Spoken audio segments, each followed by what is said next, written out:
Sorry guys, I was just a bit carried away trying to get a thumbnail ready for later on. But I am here. Yeah, so we start the I was awake, so thought we'd just start the stream a little bit earlier today, so we can get a little bit more done. I have to make up for my penchant for chatting constantly by just playing like 10-hour long streams so that I can get 3 hours worth of campaign done.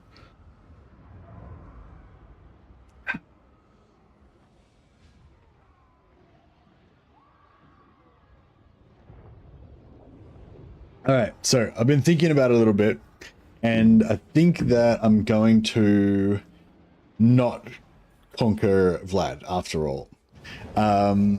We did make it to Drakenhof, but if I attack Vlad now, it's gonna cause all sorts of problems with my it's gonna cause all sorts of problems with my vassals, and it's going to tank my reliability, and it's going to take time as well. And I really want to be getting on with, you know, some other missions in my pursuit of power. Speaking of which, we should probably kill these guys since we're here. I'm not sure if this army is the right one for the job though. But yeah, so what we're going to do instead, which I think is actually a lot more Mannfred-y thing to do, is we're going to frenemy Vlad. So we'll pump his relations up to 150, and we'll welcome thee. And we'll make him our vassal. And then at some point in the future we can we can confederate him. So that means that we're not going to have access to the that means we're not going to have access to Drakenhof doubling the buffs from the books straight away. But honestly, the book buffs aren't even really that good. So I'm not really that bothered about it. I will get it eventually, definitely. But yeah, for now, it's not that big of a deal.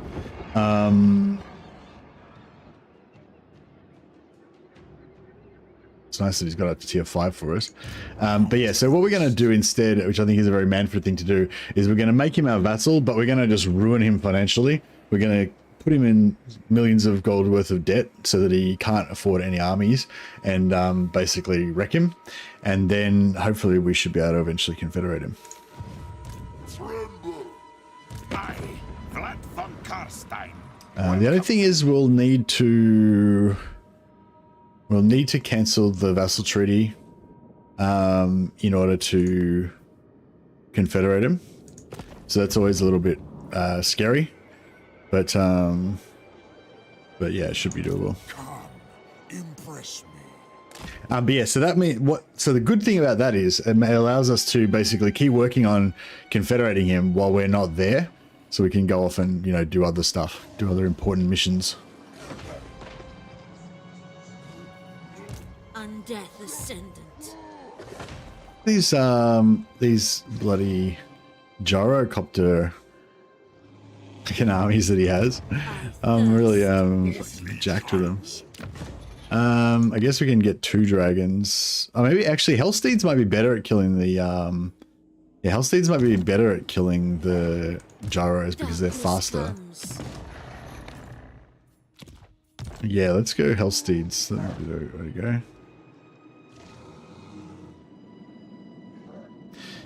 Oh, does he has another army somewhere here, doesn't he? Like in ambush stance. It is night. Maybe. I don't know. Do you reckon he's got another army here? Where's his other army? This better be important.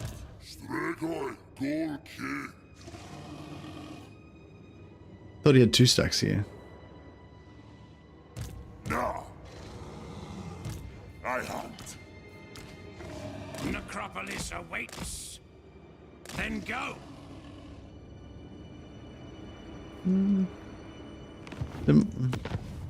I don't know, it's maybe there was no other army.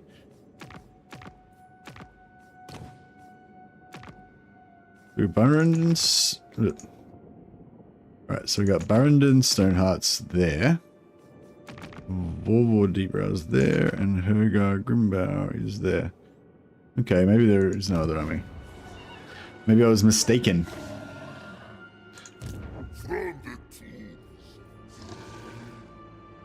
As you command.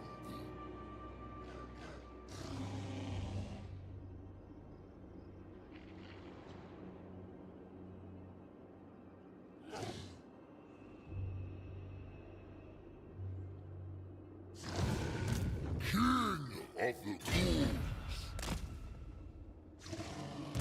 Darkness comes.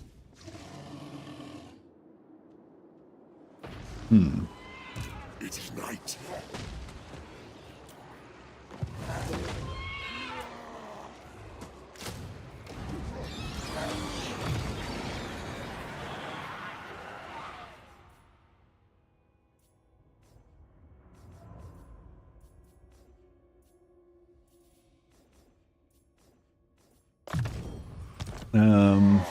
Darkness comes. And we need to get as many gazes of Nagash as we can get. Oh, we got one. What do you want?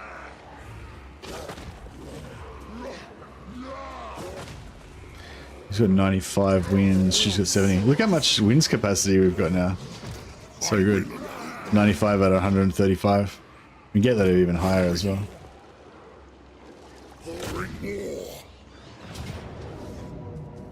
Oh, we can Pyrrhic Victory it. We could get a battle marker as well.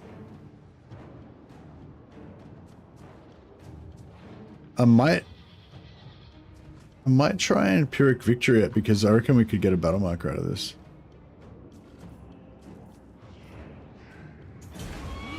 Because we were discussing last time, those gyrocopters apparently have like 48 counters, having 48 crew members or something.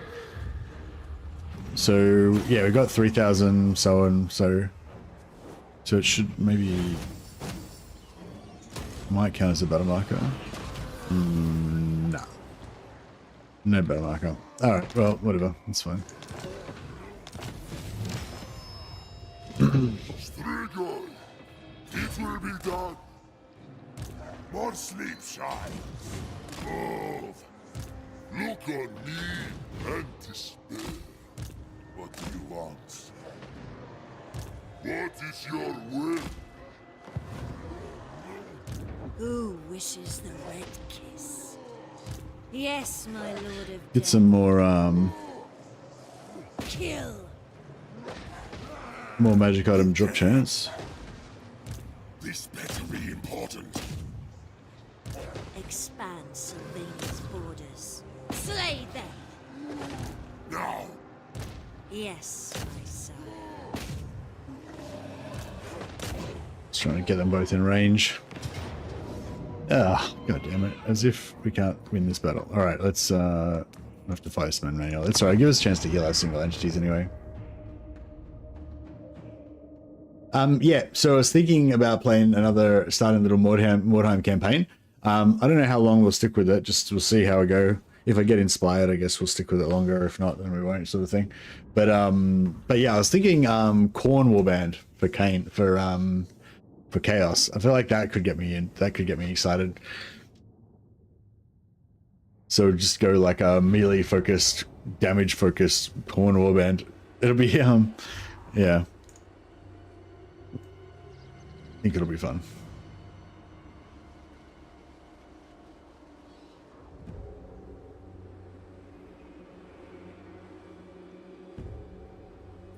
All right, let's well, I think it'll be a fun concept anyway. Lots of axes? Yeah, lots of axes. Don't necessarily have to be 100% axes, so I was thinking about making it not quite as restrictive as the Caribou Greatsword one, so I'm not going to make it like everyone has to have greatswords and, I mean, everyone has to have two-handed axes and, you know, whatever. But yeah, lots of axes, damage themed. The greatswords aren't melee focused enough, is that what you say? That's right. We have to have 200% axes. Exactly.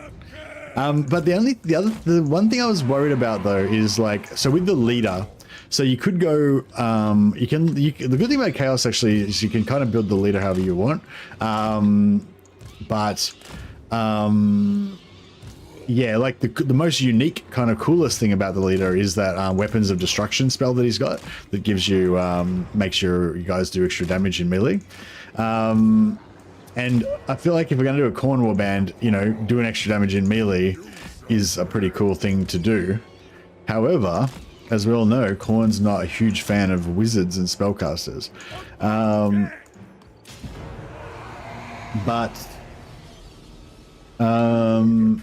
Yeah, I'm torn though, because it is also more power.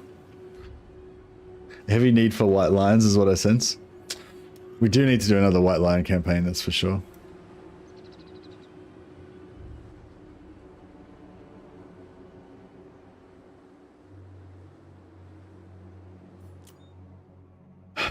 Alright, is yeah, Master of the Dead is slowly regenerating our single entities, which is good.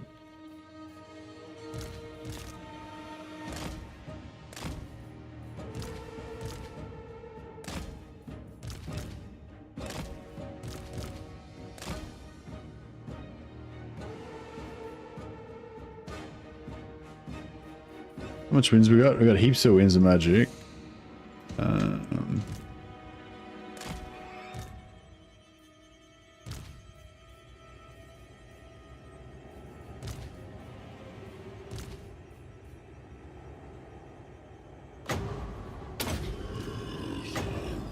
Speed things up a bit.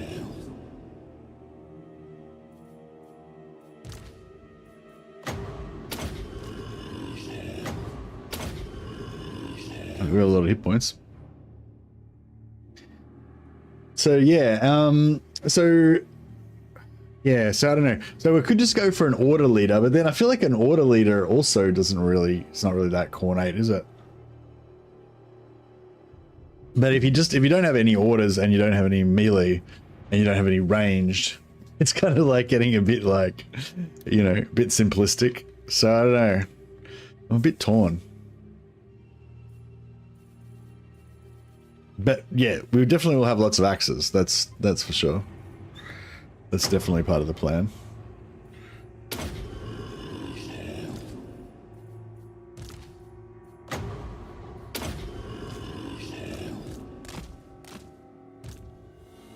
Oh, they're coming. Interesting.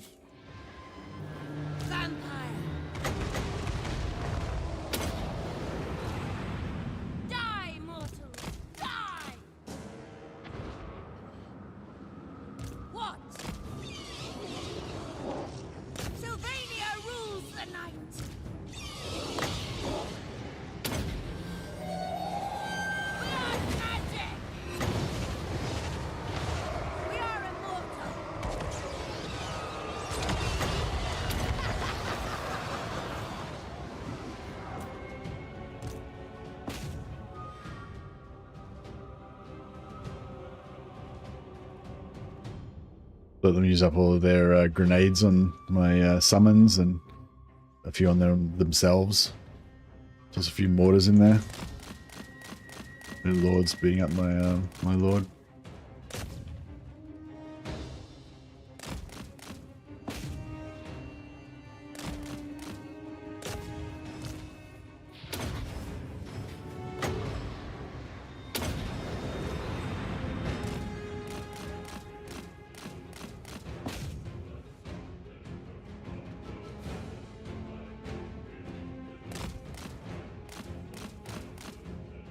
Yeah, we do need some white lines. Yeah, I was thinking, yeah, I still want to do some sort of high elf elites, like allies type campaign, but yeah, I'm not sure exactly how to manage it.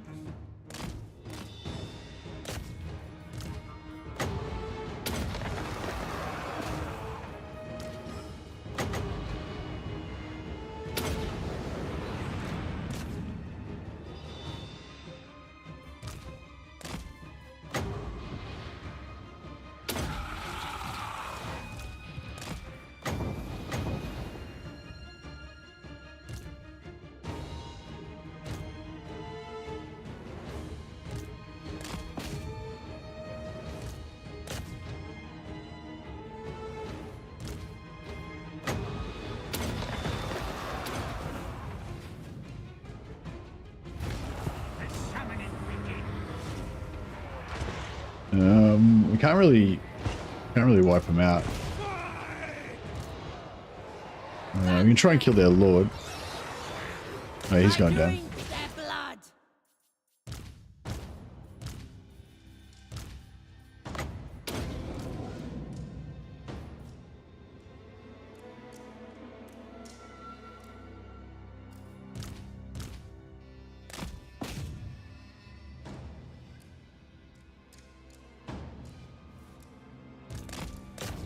So yeah, you can also make the possessed the leader instead.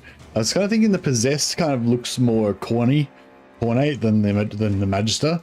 But the magister kind of looks like a headsman. So I was kind of thinking if you give him a great axe, he kind of looks like a bit of an executioner sort of dude, which is pretty cool.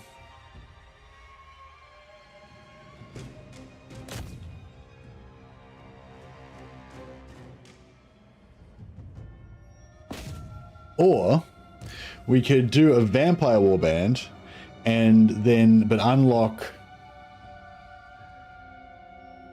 Oh, actually, I'm not sure what heroes you can unlock for. If you can unlock marauders for the vampire warband, that would be pretty cool. And then you could have 2 vampire thralls in your basically have a chaos warband, but have 2 vampire thralls in your chaos warband. And then yeah, replace all of the warriors with dark souls. And probably like all of the henchmen, and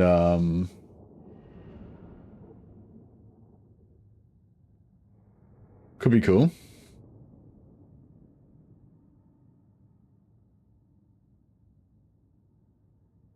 But that would be an extremely long-term thing because you'd need to. Is that canon to have vampires in your corn warband? Yeah, probably not.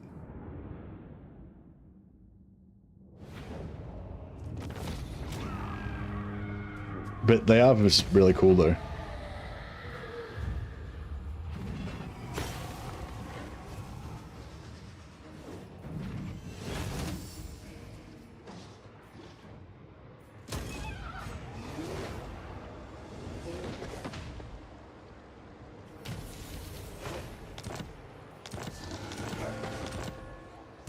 More sleep shines. What do you want?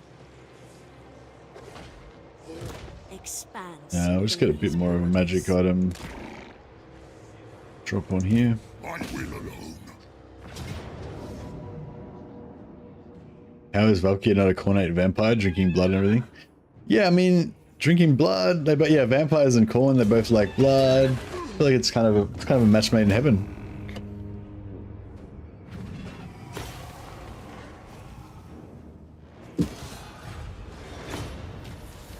What? It is night. Alrighty then.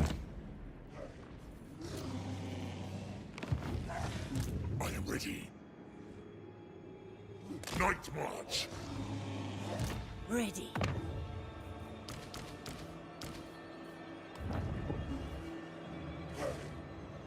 Flight. Move. Oh yeah. There's a few more Dare. Dance macabre. few more minions to be raised. Oh, I suppose we could raise them now. Just that way they might respawn a few new ones next turn. Yes, Neferata was right. I hunt. This night. What is your will? This better be important. Look on me and despair.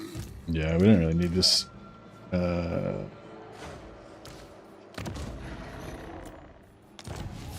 really need this squad anymore. Your wish, master.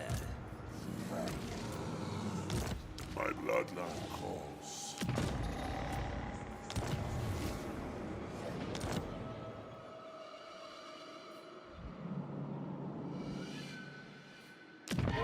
So yeah, we just need to basically everything's gonna be fine as long as we. Oh shit.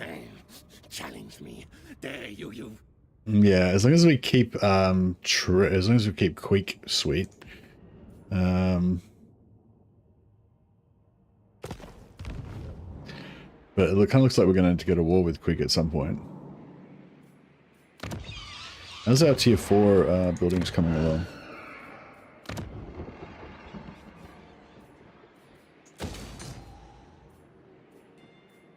Is it worth building these?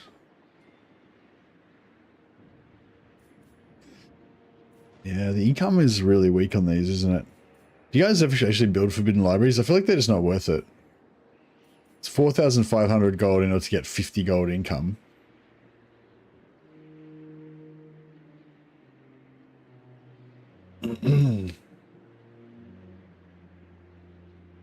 So what's that take? Like 90 turns for it to pay itself off? Is that right? Am I calculating that correctly? That doesn't seem worthwhile.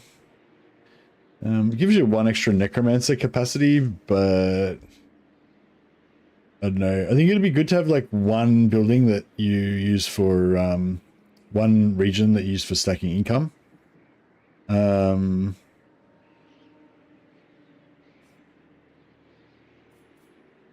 And maybe it'd be good to build it in that one. But anywhere else, I'm not really sure if it's worthwhile.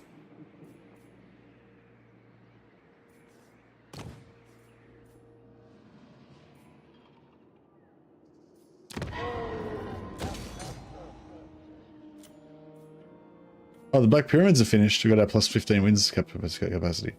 That's cool. That's very cool.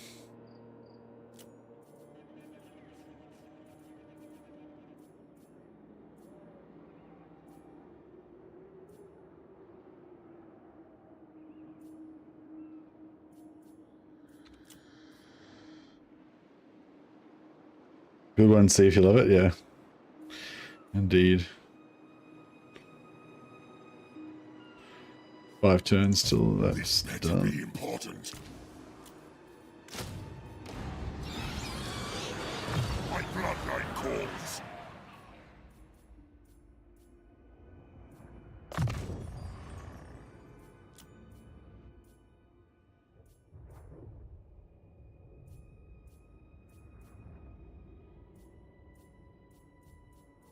I will just temporarily put Wilhelm back here.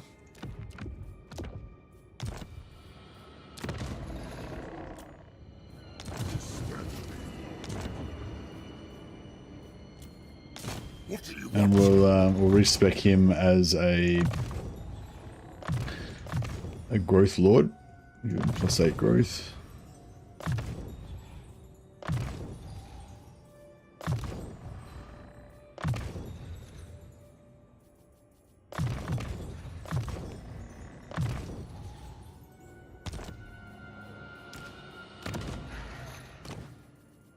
Plus, of course, we'll give him a Black Cat and a Restless Spirit. So he's got Public Order. Make sure all of our students are applied.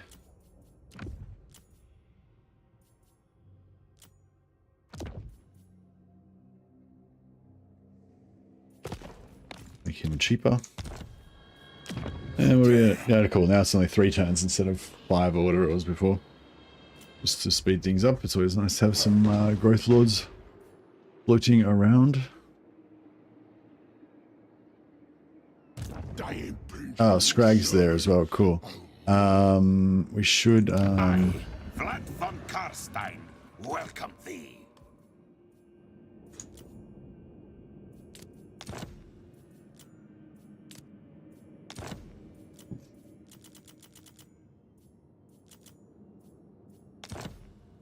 I never fail. As I said, we'll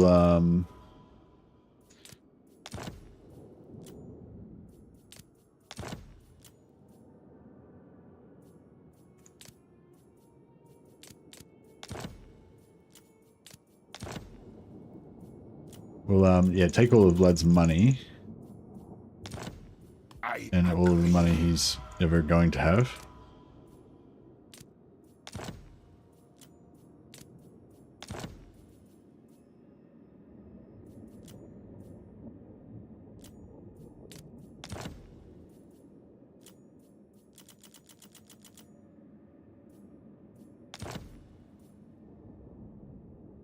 Give him rank heals. Actually, no, we'll give rank heals to Arcan. Because Arcanon's actually got infinite money pretty much. Well, hasn't got infinite money, but he's got if he runs out of, like, normally, like, if you ruin one of your allies by continuously taking money from them, it can weaken them. But with Arcan, because all of his armies are free, like, it will weaken him because he won't be able to you know, build new settlements and stuff like that as easily. But it won't, like, cripple him the way that it would another faction, because his armies are all free. Begone. Thine right is mine. I thirst. I grow impatient. The true von Carstein. So be it. All right, she's returned to the fold.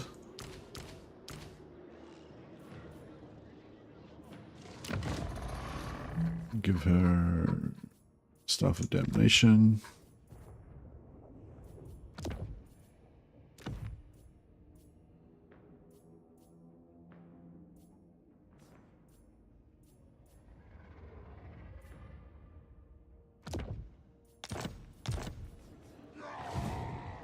Hey Cozy, do you have a Necromancer's boosting income in a single region? No, not yet. I was just talking about that before.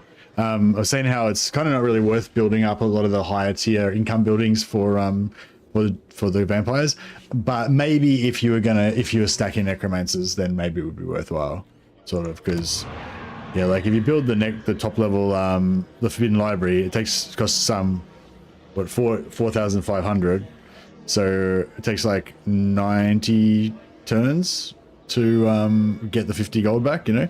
But if you're boosting the region by, you know, 200% or something like that, which maybe you could do if you were like really late game and you had like 100 necromancers or something, then yeah, and if this was like 150 gold, then that would only be 30 turns, and I guess that would be a bit more reasonable. Get your research rate, but that's irrelevant, really. Yeah, if you're actually desperate for more necromancers, I guess. I guess it might be good to do it also in one town, because that way you can have high necromancer recruit rank in that one settlement. Does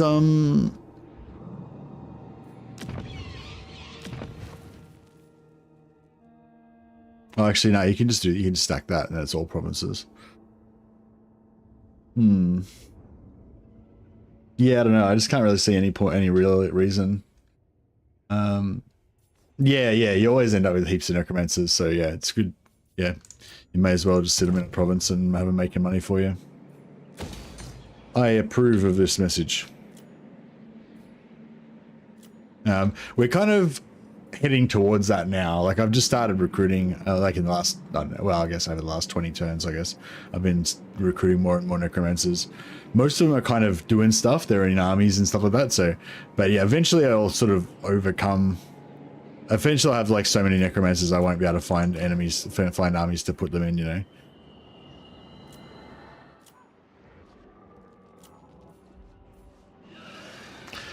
But yeah, also I'm not really sure what my go-to rich province would be. We've got gold down here. Is a disciplined necromancer stack any good? Nah, it's not. You could probably yeah, you could probably make a necromancer stack work, kind of. Do they, do necromancers get plus winds of magic capacity? I think they do, don't they? Yeah, you could probably make a necromancer stack work as a sort of infinite magic kind of warband. If you have them all having black periaps and stuff, and they just, you'd have so many summons, so many skeleton summons that you could kind of just keep summoning skeletons. But it'd probably be a bit easier just to have a half stack of necromancers and have the other half skeletons or something like that. 20 mortis engines, yeah. That would work better.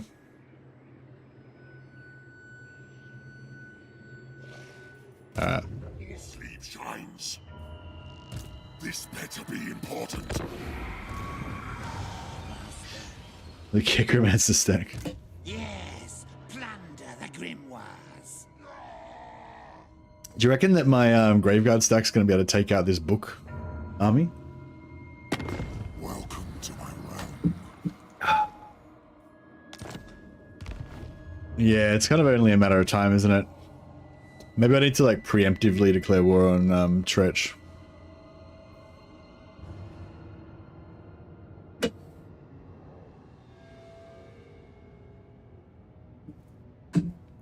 I mean, Queek.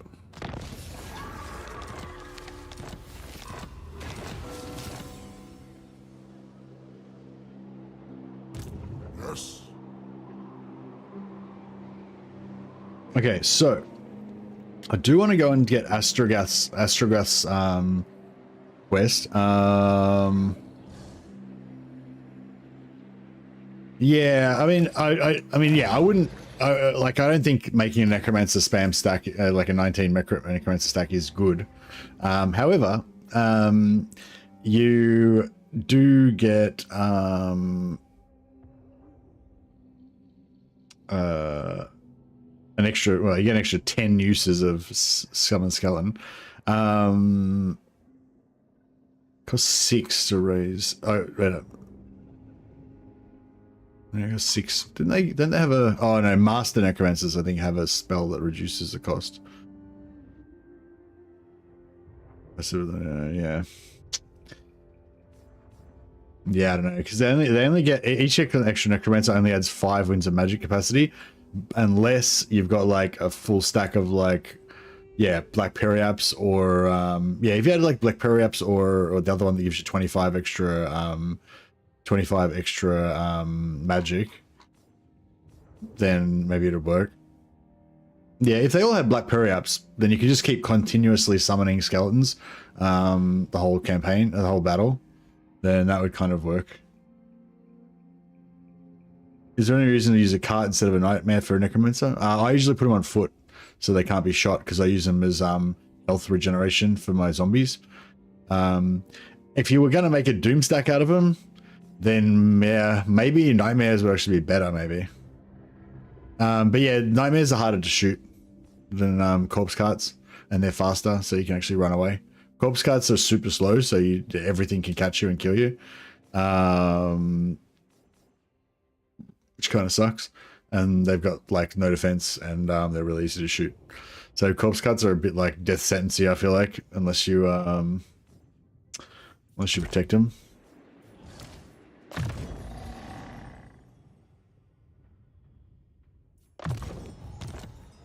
All right. Come, impress me.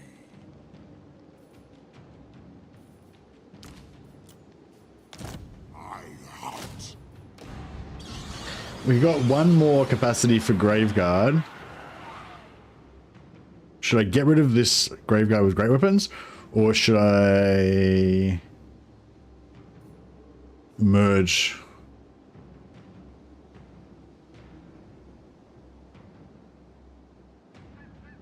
I can't really merge anything. Yeah, I might just get rid of these guys. Go one more sword and shield, great weapons. Alright, so what's this army look like? I feel like we can just blob that shit. The power of the blob. Nothing can defeat it.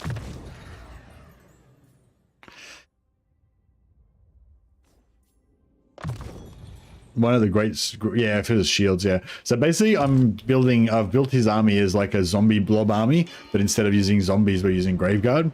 So they don't have as much health as zombies, so they don't regenerate as fast. But they've got silver shields, which makes them heaps more resistant to missile fire. What's that? 55% block chance. So they basically take half damage from missile fire. Plus they've got armor, which means they take even less damage from missile fire. And if they get into melee, they can actually fight. Although the blob kind of screws up their ability to fight a little bit. But yeah, basically it's like we haven't really tested it in like hardcore conditions. So this could be a good test. But I'm pretty sure it works. It'll work fine as a zombie blob. The only thing that would be worse, the only reason it would be slightly worse than a normal zombie blob is if you're coming up against like 100% AP area effect type weapons or spells. Then like the superior health of the zombie blob might be better. Is there an upgrade to increase speed for Graveguard? I don't know, we can check later on.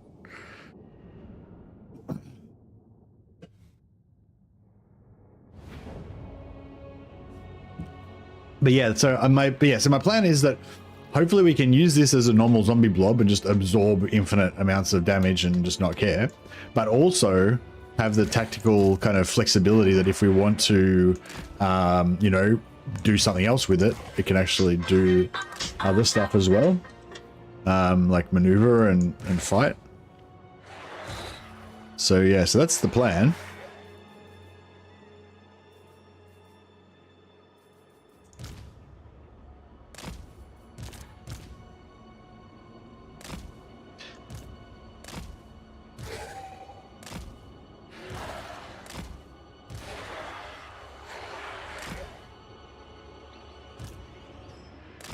So let's yeah, let's give it a try.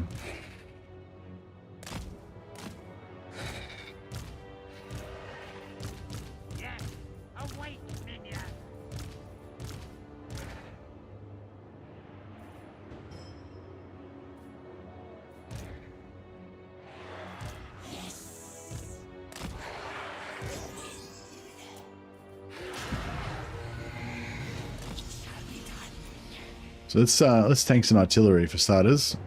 Use this tree obviously to make it so we don't have to take the full damage. Keep our mortis engine safe from missile fire. Alright, we'll move inside the trees, get some anti-large penalties on them. All of our units are small except for the mortis engine, so good.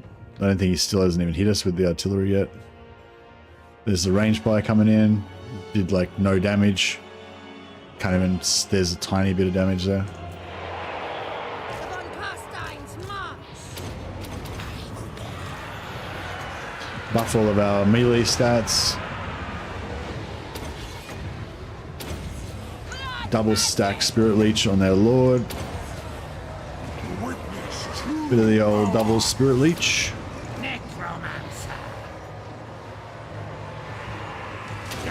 Okay. Yeah, see, I don't know. They seem to be taking more damage than the zombies would. Maybe it's because we haven't got them mixed up enough. Yeah, I don't know. I feel like I don't know. Maybe it's hard to know without fighting this exact same fight, you know?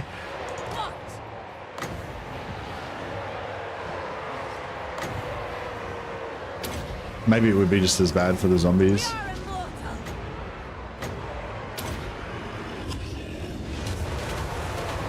We probably got charged with some pretty hectic stuff like great Bestigor herds with great swords against our armor. Pretty nasty. We can also pad our blob with zombies. Just summon zombies all around the edges.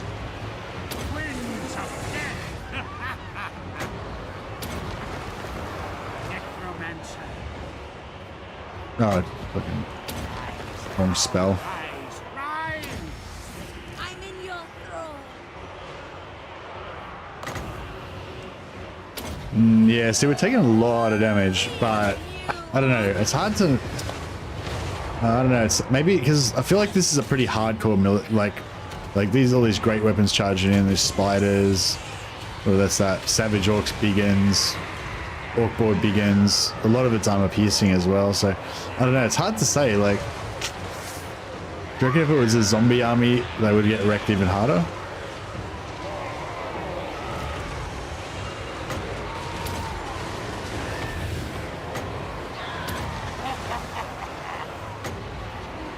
Come to me, the dead of mine. Arise, legions, arise! Trust me as master. Maybe.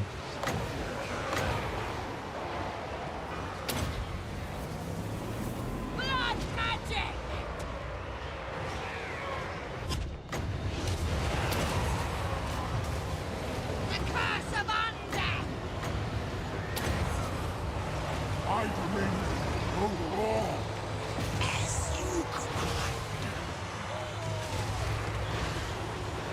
Zombie crap stack would be the standard way to play vampires. But they updated them nicely so that you're actually not penalized too badly. You can use pretty much anything. Like right now I'm using Graveguard, which is working decently well. You can use you can use zombies. If playing as Kemmler, he gets a lot of buffs to using like ghostly spectral units. Crypt horror stack. All monstrous infantry crypt horror stack is pretty cool. They can get buffed as well by the Strigoi Lord. If you want to know what the standard crap stack is zombies, but yeah, they actually changed it where like before the only viable thing to do was free skeletons, whereas now you actually get a good bunch of options, you know, which is cool. Witness true power.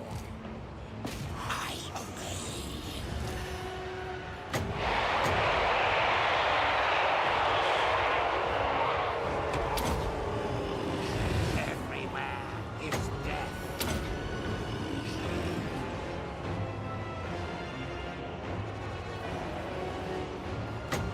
Beautiful decay.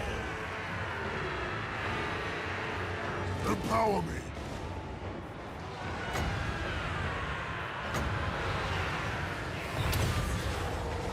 I am the greatest sorcerer. Just keep summoning zombies for the buffer and healing. Yeah, for sure. It's working good. Yeah, no worries, Kamari. Thanks for a good question. We are immortal.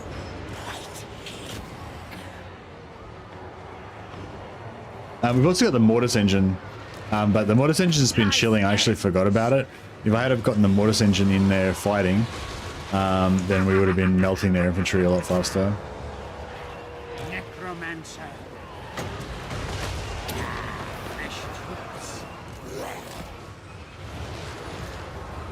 Check this guy out. He wants to fight the Minotaurs. New order comes. What a Chad.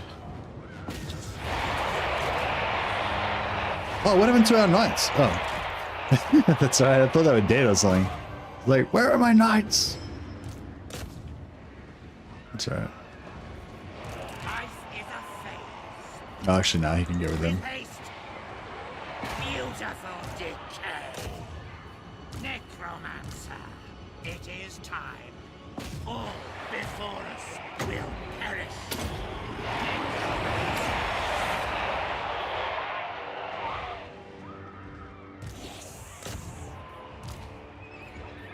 Put a little slow on the spiders. Slows didn't used to work after the post-battle, after the battle ended, but now they do. So that's a nice little update.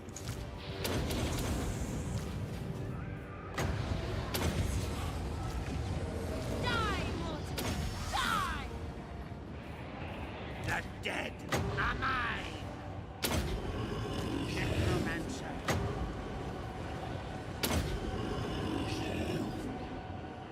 Still my beating heart.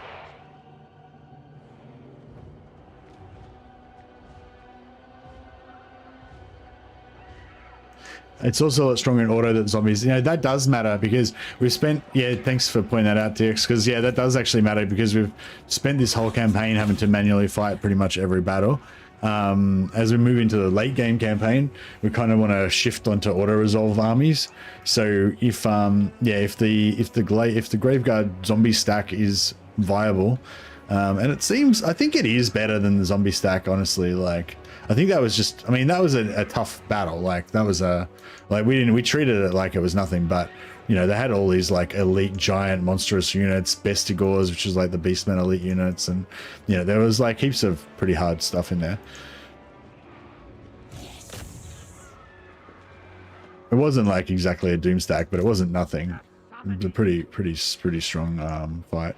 If we had just had a crap stack of zombies and a couple of necromancers, it probably wouldn't have done as well, I guess. As you command. Necromancer, the living will join us. Now!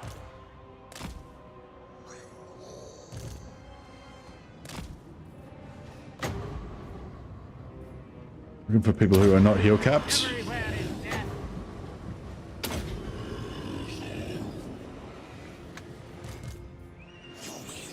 Try and kill this guy. I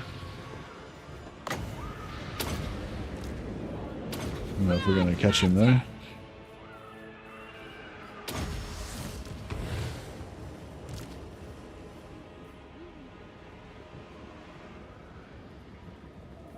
Necromancer.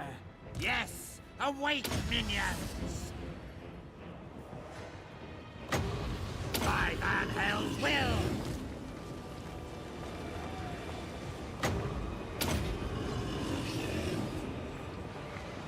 Two landmarks for Graveguard near Ekrund. Near Ekrund. We got the one for Galbaraz. That gives plus 8% damage for some of our melee troops. I'm not sure if it affects Graveguard or not.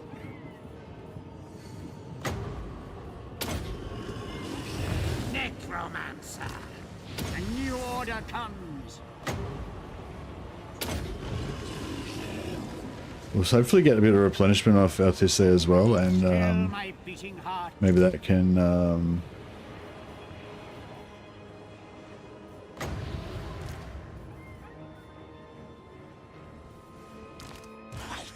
You got away? Yeah.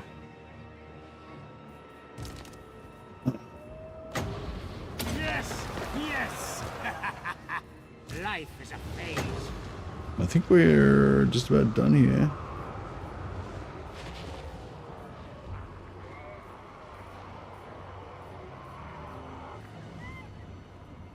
Yeah. Cool. The other one is the Bretonia where the Red Duke starts. Oh, okay, cool.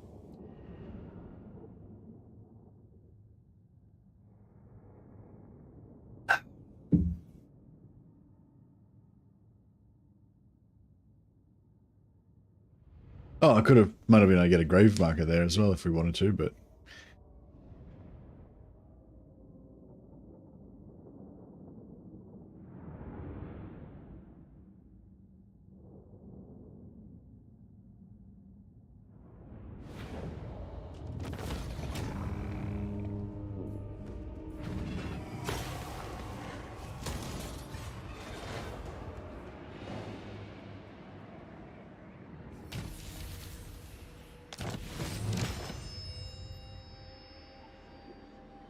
I'll take Sigmar's throne.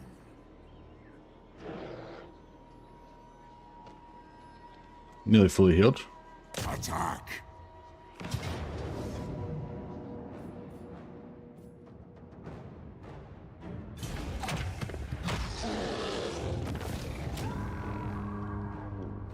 Nearly fully wrecked again. That's right, we don't need to fight anything. Alright, cool. So, we got another book. So we've got +1 recruitment capacity, upkeep reduction, etc. And we got 3 blood kisses. Oh, okay, nice. Plus 10% research rate. And we'll get another 3 blood kisses once we get Drakenhof as well. It's pretty good.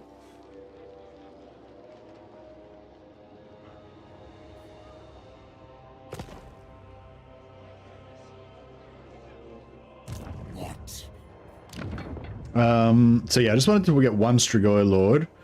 Then now I wouldn't mind getting...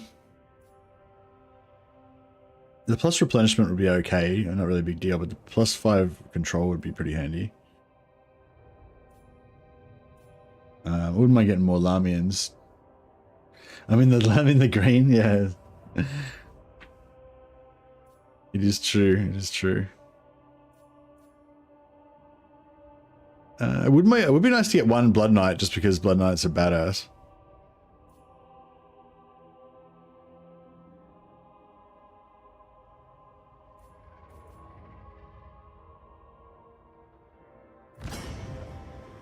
Yeah, we'll get a maybe we'll get a 1 Carstein Lord. All right. So.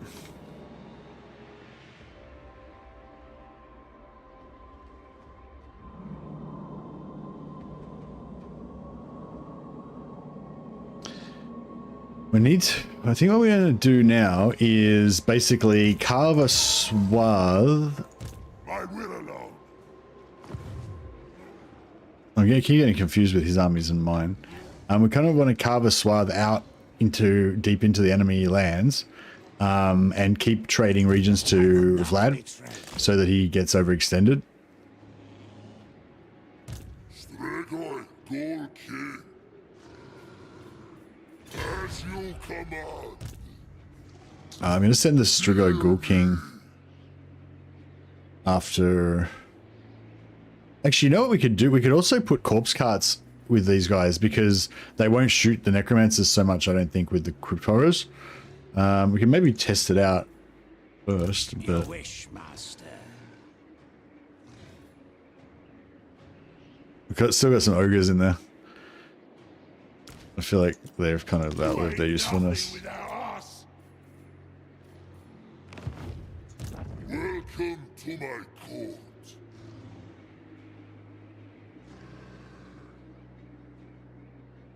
On my way. Yeah, actually, we kind of did need the other lord to use as bait. That's what he was there for. Yes, We could switch over to using her instead, but... expand Sylvania's borders. My bloodline calls. This night, die! Kill! I shall drink them dry. Horrors do better with zombies mixed in too. Yeah, well, that's the thing. If we have a couple of necromancers, they could just summon zombies as well. But yeah, we could always just leave a free slot or 3 free slots because you can pretty much recruit 3 zombies in any province as you are going around. So you can just kind of replace them all the time. What do you want? Move.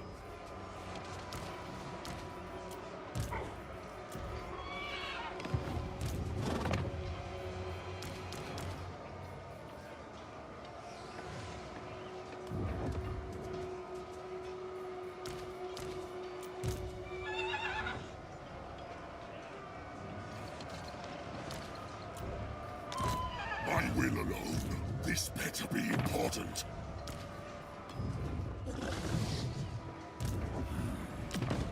Can we auto-resolve this? I'll just put him on a zombie dragon and see if what auto-resolve says. Pretty sure it's going to say no.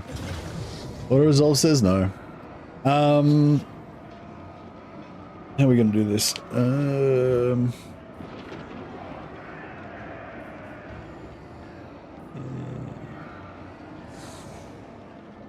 Yeah, we can probably blob.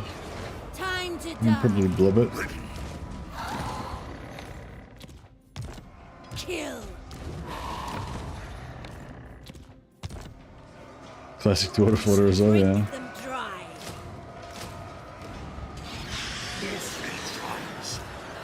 Actually, what does he have for artillery?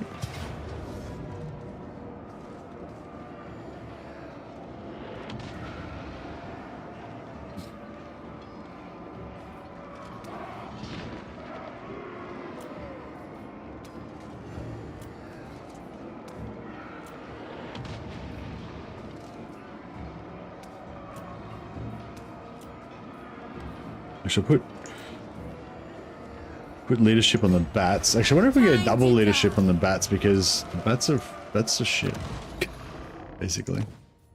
We've got another banner we can get +7. Yeah, we get a +7 banner as well. For our other bats. How much wins we got? Yeah. Give it Black Perhaps as well.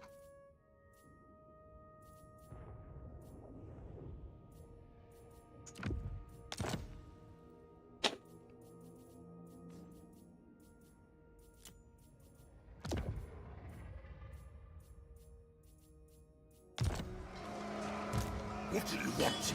Die!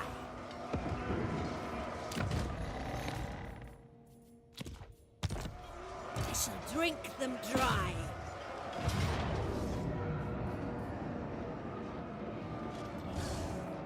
Alright, actually I did that. Slay them!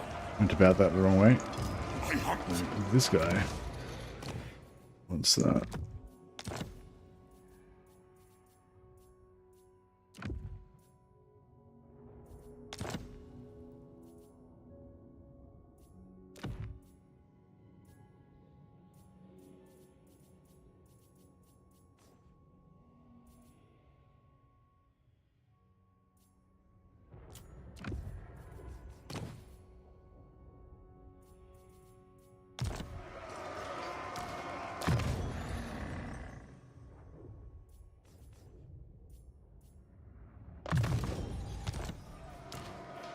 Darkness comes.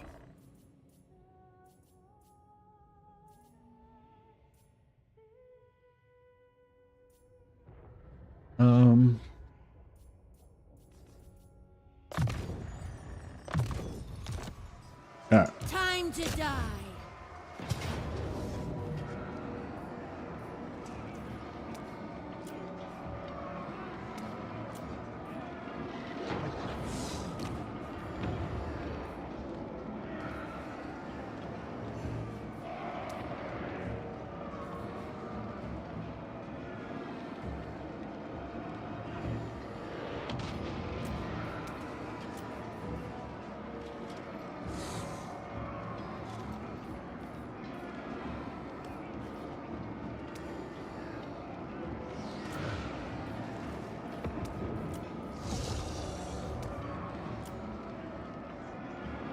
Actually, you can put the fire on the mortars, can't you?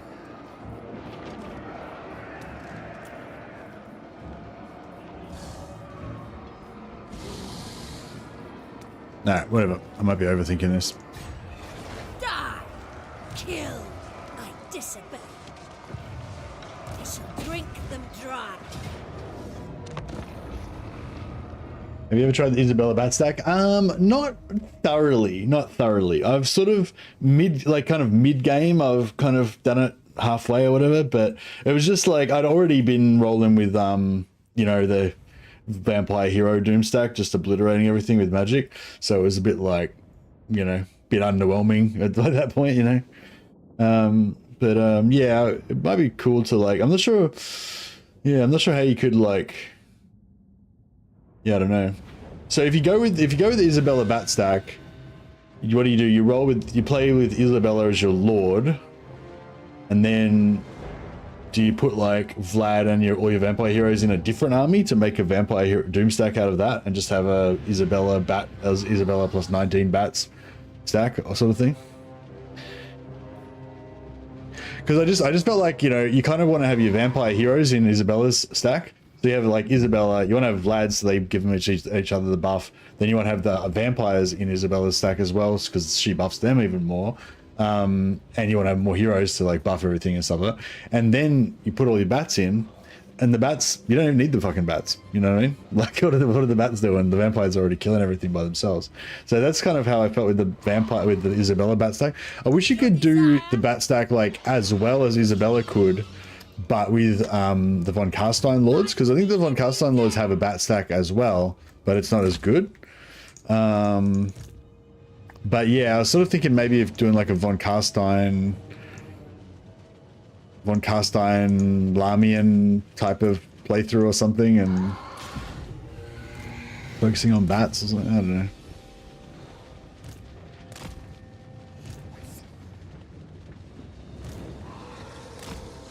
But yeah, I've heard the bats are good though, but I just didn't really know how to fit them into my campaign. Like I could recruit them, but you know, yeah, like I explained, I just didn't really care about them. Yeah, the bats get the hunger and regeneration, pretty sure. Or is it two different types of regeneration? I thought it was the hunger and regeneration. Maybe, yeah. But yeah, they get one from the landmark in Mordheim, and I think they get another one from Isabella or from technology. I think it's from Isabella, maybe. Plus they get like extra armor piercing damage and they get a bunch of stuff.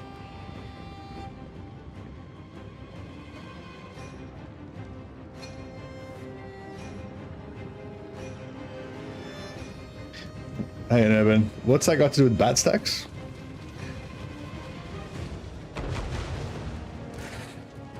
We're just randomly pronouncing your love for Vlad.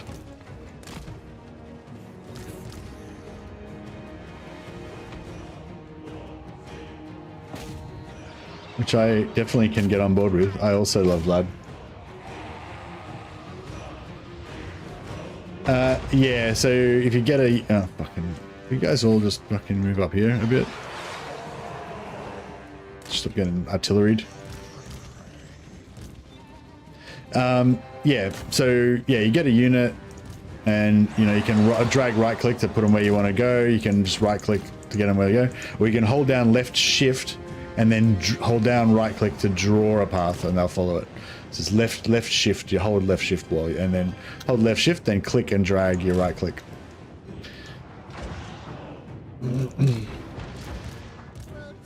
All right, artillery attacking squad, go and get ready to kill some artillery. Rise against us.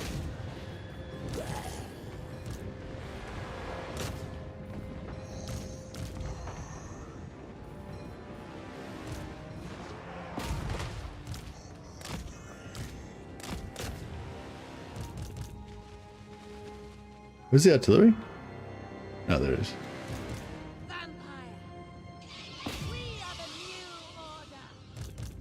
Night has fallen. Just posting some bad love, yeah, nice. It's worth it with the Carstein Lords as the bats are free. Free as in they cost nothing in upkeep. Oh, no worries, Uncle Chato. Well, hopefully you'll enjoy that. So it's yeah, it's really handy for lots of things. Getting your you know, artillery and whatever to attack from certain angles and whatever.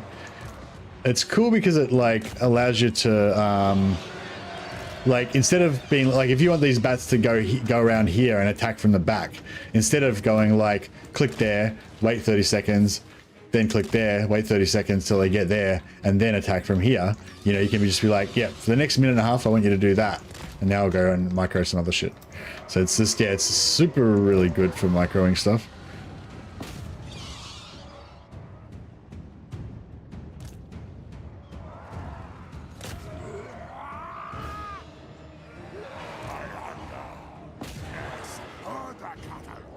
Should have blown this door open with mortars.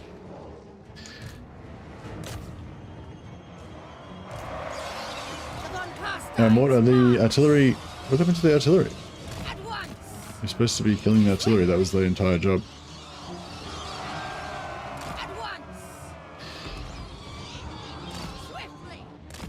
Yeah, that sort of sounds like, yeah, like, because like I said, I feel like there's not really much incentive to use the bats in Isabella's stack. Does Hero Isabella buff bats as much as Lord Isabella, or is there like a different unique line that you don't get?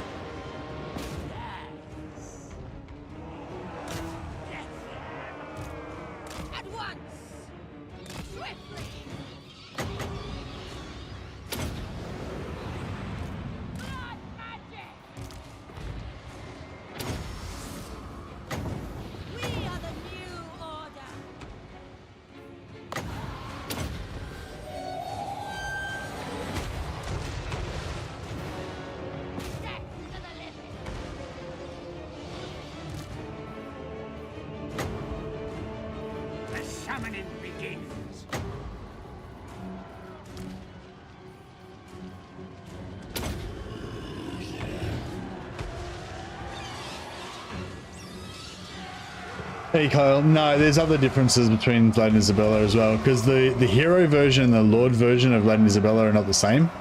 Noble of the night. Like, if Isabella is the Lord, she's got a special skill that gives you increased capacity for vampires. If she's a Lord, you get one extra vampire, whereas if she's a hero, you don't get you get one less vampire.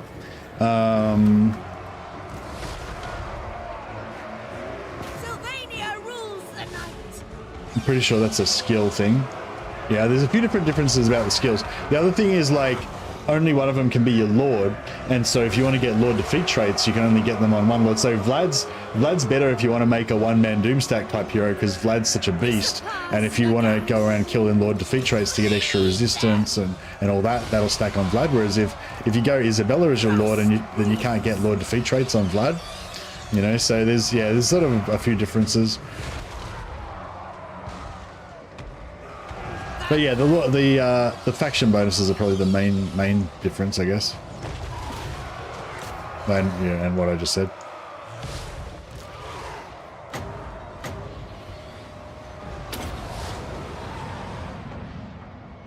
Look, this will be all over by the time we get through the gate.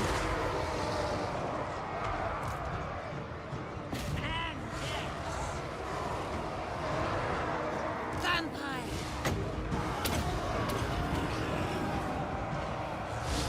Lord and Master.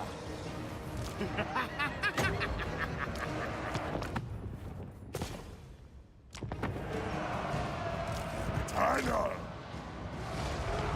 What? All life must end.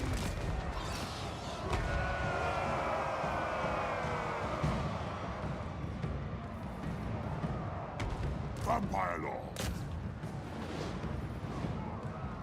Your time has come.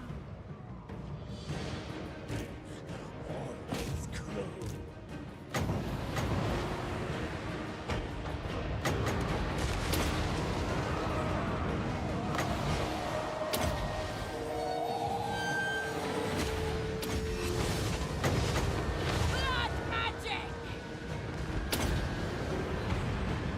Die, mortals, die!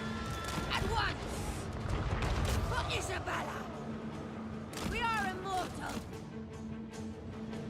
My fangs grow sharp! Swiftly!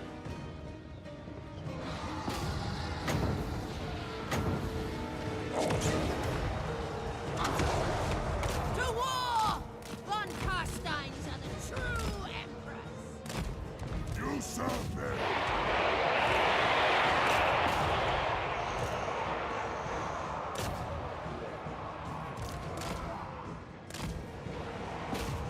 At once! Yeah, dragons are not for me, I don't think. It's like, they just require too much micro. I just can't be bothered trying to keep him safe all the time.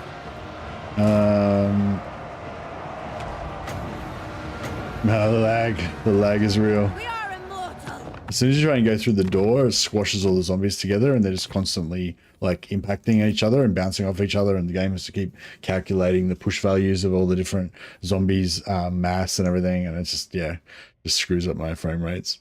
When they're out and spread out on the field, it's okay, but once they get all squished together in a blob, then it's yeah, it gets rough.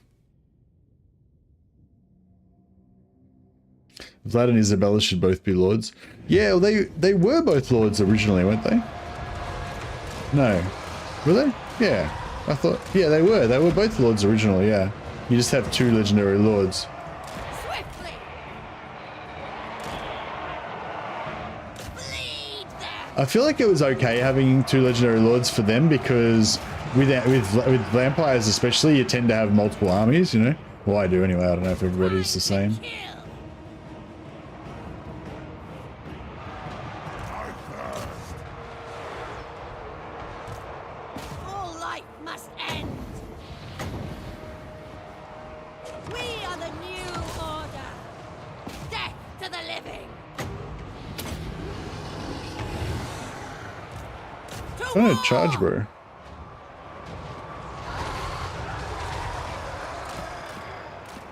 I hunger! At once! Yeah, it's a mess. Swiftly! I don't know, I feel like I'm just gonna take her away and just take her out of the battle. It's too much pain in the ass trying to deal with her.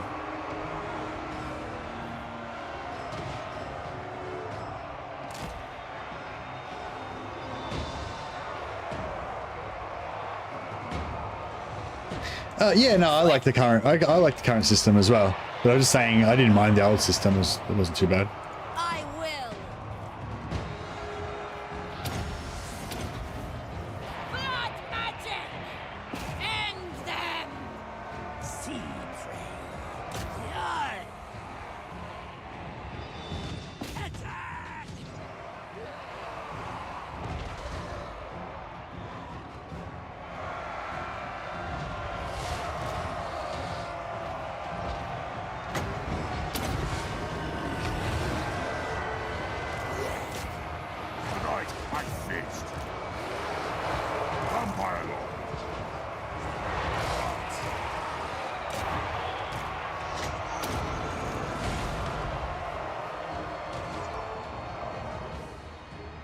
zombies. I undead.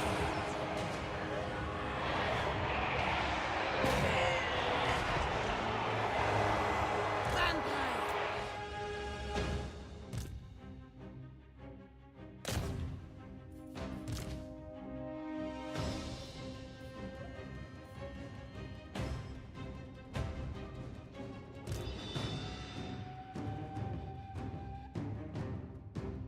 Getting there. Extremely slowly.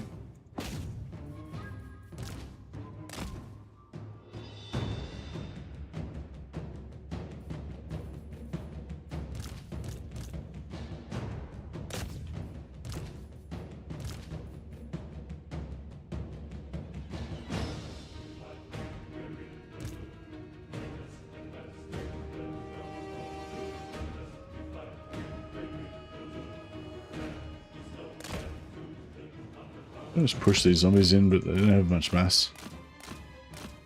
But we're starting to make some headway.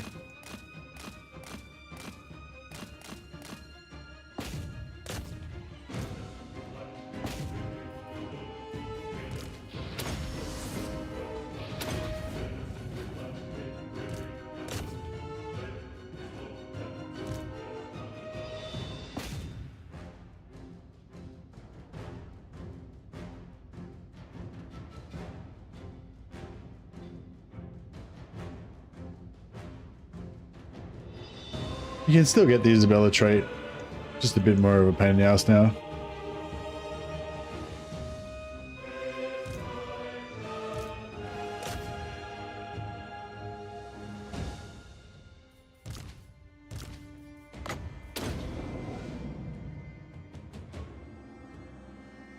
Nearly out of ammo on the artillery.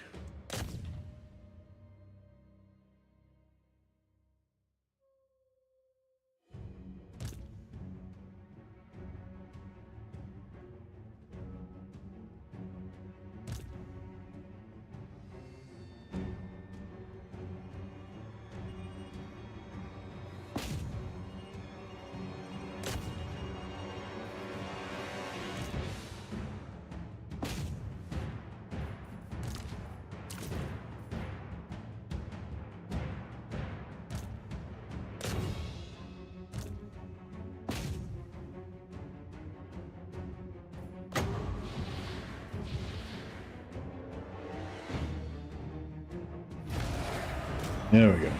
Jesus. Took a while.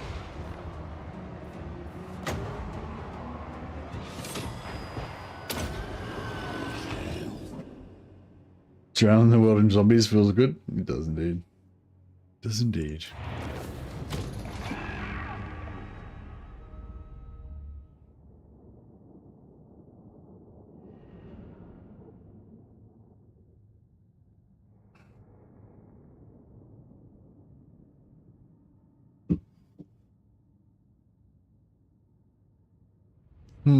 Now how are we gonna give heaps of regions to Vlad whilst making him poor and weakening him?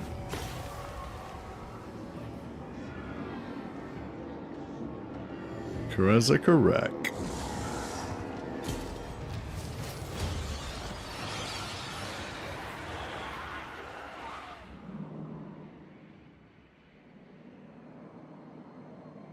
Like dungeon crawlers, like Darkest Dungeon. Yeah, I think I enjoyed Darkest Dungeon. It was alright.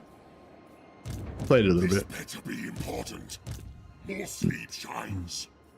We are in agreement. Then go. Who wishes the red kiss? Now. What do you want?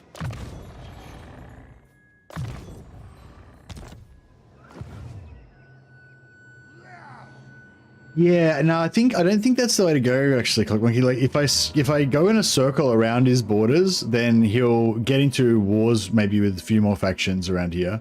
But I'm thinking maybe the way to go is if we push out a tendril out here, and we take all these settlements along here, and then we gift all of those settlements to Vlad, then we can potentially make him be at war with like Tretch, fucking Grimgor, Astrogoth, you know, Kolat. We just keep getting him into more and more wars out this direction. I think that's the way to go. And then maybe we'll do the same thing in the other direction, out this direction as well. Bring me flesh to craft. Come, impress me. I don't know, do we want to go after Astrogoth's trait? Because we're sort of close. Or do we want to go, because Astrogoth's there. Or we want to go for Yuan Bo's trait. Yuan Bo's over here. Yuan Bo's a bit further away, but it's still kind of far to get to Astrogoth as well. We could always send an army to we could always send an army over towards we could always send an army over towards Yuan Bo and then teleport Mannfred over there, but the only thing is then he's going to lose his army. I suppose we could teleport him over there and then teleport him back again as well. Soon I'll be all powerful. Darkness comes. All right, east it is.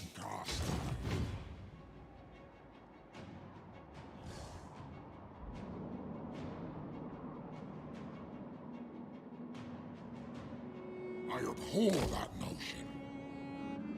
And yeah, while we're here, we'll just declare war on like everybody. Draker, we'll have a war with you. Who else we got going on here? Ostermark, yep, beautiful. We'll war with you as well. Oh, actually, you're at war with. Yeah, we'll have a war with you as well. That'll stop you from weakening Draker, so you'll be more of a threat. And are we already at war with Altdorf? You're already at war with Altdorf. We're kind of at war with everybody we could possibly be at war with, pretty much. Oh, Belagar. Chucking a war with Belagar.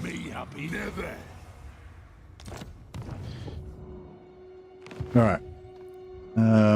That should make Vlad substantially more threatened. Welcome to my court. And yeah, we can push through this way, and he can push through that way. Maybe that way, or actually no, maybe up that way. Yeah, we'll try and push through up here, and we can make war with the Wood Elves on the way, and fucking Midland, and whatever else we find up this direction.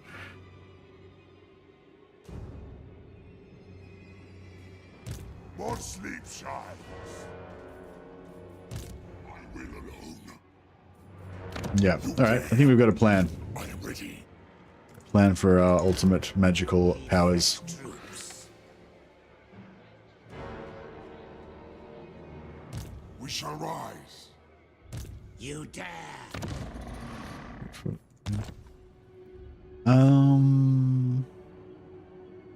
Oh yeah, is this the guy that was meant to be going after Gorst? Somebody was supposed to be going after Gorst. I think we might have forgotten about it.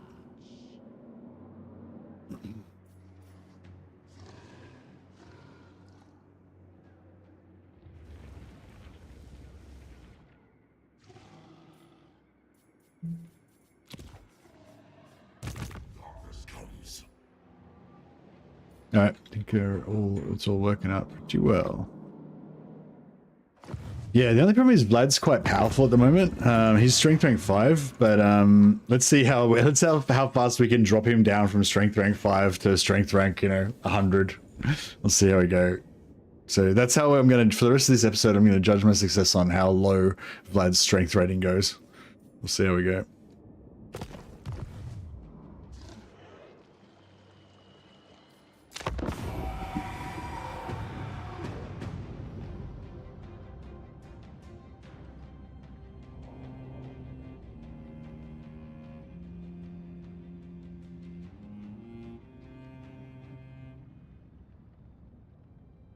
Mortals, thou hast trespassed. Thy words had best hold prominence or death. Yeah, looks like everybody's getting wrecked up. Everyone's doing badly. We need some big bad enemy to come and wreck Vlad and go to war with Vlad.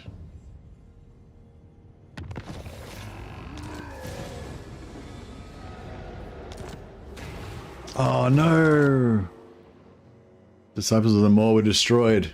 I was going to try and get Scragg's trait on one of my other vampires. Oh well, doesn't matter.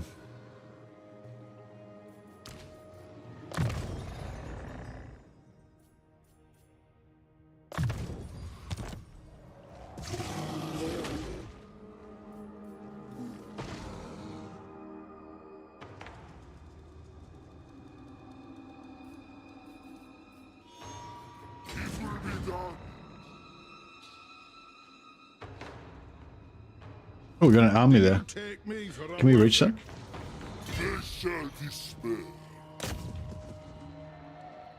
Man. Maybe. Yeah. Alright. I'm not sure. I'm not even that confident with this army, but we'll give it a crack. Did we have another army over here? Is that one of his? Yeah, I'm so used to playing Vlad and Isabella that whenever I see the red banner, I just assume it's me. It's really confusing. Got hardly any wins in Magic.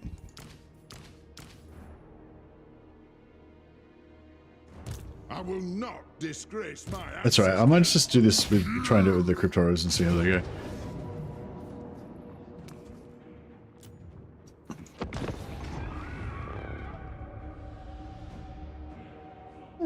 Cat's doing pretty cool. Mrs. Mercy's away visiting her mum today. So,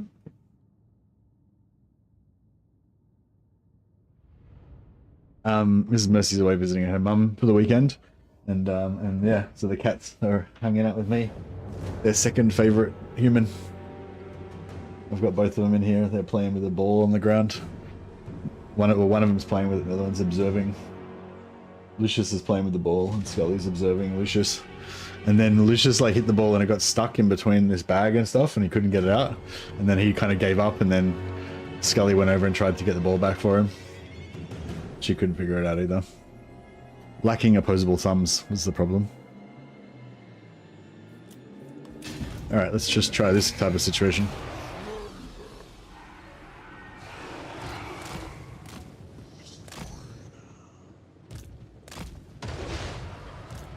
Pinchy.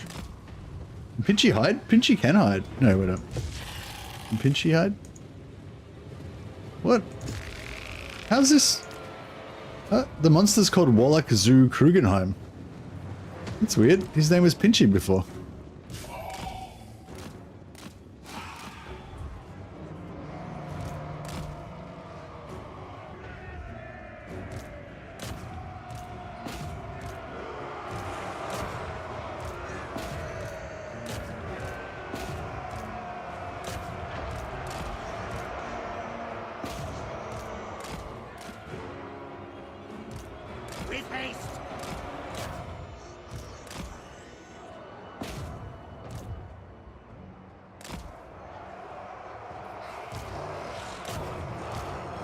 Alright, let's see how fast we can kill this Lord.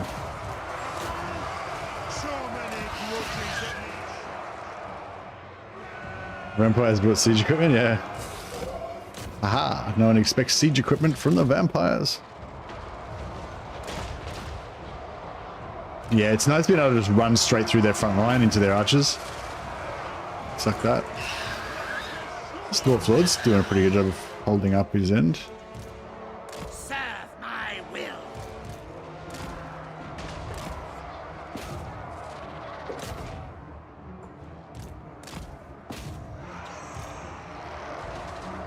See if we can get Pinchy onto the Lord as well. And try and do some precision artillery work over here. I don't know how that's gonna go down, but the trees are not really.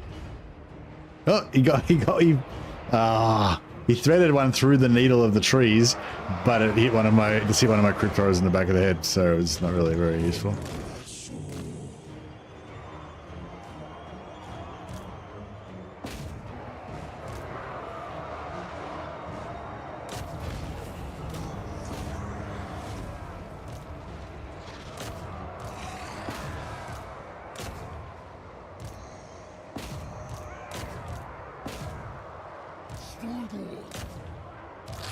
Pinchy. Get him, Pinchy. Ow! Murder every last one of them. Let none survive.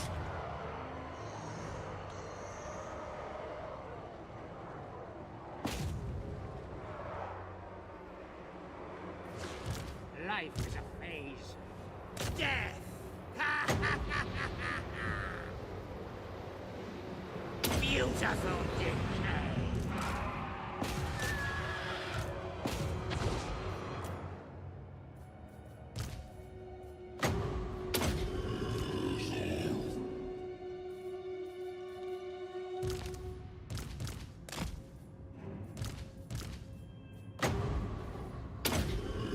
Just really heal.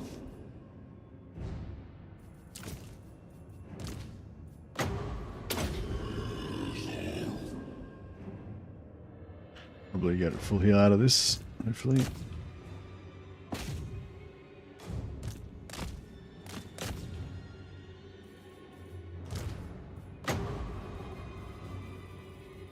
Yep. That was a fun little fight. Hey, Wistful. Oh yeah, I'm thinking about starting a new warband in Mordheim. I'm thinking about starting a corn warband with lots of axes.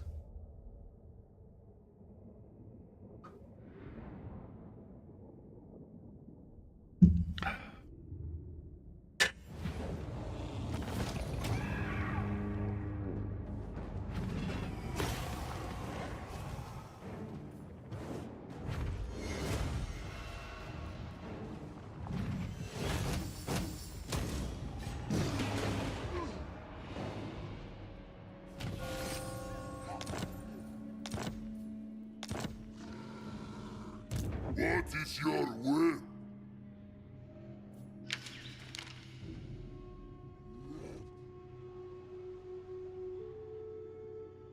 Right, let's They shall despair. where's their most extended point? So yeah, so this is where they are now. Good We need to I'll I take need to steal some more money from them. What level is Zufbar? Tier 3. I'm not sure if I take Zufbar if I'll be able to trade anything for it. I should be able to trade. Yeah, that should work. This just needs some close victory medium. I'll take it. Loving this auto resolve ability. It's a whole new deal.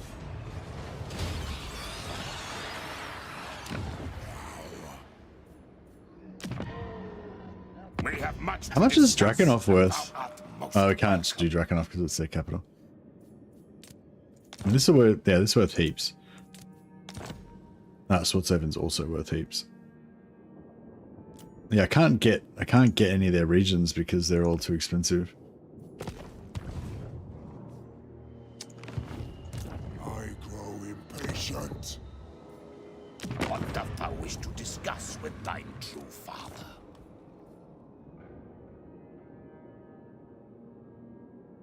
He's got too much income. Because I got him down to 0 last turn and he's back up to 7,000 again. Is mine. So I'm not sure if I can actually, it might be hard to make him go broke.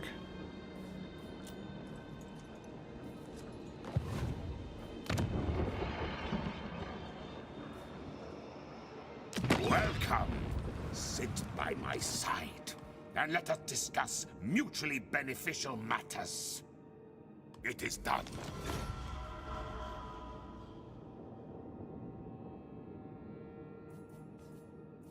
Well, we got him down to strength rank 9. So we've already got him down from 5 to 9. We're doing all right. We've made progress. Yeah, we'll get him up here. We'll start trying to take stuff over here and try to get him invulnerable to more enemies over there. Hopefully Dryker will start pushing down into here.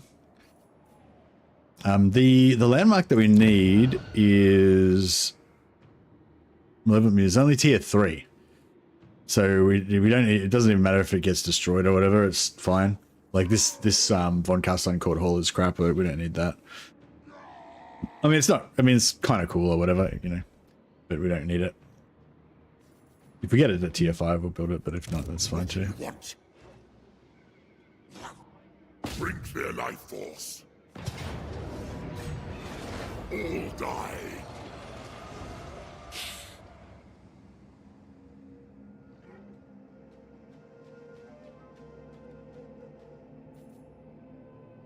You come to the Lich. We get Brinker Hills back from them Brave. and give them. Is it correct? Beautiful.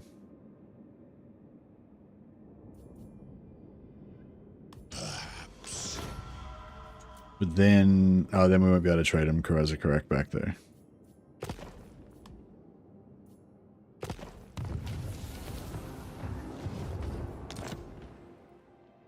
Undeath Ascendant. On way, my lord. Kill them. Raise them.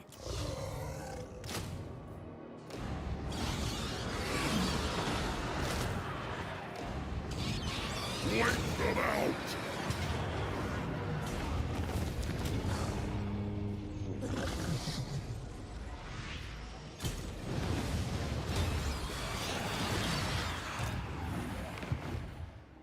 Expand Sylvania's borders. Yeah, that's pretty safe, I think. Times.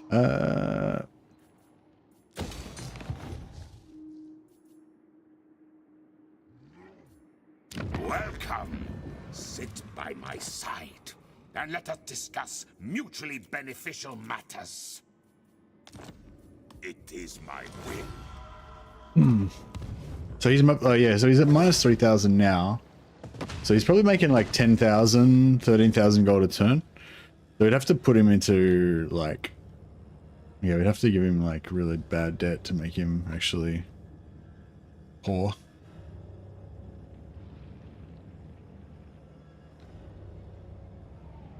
The true von Carstein.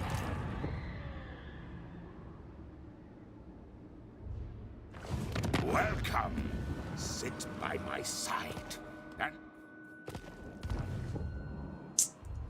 Ready. This better be important. Oh yeah, we can get another yeah, I'll get a Blood Knight as well, just so we got more lords. And then we'll go for, we can either go for +5 control all provinces, which is pretty good. Don't care about that. Don't care about that. Don't care about that. But I wouldn't mind getting more Lamian lords. But yeah, we'll probably go for, I'll probably get the second one there just to get the +5 control all provinces, which is really powerful. And then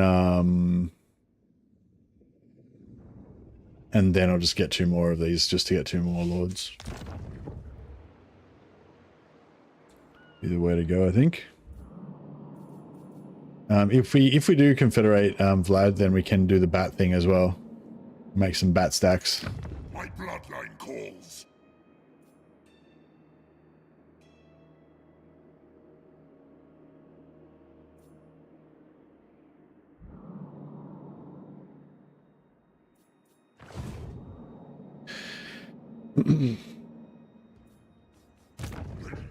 This night. Yes. yes, misery awaits. Hey, what's this guy doing? He is Dread Incarnate. Right, we need to get him. Oh yeah, we need to go by graphics as well.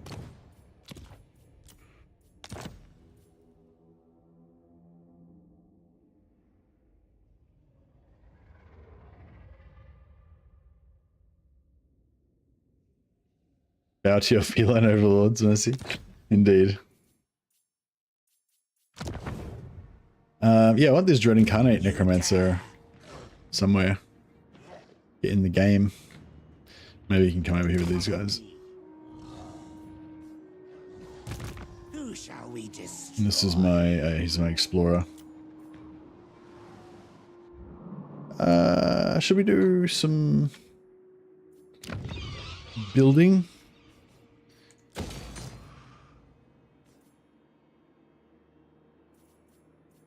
Should I start doing this so I can get the +1 recruit rank for necromancers or globally? We can start recruiting like level 10. If we can get level 10 necromancers, that way when we want to, like later on if we want to do the money thing, we can just start pumping them out.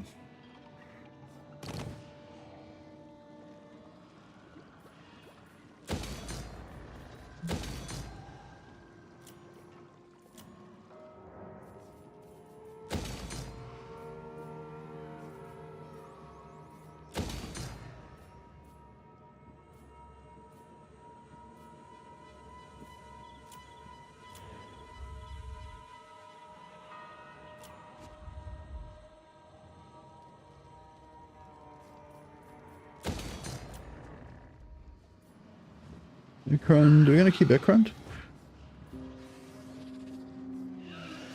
I didn't actually accidentally sell Gabros, did I? No, cool.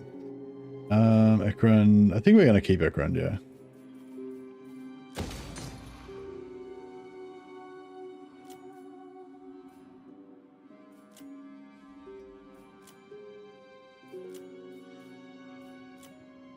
Cool. Alright, glorious. Still got heaps of cash in case we need to raise any emergency armies. I probably should keep checking my diplomacy because I reckon Tic-Tac-Toe's about to revenge on me.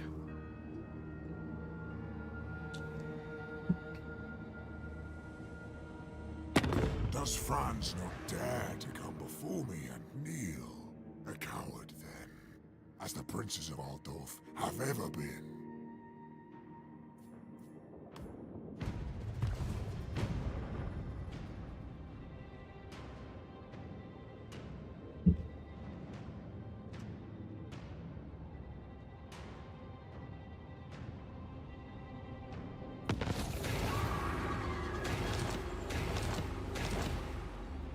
Yeah, so if I oh, we got him down to strength rank 25 now. He's plummeting. He's plummeting. We're actually higher strength rank than him now. He's at the plus. He's over 150 relations now. So I wouldn't be surprised if we could even just vassalize him right now. I mean, confederate him right now. But we'd have to cancel the treaty. So I think we have to wait for 10 turns before we cancel the treaty.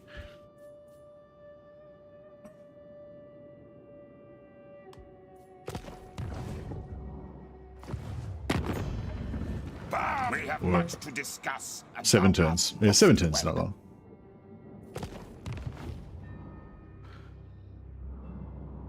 No rush.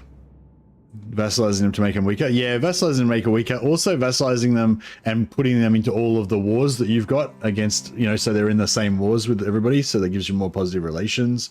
Also, the wars makes them feel more threatened, so that they're easier to confederate. So it should all, you know, should all work together, kind of thing. Who's this dude? Your wish. Just popped up. Was he one that got? Oh, he probably got assassinated earlier or something. Very good. What do you want?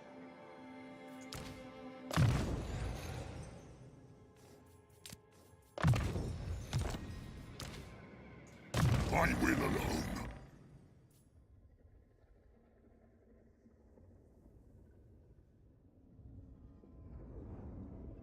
What's his army?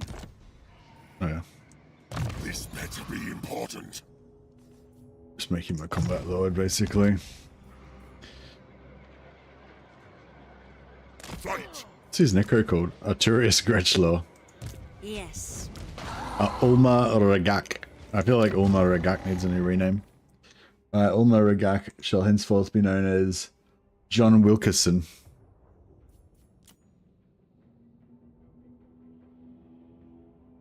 I'll make him Johan, of course. Johan.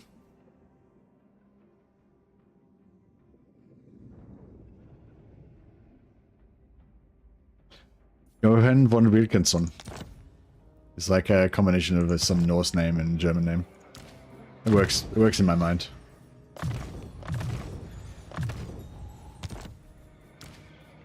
It will be done. She'll be Nathania's loyal servant.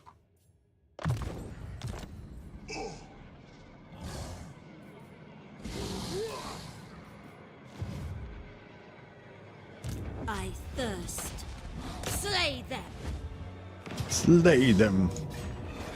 I shall drink them dry. Ooh. Got some Grave Guard. And some Cryptoras. I wonder if Grave Guard and Cryptoras mixed together is nice.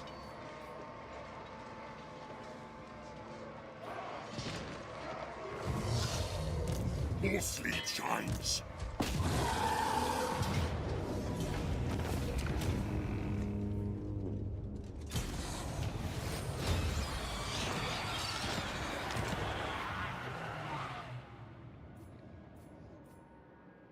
What dost thou wish to discuss with thine true foe? I need to get Kara's Karak back, but I can't because it's too valuable.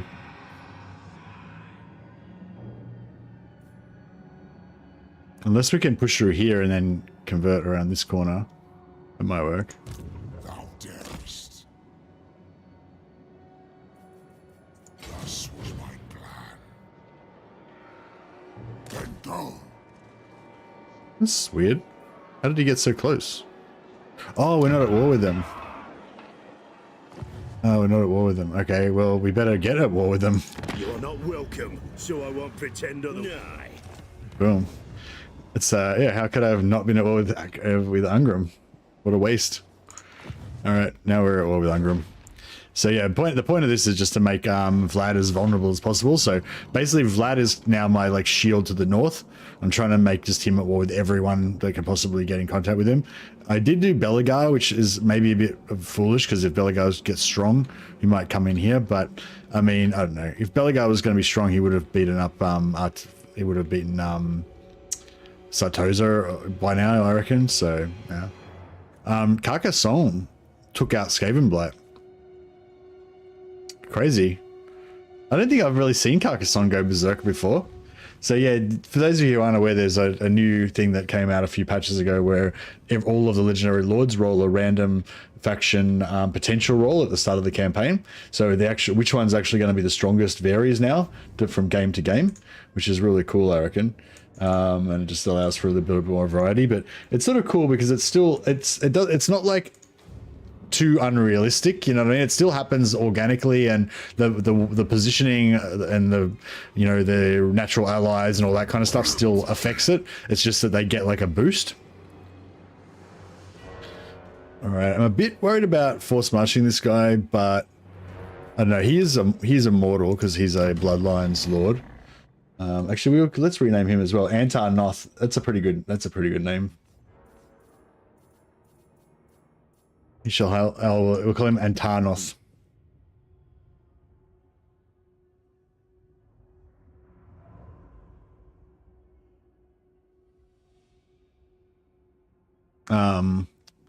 Antarnoth the Fiend. Boom. He's fiending for some blood right now. Alright, we'll try and get some more blues. I don't think there's no greens that are worth getting. Yeah, it's not really very exciting. Actually, we can melt that down. We don't really need that. And we'll get rid of that as well. Come on, Black Preapt. No. Got so many blues. Confusing everything, trying to get Black Preapts.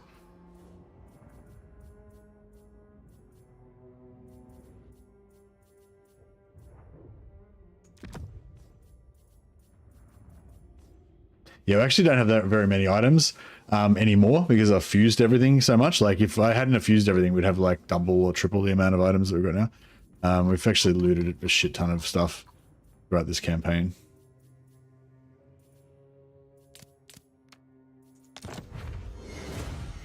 Brass cleavers, not bad.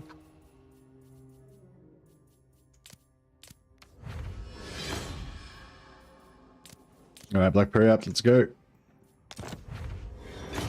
Nope. Alright, Black Preapt.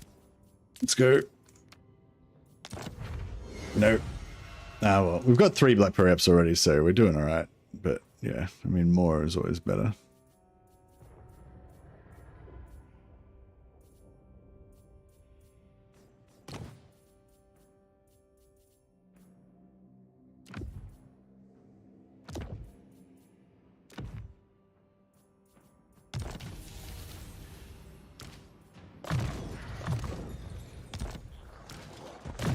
agony and despair.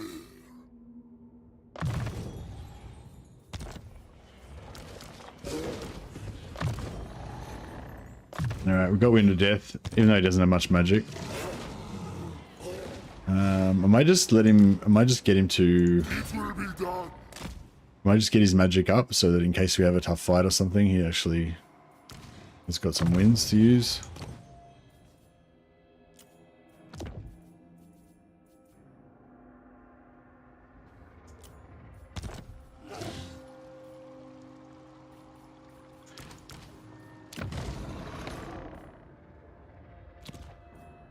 Yeah, I don't know. Do you reckon the corpse carts would be able to survive okay in the middle of the Cryptoras? I kind of think they might.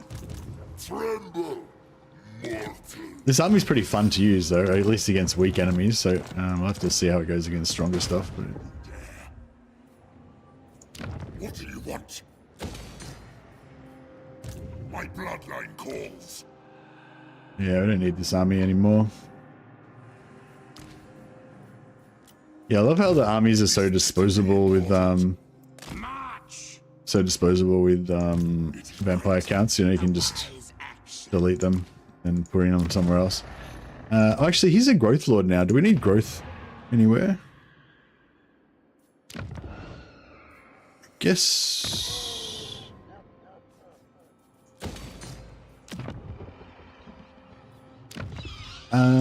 Actually, probably Galbaraz.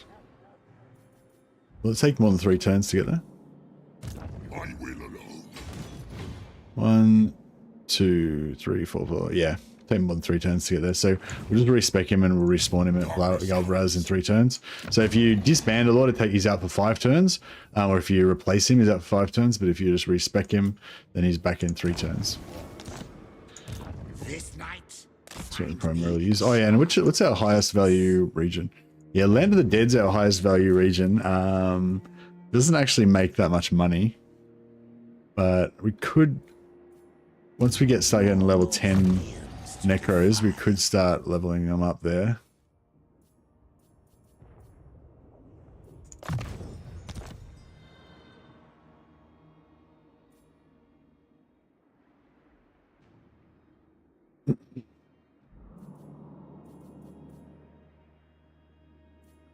yes, plunder the grimoires.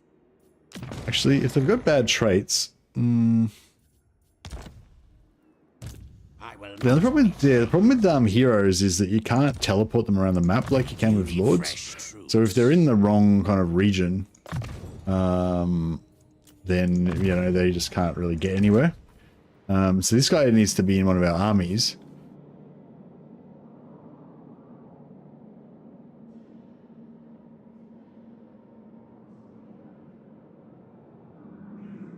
Yeah, Vlad has plus 50% chance of acquiring items. Yeah, true.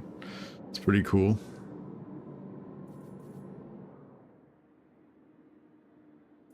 I think that the base chance is. Wait, do vampires have a magic item drop chance, Lord hero? No, vampires give replenishment, necros give replenishment, banshees give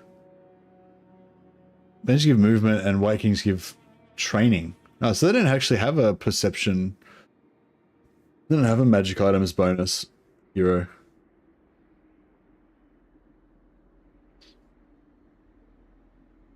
Yeah, it's it is pretty good getting the bonus magic item drop chance on Vlad, but I find it's not that big of a deal because, like, I think there's a cap. Oh, Isabella's the only one, is it? What'd she get? 15? No, she gives 25%, doesn't she, when she's maxed out?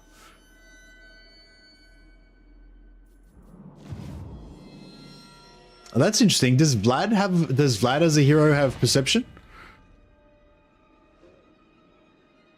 As well as the 50% skill? Because if he doesn't have it, then that's another big difference between them.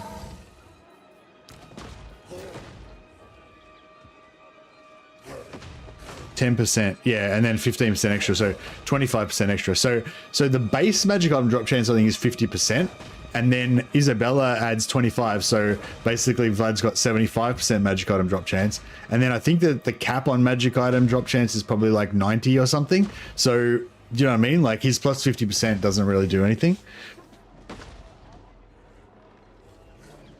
And you're like, and also if you've got like 3 or 4 lords rolling, like usually I'll go 4 lords with Vlad, at least for the first probably 10 or 15 turns, then, you know, you're going to be getting an average of like 2 to 3 items per battle. So yeah, again, it's like, again, it is kind of like, it is cool, but it's not like as cool as you think it is. It's not like you're going to get 50% more items than you would have gotten without the skill in total. You know what I mean? You're going to get maybe 5% more items, you know? Like Vlad himself might get like 10% more items, but you know, the overall amount of items you're getting per turn, if you got 4 lords, it's not that big of a deal. So yeah, I don't actually usually take that skill early. I usually take it, you know, after level 10 or 15 or something, once I've got a bunch of other important stuff.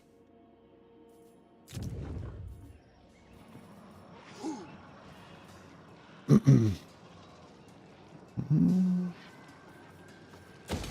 right, maybe we should just start a war with Tretch right now. I mean, Queek right now. How many turns we got left till we can declare war on him? Because he's probably going to declare war on me like the turn before it's actually... Speak. Be quick or I Oh, we take can your declare hands right now. Okay. Because I think he only just broke the alliance with me like a few turns ago. So I don't think he can declare war on me right now. But apparently I can declare war on him. So this is kind of cool, actually.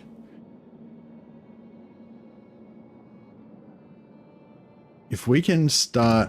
where's the nearest dead pool, raised dead pool pile? I've got some here.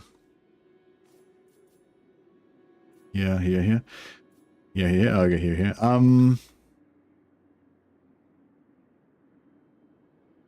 Probably should have just kept Wilhelm. It is night.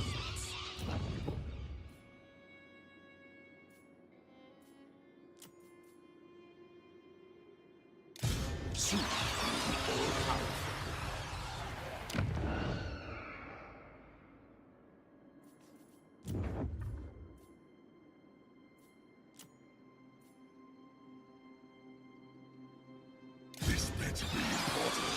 What do you want? What?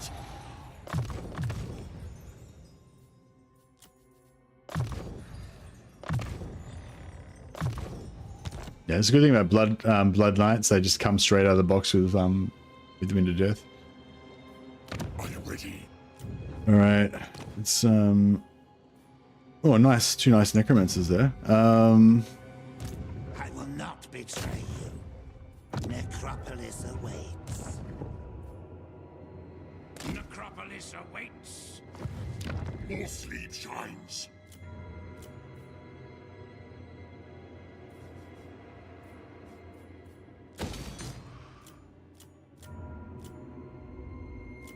Yeah, so I'm going to declare war with Tretch, and then I'm going to stretch Vlad all the way down here as well, so that Vlad ends up in war with Tretch as well.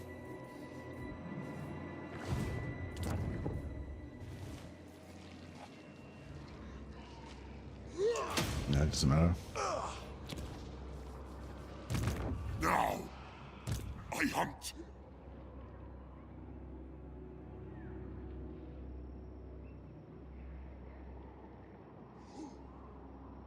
At last. See if there's any... So there's no garrisons in any of these places here.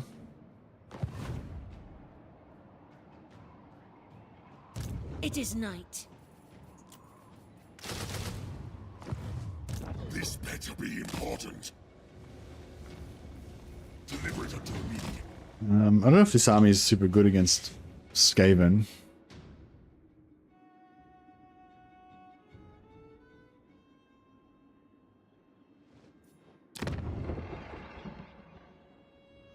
Having any good raised dead piles around here? I might just raise a lord here as well.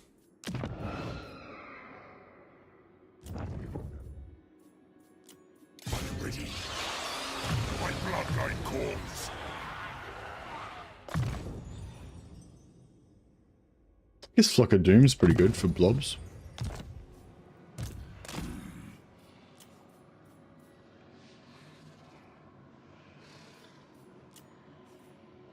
Black coaches.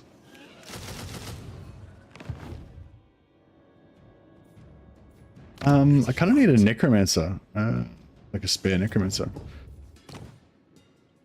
Maybe I'll just delete these extra ones that we don't want. Yes, misery awaits. Oh, that was discipline. That's pretty good.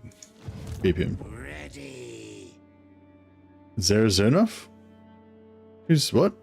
Who's Zerazonov?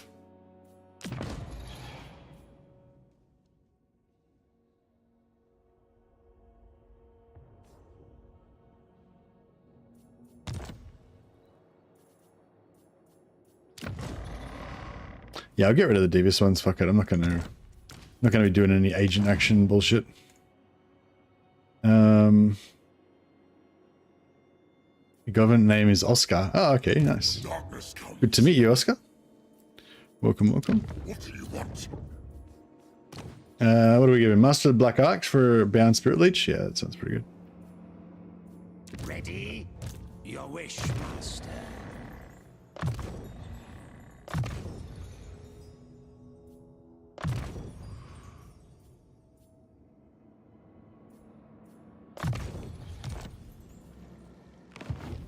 And yeah, we'll give him him. Ready? And we need to kill one more necromancer somewhere. Who's he? Is he the one that's going to try to? Yeah, okay. He's got a really good trait too. This guy is the one that's going to meet Gorst. And he's level 7, so I guess we should let him continue on his way. Was there one over here somewhere that we were like not?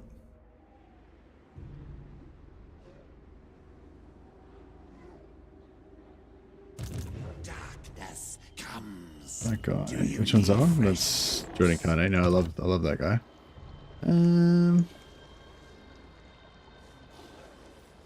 Oh, do these guys have extra necros in their armies that we don't need? You dare? He's level 23. I'm not going to get rid of him. This is level 6. Tough. That's not bad.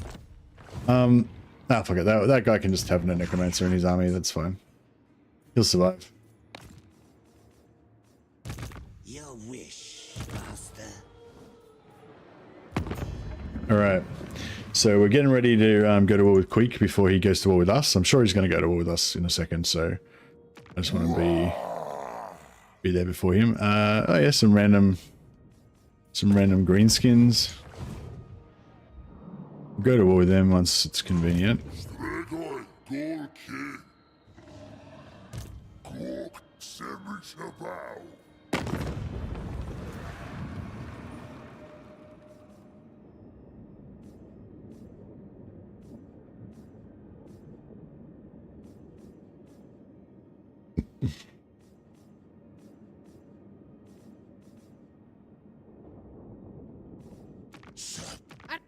Well, these guys are all happy as Larry. Maybe we should just keep him as our buddy. I was gonna say. No, I think what he was saying there is that he assumed that you would only have one name, the name given to you by your parents. Are you, like, in your country, do you have, like, one name from your parents and one name from your government or something? What? Yeah, just that whole statement sounded a bit weird. Yeah, we didn't really know what you mean. But I'm intrigued. Do you have, like, an official name and a family name or something?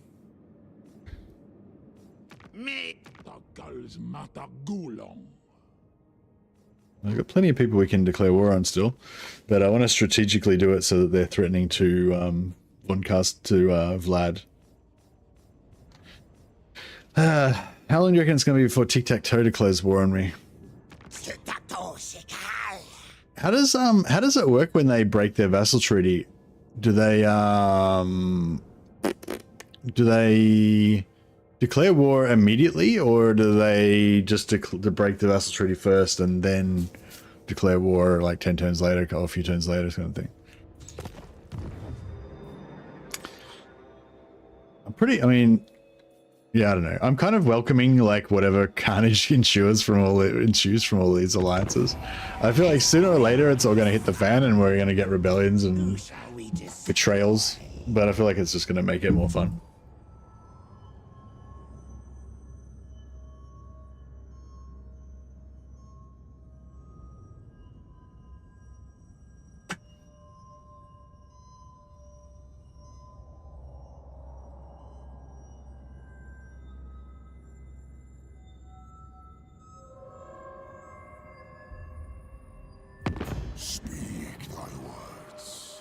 Pray to thine pitiful little gods that they ring true.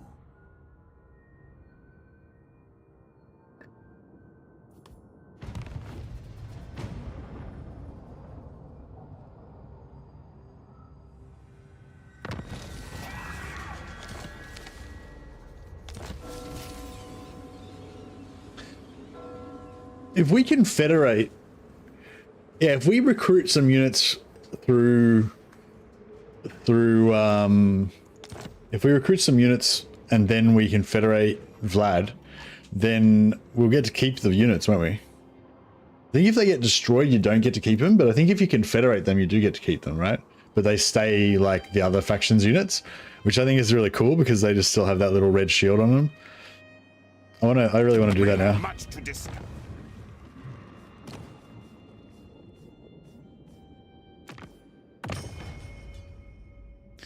For science, yeah. But like, imagine if we replace all of our greats, or we get all of our, or we have like a full stack of Graveguard, but they're like Drakenhof Graveguard with red shields.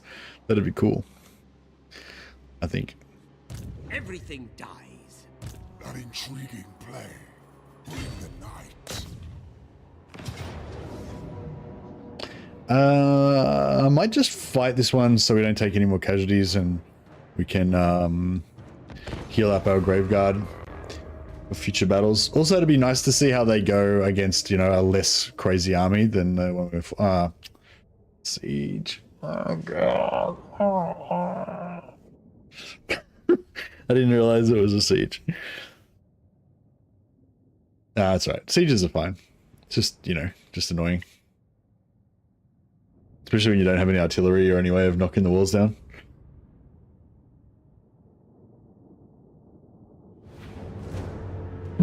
We need to reestablish the dominance of wizardry, of mages by being able to like get some spells that blow walls down. I think certain spells are pretty good. I think like bombardment, most bombardment spells do damage to walls, don't they? Vampire. The dead are mine.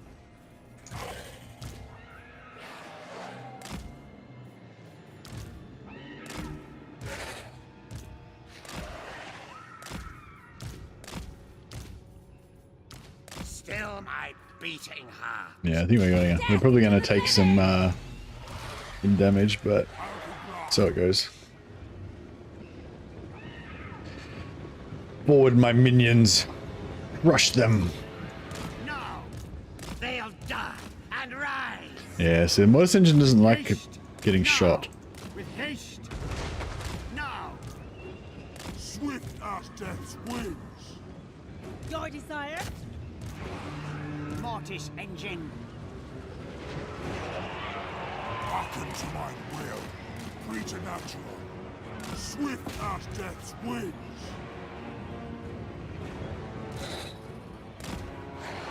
Necromancer.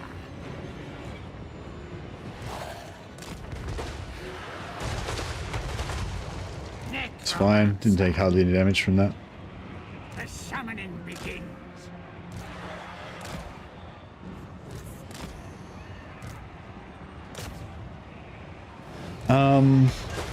Yeah, I don't think Purple Sun does any damage to walls. I don't think Pit of Shades does any damage to walls either.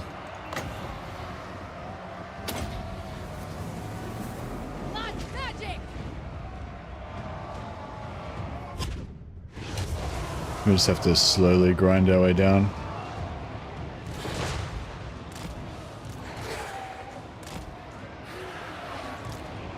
With haste!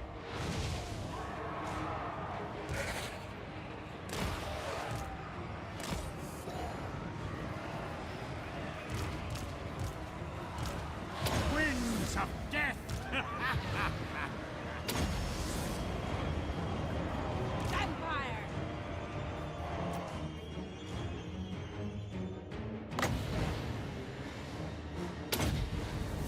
Oh, double trouble. Get it. Oh, no, it was a little bit too slow. That already moved off a little bit.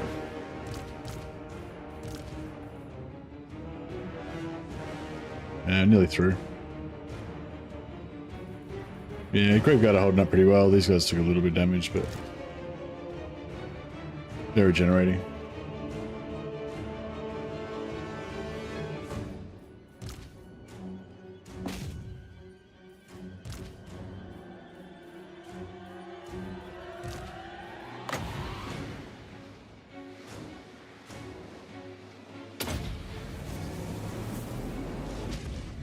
Nice. Double trouble.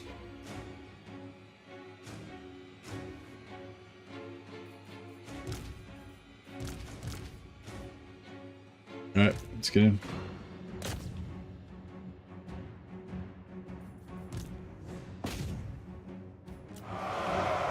Surpass Nagash! We are immortal! Mortals claim my dominion over all. I can chuck a purple sun down, but it'll probably just, you know, bounce around and hardly do much damage. Was weak.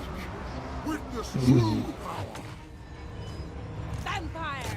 For Isabella! I will not fail. Alright, these knights need to chill the fuck out. They need to get out. I don't know if I should get rid of the knights. Maybe I should probably replace them with blood knights if I'm going to keep a unit, or just don't have them anymore. Kind of like having a cavalry unit in most of my armies, just so I got something to chase routers or, you know, whatever. Just a bit of variety. We are the new order! What?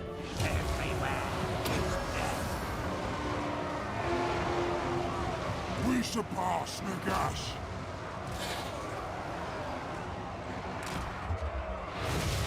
Let's get the zombies to keep pushing in. Actually, we could probably unit these longbeards. It should do a bit of damage to them. Righteous sorcerer.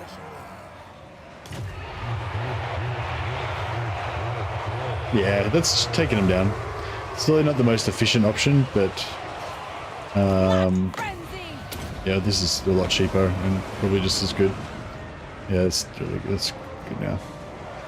These lands are mine. Attack! Address me as master.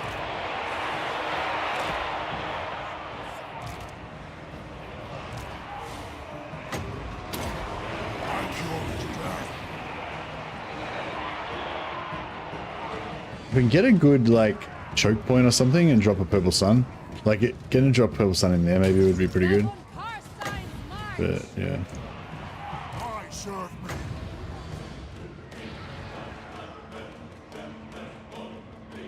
I hunger from the tomb. but yeah, the Graveguard are doing fine against like normal small arms fire and stuff. Like they're not taking hardly any damage. They're doing fine.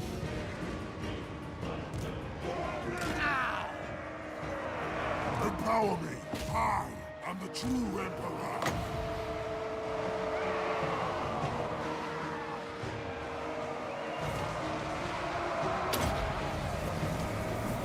Blood magic! Suffer death. Witness true power. Unfaithful Carstein.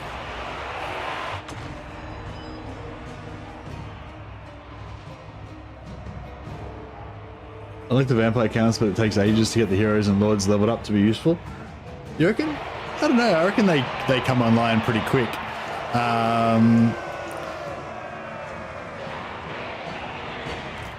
depends what faction you're playing. Like if you're playing as von Carstein, it's very fast, like Sylvania, because you can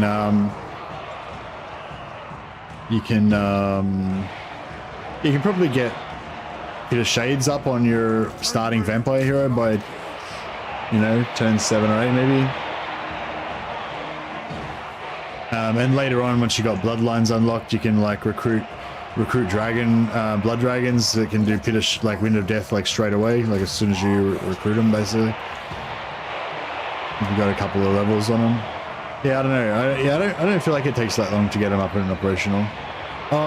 If you always use your lords for the magic, then yeah, then it can be slow. But if you're happy to use necromancers, because that's the thing, you can level up your necromancers as well, and they can get Wind of Death. So your new lords, you get like a new lord and just give them an old necromancer, and then they've already got Wind of Death on the necromancer, you know. So you can sort of, yeah. No, I do know what you mean actually. Yeah, but you can, yeah, you can make it not as bad by using necromancers as well.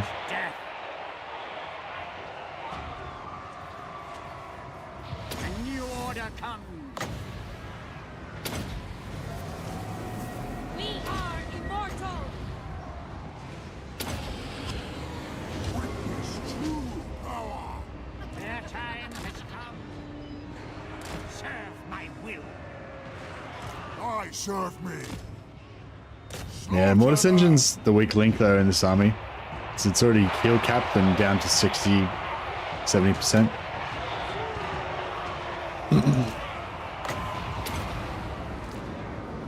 We are the new order. Gig Edgerson asks, excited for more dwarf content? Fuck yeah, I am.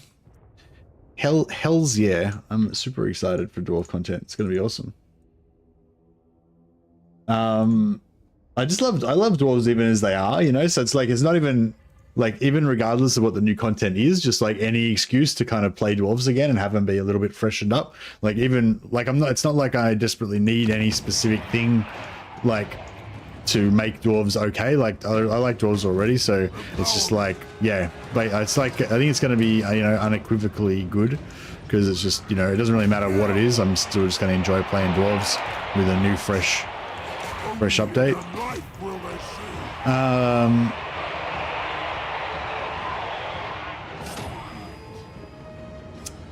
Yeah, like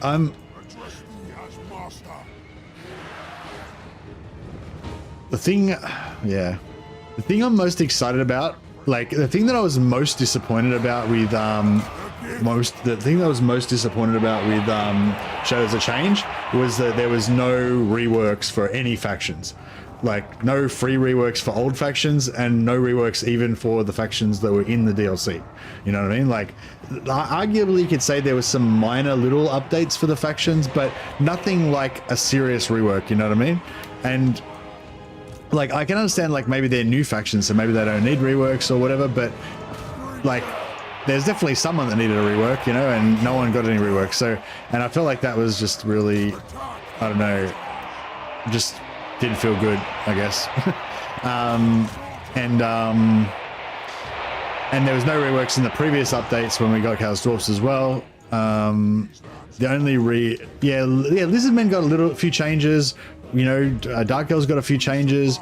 Cathay got a few little changes, but no one got a rework. You know what I mean? No one got a rework like, you know, when I say rework, I mean like a proper rework, like when the dwarves got their like Oath Gold Forge added, or when the dwarves got their like rune magic added, or you know when the vampires got the bloodlines added, or something like that. You know what I mean? Like a proper rework where it really fixes a faction or really makes a faction heaps better, or whatever. You know what I mean?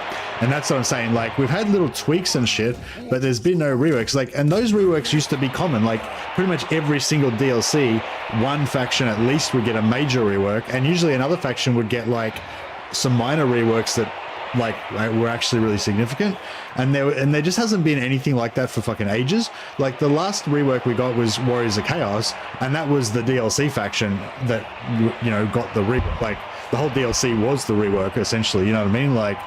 So that, I feel like that almost doesn't really count, you know? But yeah, anyway, my point being, this time we're going to get reworks, I reckon. because they've like talked about little, well, actually I don't know if they've talked about anything really officially, but there's been a lot of talk about, you know, like Empire really needing a rework, Nurgle really needing a rework, like as in like you like, do you know what I mean? Like with Nurgle especially, like you literally cannot, you can't put out a DLC for Nurgle with a straight face and not rework the faction. You know what I mean? Like people would lose their shit. I would lose my, you know, well, internally I try to control it, but you know, and same with Empire, like the way that it currently is right now, where Karl Franz, who's supposed to be this great ruler that you know brings all the Elector counts together and, you know, uses his political machinations to play them off against each other and all that so that he can use their armies and whatever, he can't even do allied recruitment to recruit Elector count units. You know what I mean? He can't even get, like, his armies can't even get replenishment in other Empire lands, you know, like, so like it's not like unplayable, but it's really broken, you know, like the way the Empire is now is really fucked, like when you play Karl Franz. So again, it's like they just basically can't do an Empire update without reworking Empire. Like Empire has to be reworked. Like I can understand them putting it off and like it taking a while, but not when there's an Empire DLC. Like they can't do an Empire DLC and not rework the Empire, you know what I mean? Like that would be like real bad. So, but anyway, I'm making this all sound kind of negative, right? But actually it's a positive thing, because what I'm saying is like we're definitely going to get an Empire rework and we're definitely going to get a Nurgle rework. And a lot of people think we desperately need a dwarf rework. I don't know if I agree with that, but I think Creative Assembly agrees with that. So we're probably going to get a dwarf rework as well. So yeah, so basically what I'm saying is that the whole thing that's been most upsetting to me lately, like the lack of reworks, I think that I'm going to get lots of reworks in this DLC and I'm going to be really happy. End of rant. Thank you, Click Monkey, for the rant warning. It's okay to rant, but I need to be aware of it. I need to control it. I need to focus it. Focus the power of the rant. I feel like that was a pretty good one. That was concise. It was concise, it was focused. I managed to succinctly deliver the message I was intending to deliver. I'm just going to heal these black knights up. A+ rant. We need a Creative Assembly rework. Well, I think Sega's already done that.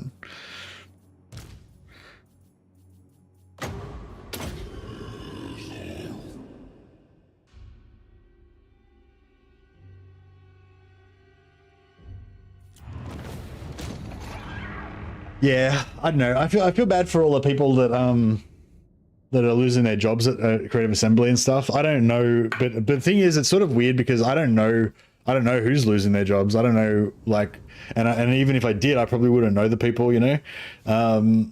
So it's sort of, yeah, it's sort of weird. Like, I mean, you know, just in a general sense, I guess I feel bad for anyone who's losing their jobs, but it doesn't. It's kind of meaningless to me because I don't know who any of those people are and I don't know what they do and stuff. But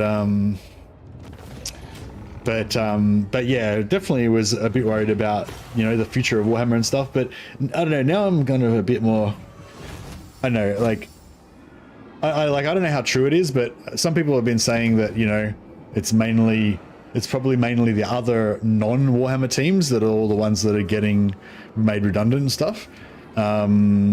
And the actual Warhammer teams are probably the one part of the company that's not getting, no one's getting sacked in it, you know what I mean? So in a way, I'm thinking like, well, that's cool then. Probably most of the people that I love, even though I don't know who they are, somewhere out there's some Creative Assembly devs that I fucking love because they made this amazing game that I'll be forever grateful for them for, you know, even though I will never know who they are. Oh, I know a few of them. I know, like, you know, Mitch and Rich and stuff, but yeah, but there's lots, I'm sure there's lots of them that I don't know. But yeah, but hopefully none of them got sacked. You know, it was just like some other dudes that were nothing to do with Warhammer. I don't know. But yeah, I got no idea. Again, not like wishing anyone to get sacked, but I'm just saying, you know what I mean? I especially don't want any of our beloved Warhammer devs to get sacked, so they can keep on making glorious content for me. I know that's selfish, but that's just how I feel. Sega is kind of reworking. See, yeah. I kind of want to keep this for myself. It's like tier 3 settlement. I wonder if I could sell, if I could, ooh, how many barracks are in Zoppa? I could probably get, Impress me. I could probably, I reckon I could probably trade this for Zofbar if I tried hard enough.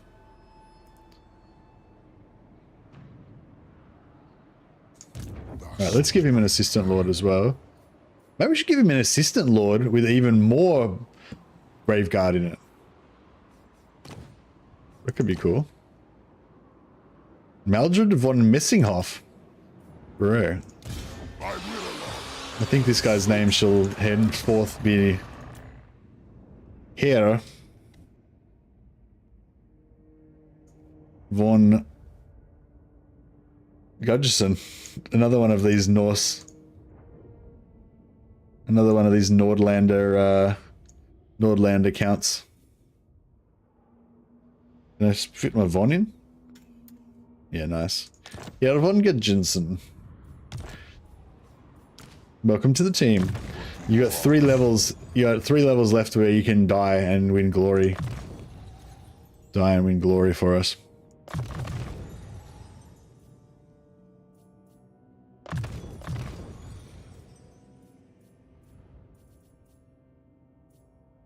A good little lightning strike might be a bit of fun.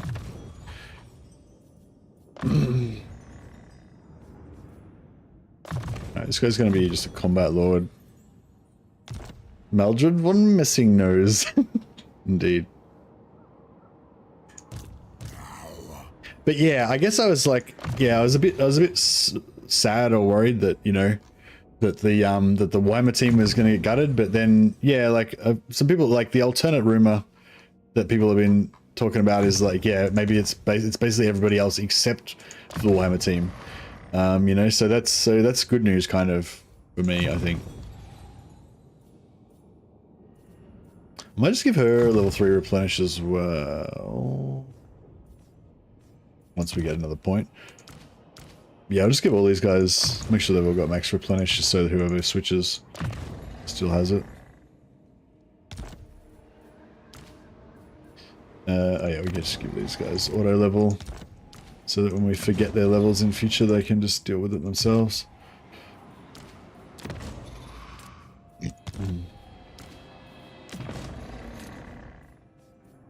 Actually, no, I'll fix her up.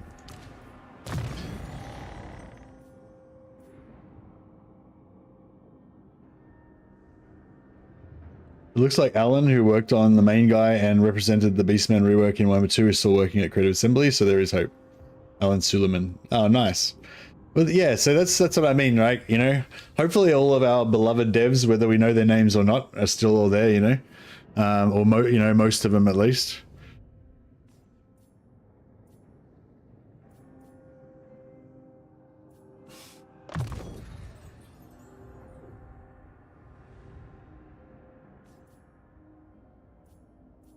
Actually, I should just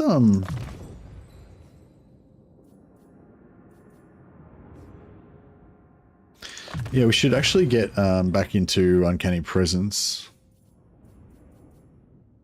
The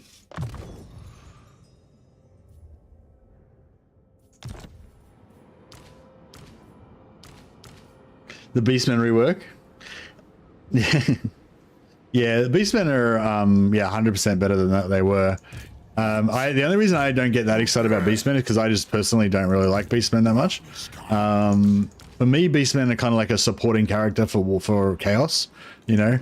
I love that they exist. Like, I feel like they are like one of my favorite parts of the Warhammer world, although I kind of love everything about the Warhammer world. But yeah, like I love the fact that they exist and that they're part of the Warhammer world, and I feel like they're really an iconic, necessary part of the world. But I just don't want to be them, you know what I mean? I don't really want to play as them. They're like one of my preferred enemies. I thirst. Expand Sylvania's borders. See, I'm thinking now what we're going to do is come back around this direction. Actually, we'll just get whatever we can get from here. Should we... What's going to be good against Skaven? I don't really know what's going to be good against Skaven. I feel like undead in general are bad against Skaven. Like all of these strategies that I've been doing with the zombies and everything, like I don't think it's going to be very good against Skaven, especially if they've got high tier like AoE artillery kind of stuff. I think like crypt-horrors and cavalry maybe would be good against Skaven. I know Skaven, they tend to have a lot of spears though, so I know Skaven kind of have everything kind of. Look, they're bad against hero stacks, but we can't really do stacks on stacks of heroes. Yeah, hero stack is the way to go, but we can't really do that.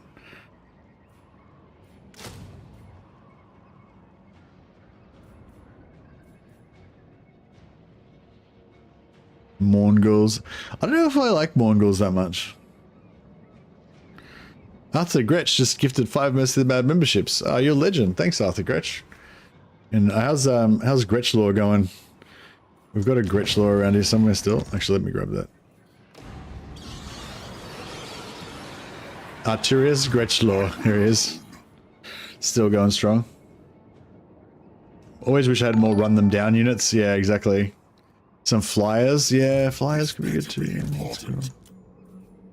I don't have any flyers available. I mean, we're going to get bats, but no, I think we want something better than bats.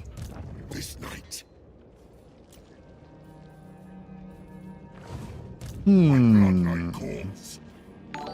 This suits my cause.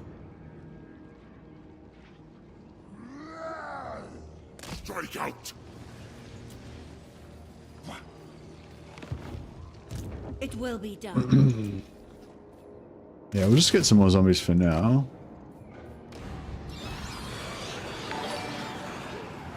A pact will be placed. I don't think we want to be on dragons. Maybe small mounts. What do you want? I hunt. Overwhelming numbers and auto resolve works against. Yeah, actually, that's true. We could just do like big lumps of Graveguard and auto resolve. That might work. Sleep shines. Thanks again, Great Arthur. And welcome to our new members, John, Boo Aziz, 0.45, Suspect, and Soul Reaver. Or, you know, welcome back, as the case may be. This better be important.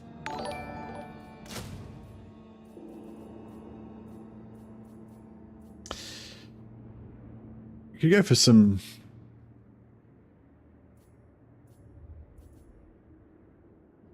That's the thing, if like...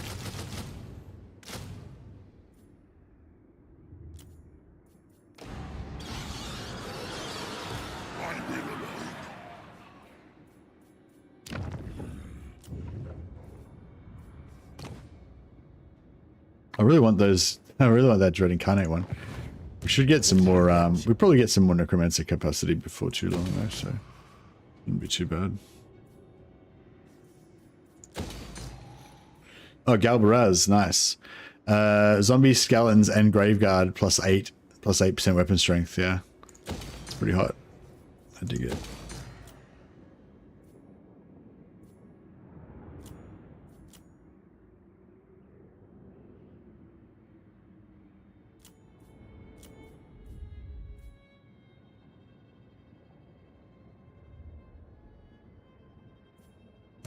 Yes.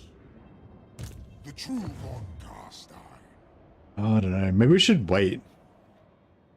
Yeah, we should wait, actually, because we're not really ready to attack with our other armies. It'd be better to be, like, kind of overwhelming and, like, perched on his borders in all directions.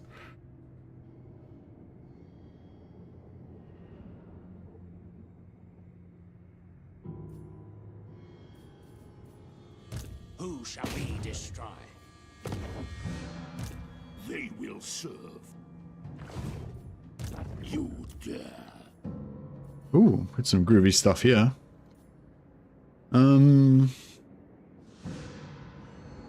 See, I feel like the Vargeists in theory would be good, but in reality, I think they would just get the crap shot out of them and die.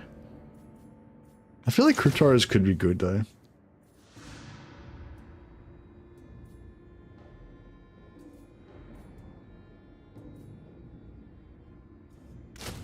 I can give him a try, I guess.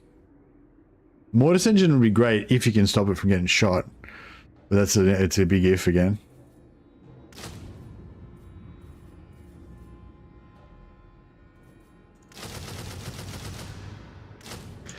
Wolves, yeah, I don't know. Wolves and bats, like, they got low leadership, so they take a tiny little bit of damage and then they just evaporate. So it's sort of, yeah, I don't know.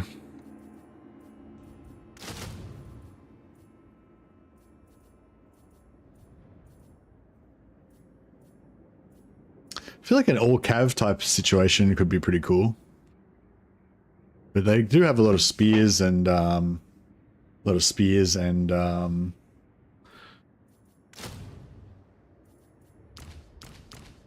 stuff. Darkness. Pyramid, Black Pyramid and a gash. Black Pyramid, yeah. Alright, cool. So we'll force march him to there. Oh. Yes. Alright, maybe we won't force march him to there. We'll force march him to just where he is right now. I disobey. And this old man This better be important. Necropolis awaits. shall... So what do we like with Blood Knights? They're like great Graveguard, don't they?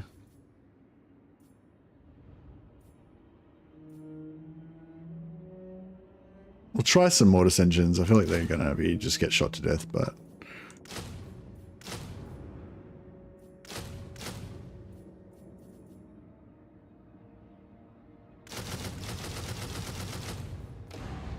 Got full 20 stack already. Alright. Is that in Numus? Yep. Alright, so we need to get to Sunken Konark.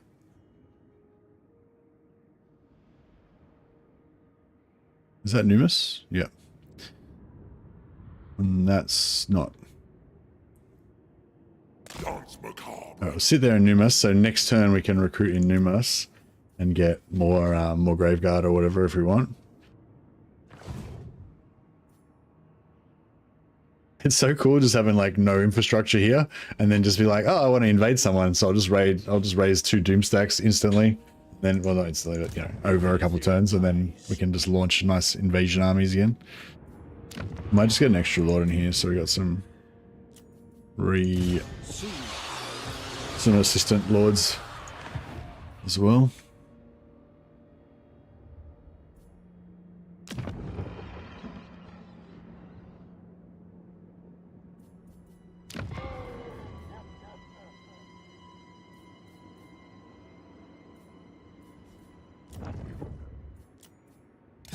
They will serve. The spirits agree. Yes. No. No Arcan, no landmark in Arcan's tower for vampires. Yeah, yeah, it is weird, isn't it? Black Tower of Arcan. There's nothing good going on there. No, well, I suppose they can't put a landmark in like every single region, but yeah, you'd think that one would stick out. Where are those orcs that I wanted to go to war with? Oh, they're there.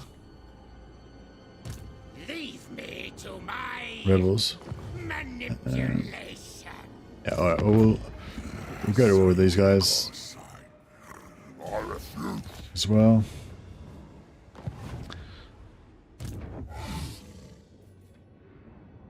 Darkness comes. Look on me and despair.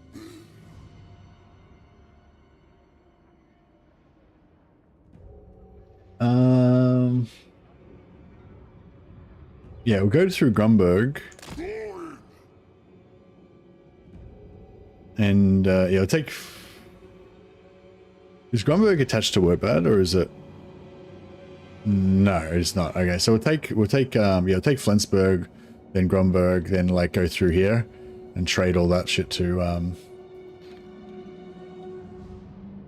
Vlad. What do we got him down to now? Rank 17. Oh no, he was ranked 25 before. Oh, I didn't take all his money. We've got to take all his money like every turn, otherwise he'll Sleep shines. otherwise his strength ranking will stay up. Everything dies. Thine right is mine. More sleep shines. I don't know if we've got anything in range that we can trade him though. On Carstein. I'm gonna trade him Grom Peak.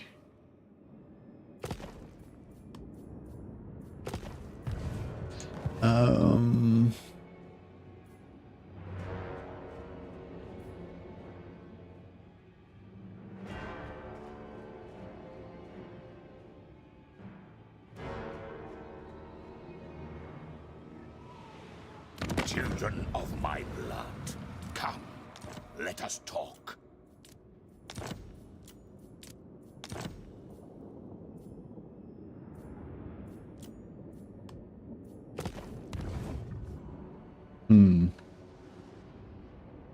Hey, Ostblock Latino. Welcome, welcome. Cool if the dwarfs get a rework with some Chaos Dwarf economic changes with the Carracks as main settlements and the minor settlements as mines or something. Yeah, I'd actually really like something like that as well. I don't know if they'll do that though, because they probably want to keep them different, separated. But yeah, I really love something like that too. I'd kind of love it if like nearly every faction had something more like the Chaos Dwarf system. You know, just have like a more intricate economic system for kind of as the baseline that's normal for all factions, you know. But yeah, maybe that's a bit. Fight. We are in agreement. Maybe that's asking too much. Good. This will do.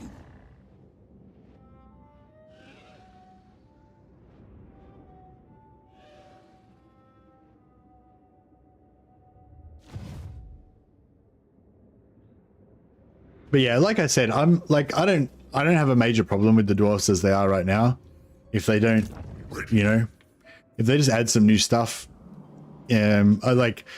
Yeah, like I said, I think I don't really feel like the dwarves desperately need a rework, but there seems to be a really strong sentiment. Like I hear it from multiple different YouTubers and stuff that they think the dwarves are really bad and they really need a rework or whatever. So I don't know. So I assume that if lots of major YouTubers think something, then one, it probably is representative of their communities, and two, you know, it's probably pretty likely that CA listens to them at least somewhat, either to them or to the communities that they're representing. So yeah, even though I don't feel like dwarves are terrible, like I feel like there is some sentiment out there that they need a rework. So I don't know. I'm guessing they'll probably get something, but I don't really know. I don't really know what they really need.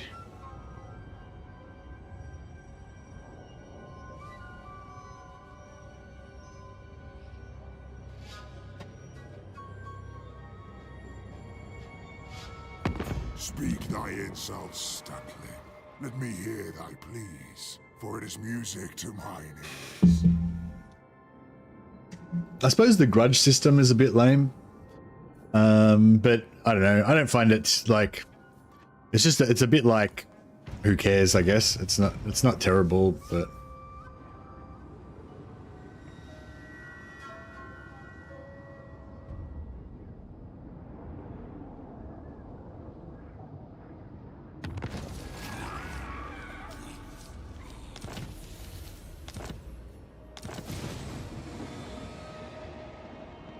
found that most YouTubers and streamers force their opinions of their communities rather than the other way around.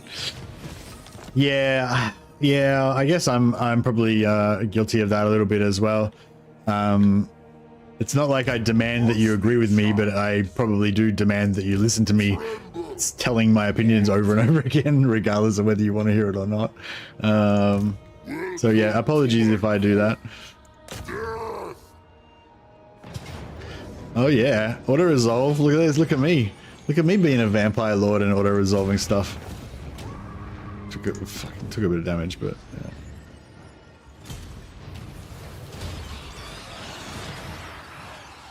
Your will, onward.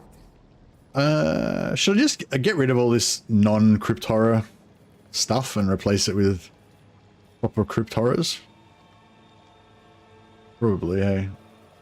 I thought these hex rates are pretty high level, but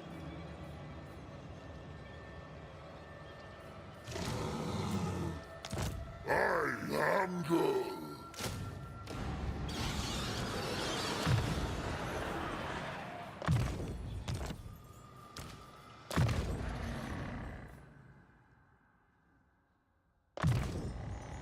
my favorite dwarf lord. Get some Morngulls in there. What do we want Morngulls for though? Because the this dude buffs crypt horrors, so I'm trying to, like, you know, maximize the crypt horrorness of it all.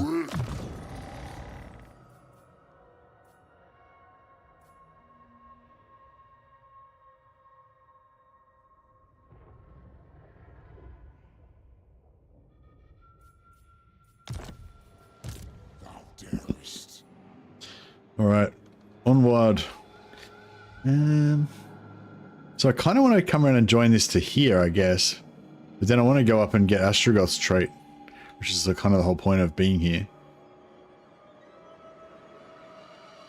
Get Mongol stealth assassins. Oh, they have stealth, do they? Okay, well, yeah, I guess that is pretty cool. This better be important. Could we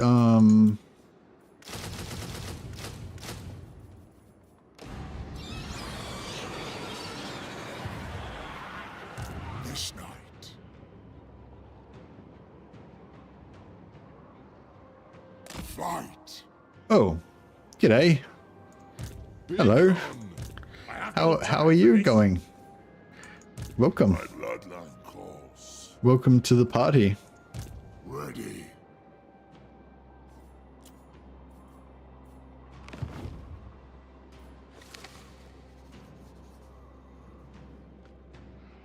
Oh, they might have. I don't know. They probably do. Seas of blood.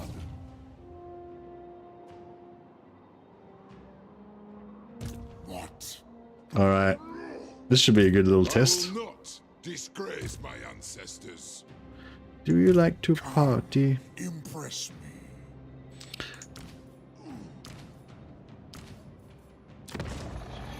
Let's get some. We might need more winds of magic to just endlessly blast dwarfs. So we'll get another one of those bad boys in there. I would like some staffs of damnation, but we need more heroes. We got her. She gives one. Actually, we can get one on this guy as well. Hair von Gudgerson. Carry a staff of damnation into battle for me. A brass cleaver, perhaps.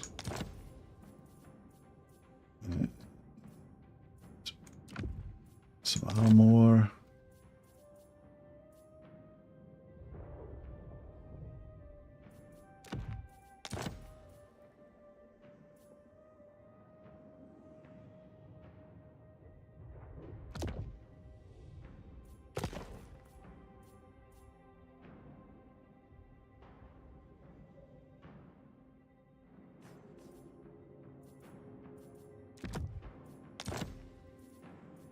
Okay. I grow impatient.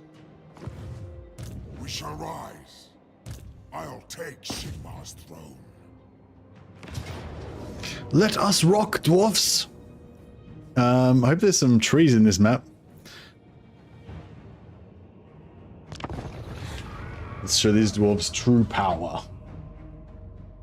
Yeah, I think Mongols are. Yeah, I think Mongols do stalk. I think you're right, Silver. I just I'd forgotten about it.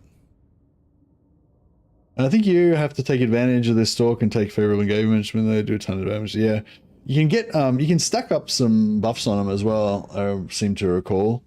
Well, I did a video about doing Mongol doom stacks like ages ago.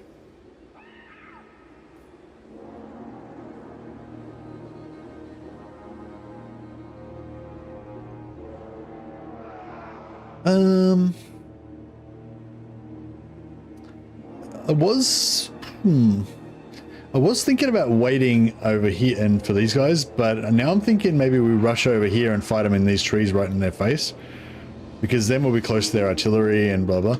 How long have we got till the artillery come on? 2 minutes and 5. All right, we've got 2 minutes and 5 to get over there. I reckon we can probably almost get there in 2 minutes and 5. So let's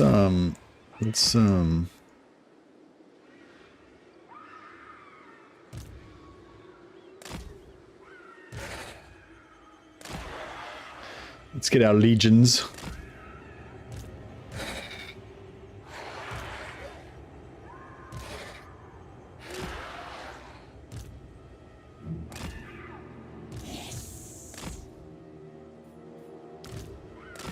The living will join us.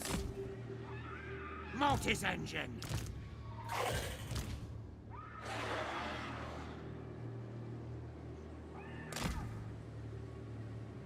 All right, and we'll put these guys, actually we'll put these guys behind them so they can have some surprise. Actually, how much difference does it make if we put them on here? Yeah, it makes no difference, so we may as well put them over here. 30, it's 30 seconds. It's not a big deal. Just in case we don't have anyone in their back line by then. I mean, I think we will, but we shall see. Noble of the night. I will not shy at these. It is time.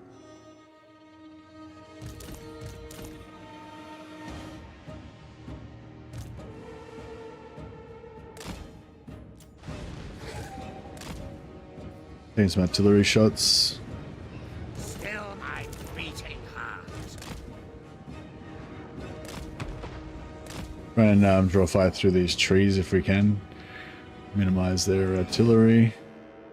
Yeah, this is working perfectly. Their artillery's all just getting like, you know, only like 1 in 4 of those shots are actually making it through, and their yeah, their archers are getting some better, doing a bit better, but yeah. Nod dragon? What's a nod dragon? What? Undead descendant.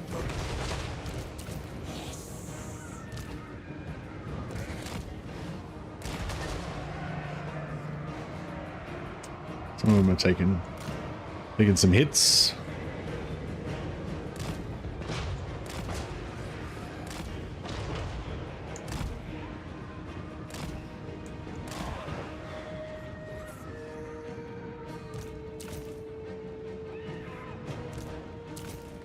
Mortis engine.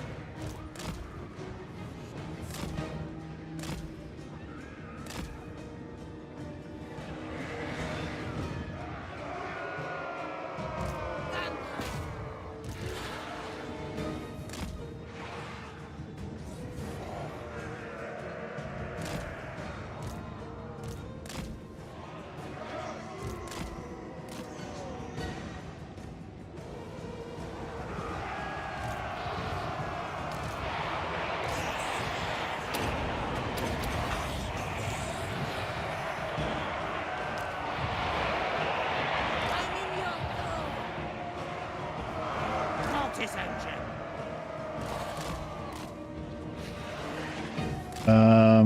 Yeah, no, it's fucked.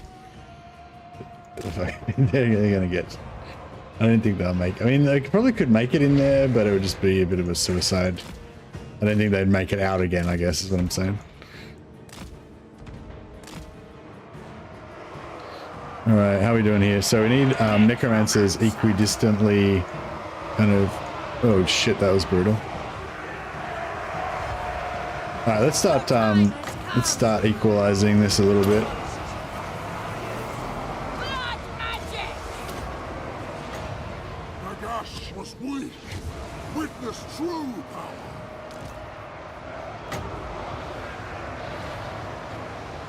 Beautiful decay.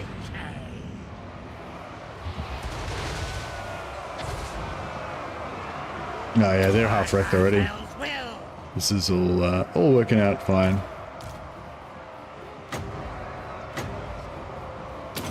Fuck. I was just casting it and then he like moved on me. Alright, their artillery's officially shut down. Just do my master stroke coming in their rear. And mortis engines just casually. There's some dwarf warriors. We got slayers everywhere.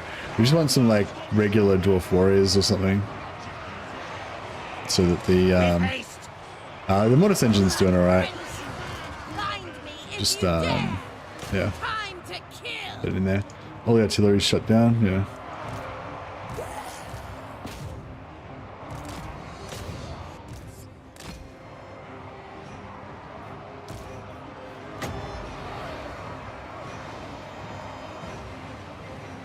Winds of death. Alright, let's try this again.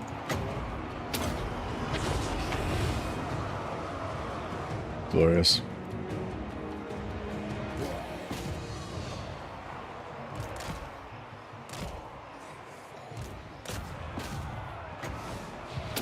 Oh, bro. Flamethrowers. Oh man. Alright. Fuck that. We'll just specifically overcast bit of shades on those guys. And we'll We surpass Nagash. Suffer death.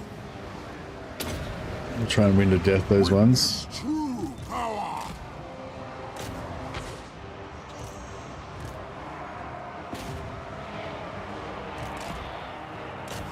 No, bro. That sucks. Big time. Sucks big ones.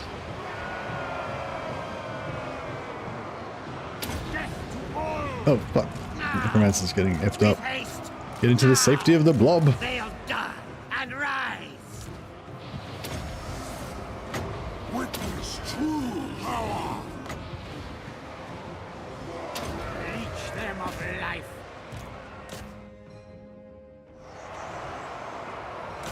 Yeah, I need to shut those flamethrowers down. Man, this is a rough. Oh, our knights died. Well, they died off screen while I wasn't paying attention. Those flamethrowers need to get shut down big time. But yeah, these guys are holding up pretty well, considering all the stuff that's been thrown at them. Those flamethrowers as well. It's like they don't deserve that. These Graveguard, but they're handling it like chads. Except those guys, they're getting wrecked. Necromancer. Everywhere is death. Yeah, work here is done.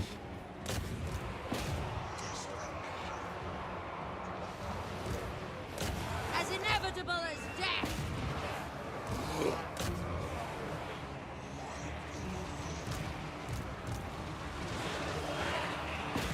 Where are these slayers that we're still... Oh, the Lord hasn't broken yet. Alright, let's give him a bit of overpowered Spirit Leech to the face. Let's see how he likes that. You can have a bound... You can just have a bound Spirit Leech stacked on top of that. We surpass Nagash. Vampire. Boom. At once. I hunger. Lord and Master. We got some Slayers somewhere? Ah, Slayers. Here we go.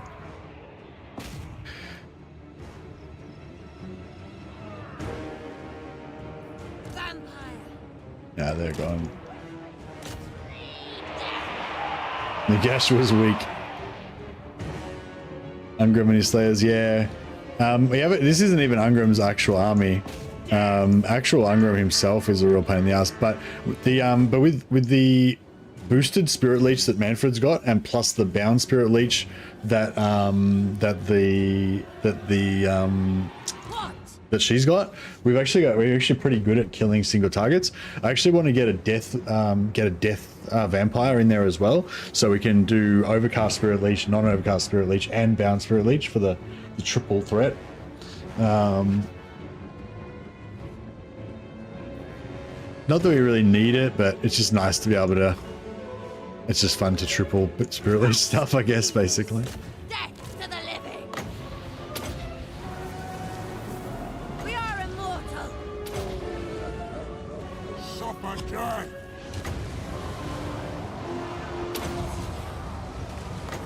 The curse of undeath. Blood magic.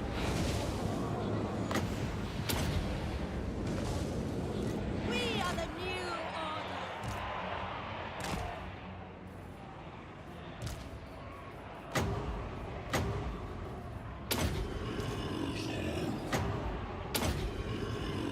Their time has come. Just gonna madly try to heal as many. Serve my will. Just madly try to heal as much stuff as we can. I hunger. With haste.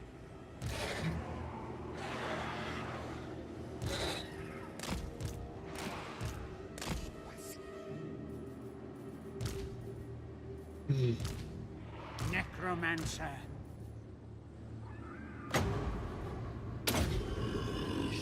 Life is a phase.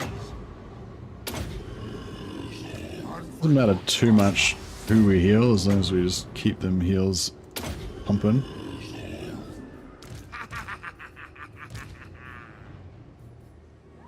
Necromancer. These lands are mine. Plus we got the Master of the Dead heals, just healing everybody as well. Hopefully. The summoning begins. Now.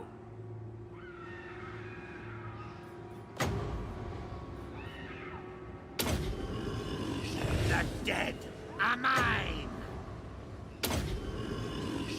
Hearken to my will. Necromancer. Alright. I don't think we're going to get another minute. 60 seconds until we get another any more wins. 30 seconds, 25 seconds. Yeah, actually, yeah, we'll probably get another cast. Their time has come. Thy serve me.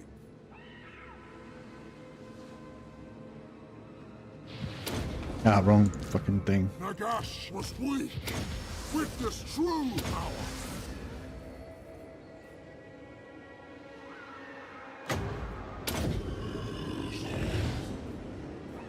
Alright, that'll probably be about it.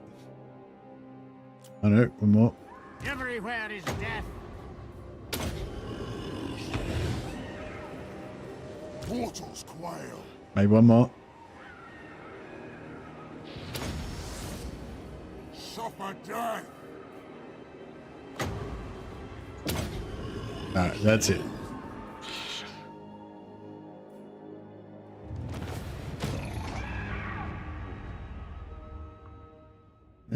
Yeah, well, I was thinking about getting rid of the Black Knights so I could get another unit of Grave Guards anyways. So I guess that's okay. And then we'll drop a Grave Guard. Put one more Vampire in. And that should be good. Hey, Fairy Storm, how you going, buddy?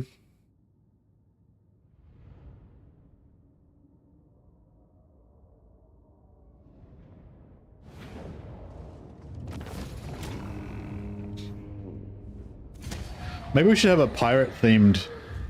Maybe we should have a pirate themed warband.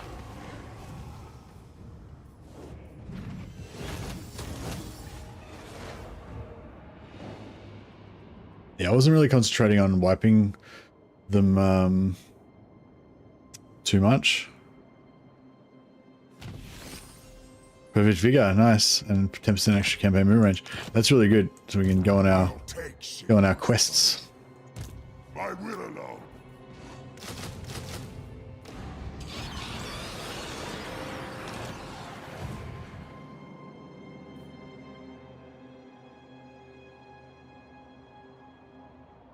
A pact will be placed. Follow me. My thralls, track ahead. More sleep shines. Strike out. Can't wait to start a new France campaign when Thrones of This Decay night. drops. Yeah, March. I'm with you. I'm with you on that. What do you want? Or a new dwarf campaign. I'm not like hanging out for Nurgle, but I am intrigued to see what kind of changes, you know, in case there's anything good. This night. But I'm not like, you know, not holding out for it too much. How far up here do we have to go to get? Oh yeah, we can't kind of get there. Come, impress me. Should I get? It is night. I could move back to get more replenishment, or I could just not work. I could just I grow impatient. just not care. I'd be like, bring it, This better be bring it, feeble dwarfs.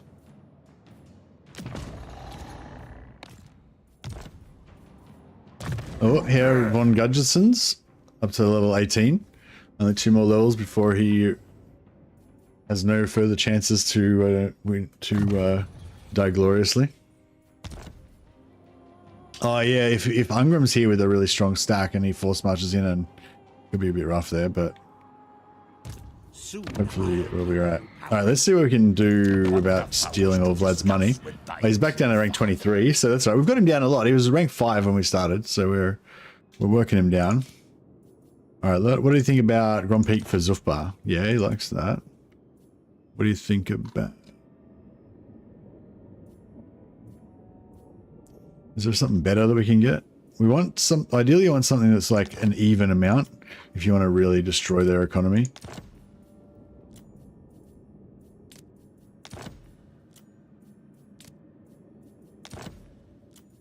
The moot seems quite similar for some reason. Needling. This is what we're talking about. Why is needling so even?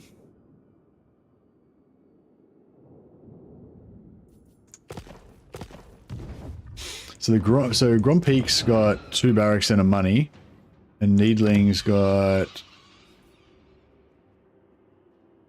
money, a barracks, and a walls. Yeah, I don't know if that's really.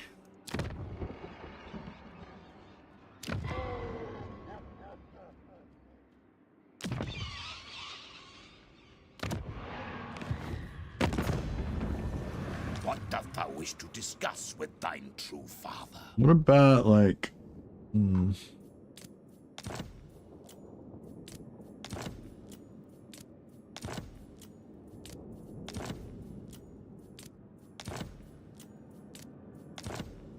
We'll just work our way down. So we'll just go for the most expensive that they've got. I accept. Well, according to them, I hope it's actually worth something. Where's Flensburg? Oh, did I take that already? Okay, cool.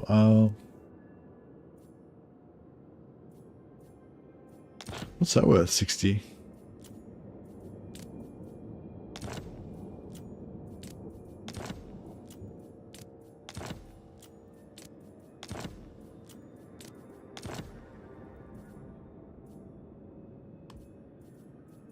Very well.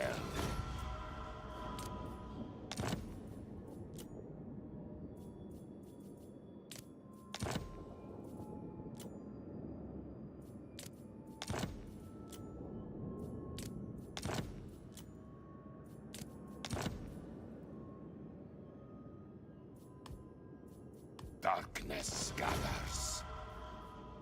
What about Eckendorf for Rank Hills?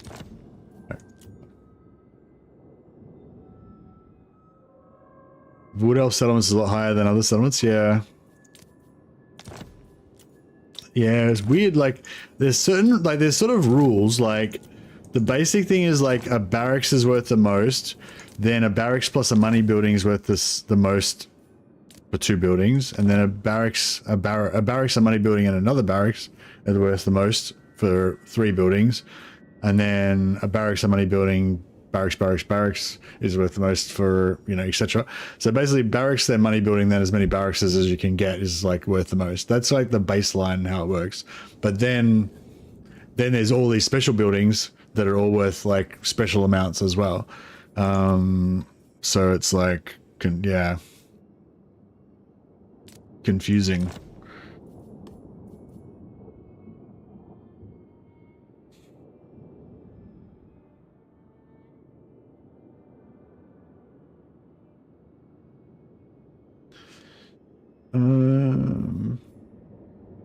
What about, actually, what about, can I trade Eckendorf for Barrack Doors bag?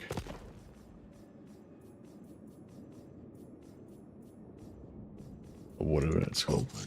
You come to the Lich King. Brave or foolish? Oh, well, I don't know. Right, so I have to trade Eckendorf back for, try and get Vrenki Hills back, but I can't.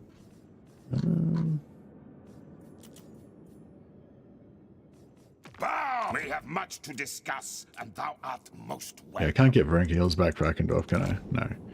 No. Needling for Vrenki Hills? No. Alright, Needling for...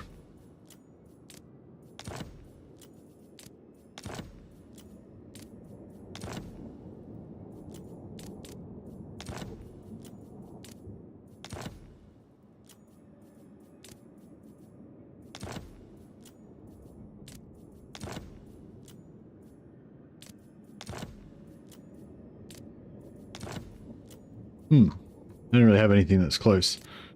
What was the closest? 44, I think, was the closest. Well, no, recruiting home's the closest, but we can't afford that. 44 for the moot, yeah, alright. Okay, he's broke now. So that's something at least. They will bend.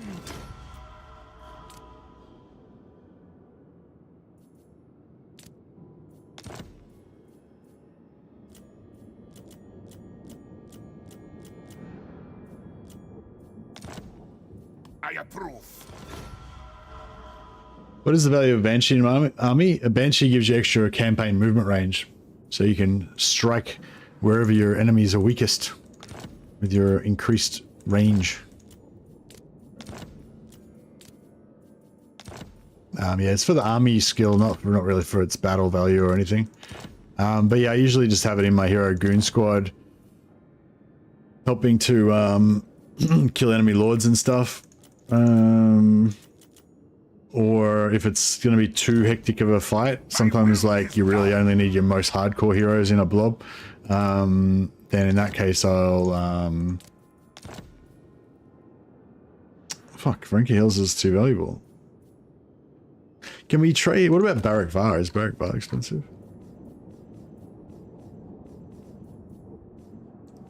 So you come to the Lich King. Oh yeah, get Barak Var.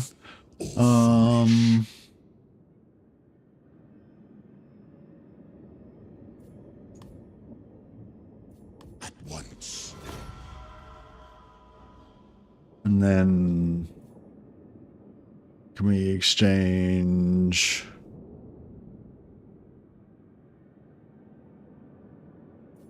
Matorka for Barak Dorsbag? Almost. 23,000 gold is a bit much though. Matorka for, what about Matorka for Doc Karaz?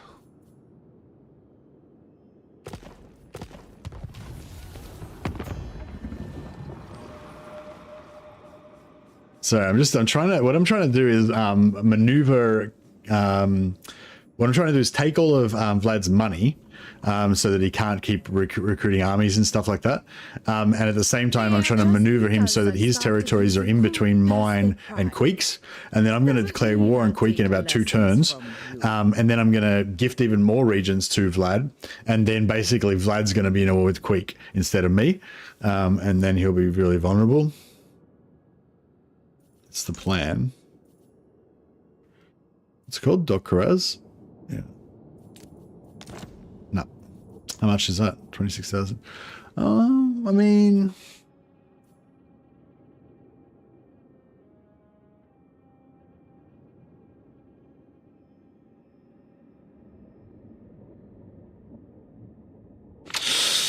I mean, 26,000 is a lot of gold. It is a lot of gold. Nah, fuck it. Let's do it. All right. So now we can trade him. Of my blood. Come. Dockeraz. Oh, 62. Can we get anything else for that? Rank Hills. Oh yeah, beautiful.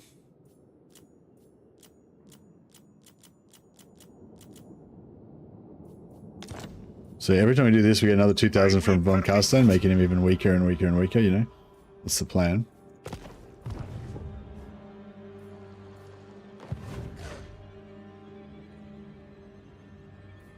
Watch me ignore Vlad and go straight for my stuff? Nah, I won't allow that. I'm pulling their strings. I'll control them. They'll do only what I desire them to do. I will alone. I'll take away their illusion of free choice. Then go.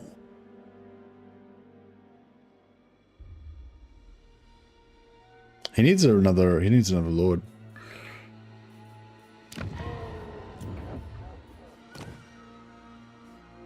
I've got any... No, I don't.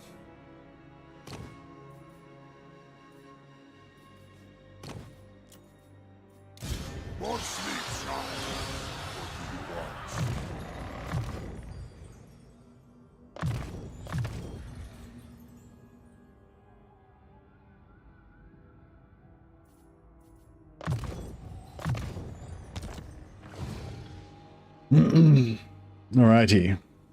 So yeah, so we've got Doc Karaz. So once we take Iron Rock, then we can get into here. Hopefully. Vrenka Hills. Don't really need Vrenka Hills. What are we going to do with that? Oh, we'll give this back to him so he can... Come to the Lich King. Oh, actually, no. Did we get... If we give... Actually, if we do Vrenka Hills...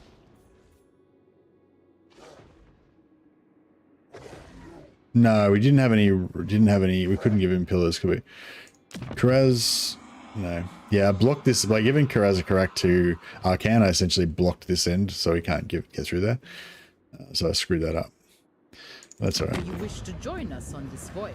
Alright, you guys give me all my money back if you don't mind. Thank you very much. Yes, the winds blow true.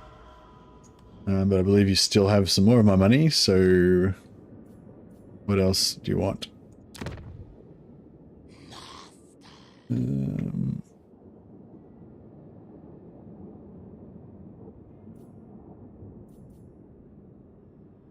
Give him Dragonhorn Mines, I guess. Ekron's tier 4 now, so yeah, we don't really need Dragon. Oh, actually, I don't want to lose the vet. Don't really lose any more Necromancer capacity. I don't really like the idea of letting oh,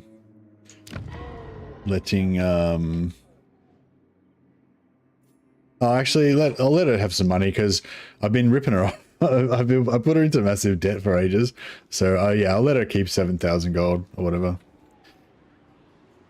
Well, she's supposed to be one of my closest allies. I guess I should stop destroying her economy over and over again. All right, cool. Enough real estate shenanigans for one turn. This better be important. Deliver it unto me. To the shadows. Okay, he can go up to Sonic and Kernock. Soon I'll be all This guy can bring another 18 zombies. You can never have enough zombies. What's this Black Knight? He wants Black Knights and Graveguard. ready. Bring me flesh to Get some more Graveguard, get some more Black Knights. Somebody wanted to see some Black Coaches in action. Fuck it, we'll get some of them in there as well.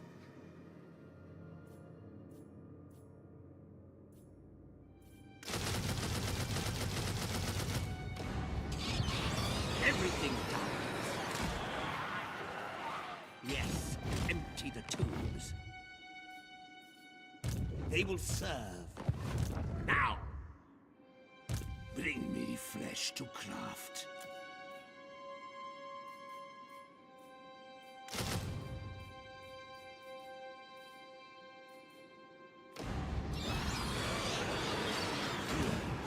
You will be rewarded. I relish the opportunity. Bats and wolves, gather. Follow me. Alright. This is going to be a pretty expensive invasion. But hopefully it'll be alright. Did some research at some point with barracks levels, and I think rank 2 of them might also give increased value. Oh, really? When I did the testing, rank 2 of them actually lowered the value. I haven't tested it in like the most recent patch though, so they might have tweaked some things a little bit again or something. I'm not sure. Your wish, master. That will do nicely.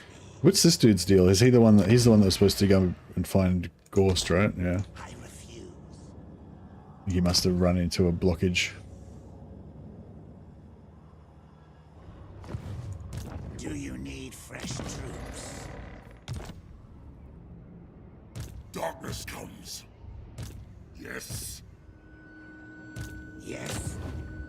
Very good. No, I'm not going to vassalize the dwarfs for artillery. I don't need dwarf artillery. I've got good old-fashioned Sartosan artillery.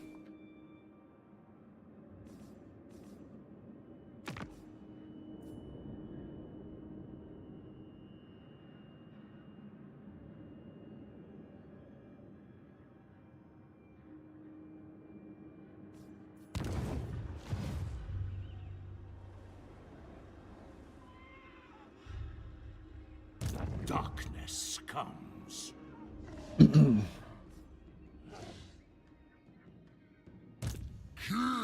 of the ghouls.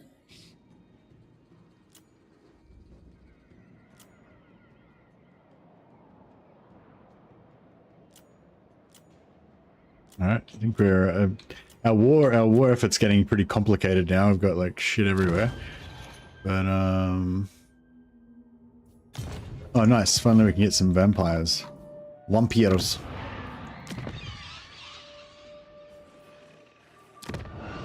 Oh, actually, is it tier 4 for these? Oh yeah, beautiful. We'll mark them down.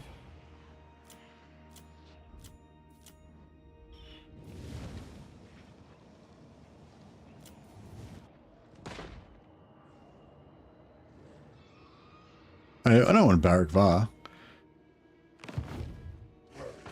Let us hope what you have to say pleases the mighty Sea Father. Yeah, cheers. You might be right. That'll keep our war effort going for another turn. Are you ready?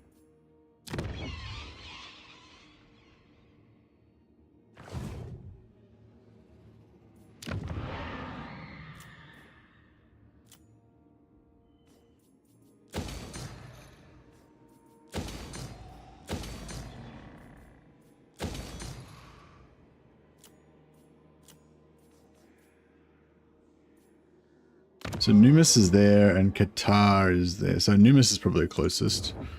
What do we got going on here? We got Dark Majesty and Weapon Master. That's pretty crap. Ready. And we got Cunning and Aggressive. Cunning's not too bad, but Ready. their vampires are so hard to get vampire heroes for this faction. I'm gonna wait till we get some better ones.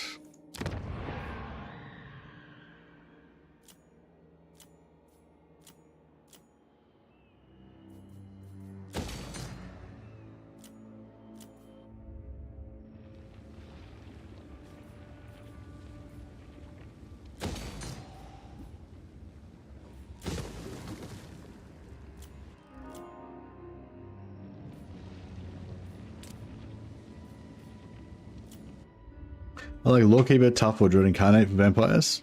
Yeah, those are all good. I also like Confident and Disciplined, just because having higher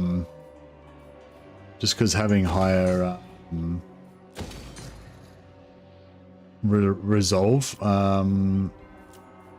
leadership on your undead is really good.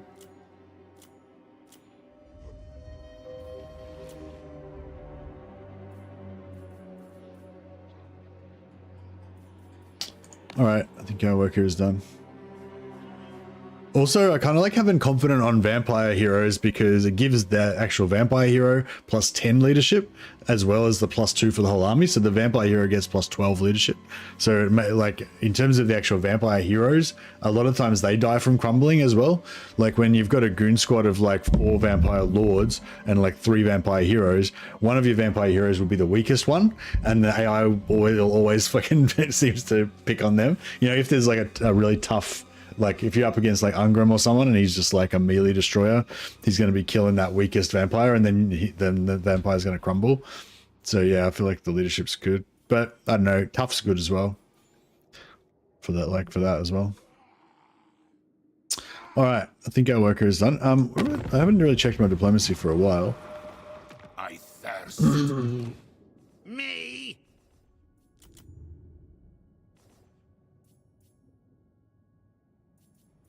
Greatest of... You call... Choose it. Ready. Look at all these people that want to peace out with us. As soon as we have the Confederation with Vlad, we'll just peace out with everybody. All right, so who else can we war on? Cower before me.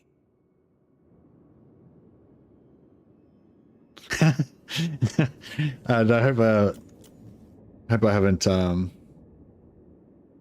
disrupted your plan too much, but yeah, I do like leadership.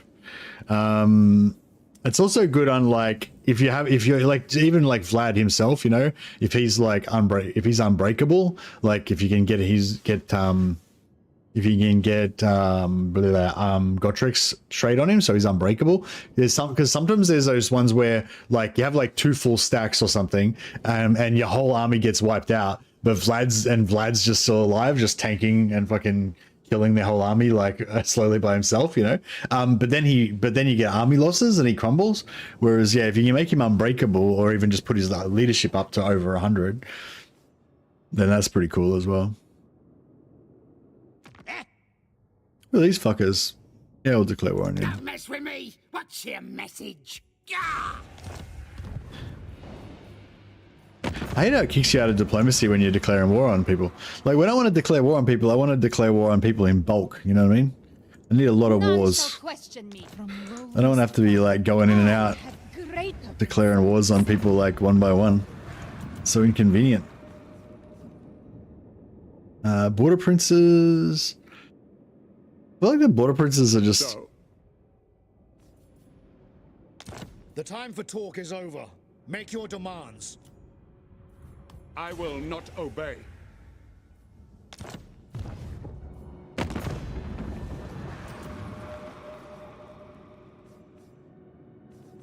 Aguilon.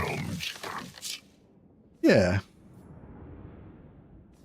Why not? Oh, actually, I'll wait till we get a bit closer to them. Dark are these times, and dark. Yeah, wait till we get a bit closer to them so they can actually attack us. Who calls? Inland. They're probably going to get wiped out anyway, but Do not sure. waste my time with petty talk. Never. Who else can we declare war on? We need as many wars as possible. We don't really need, probably don't need them really, but every little war helps. Alright, cool. I think we're good now. I will need to get some more money fairly rapidly though, because I'm pissing money away.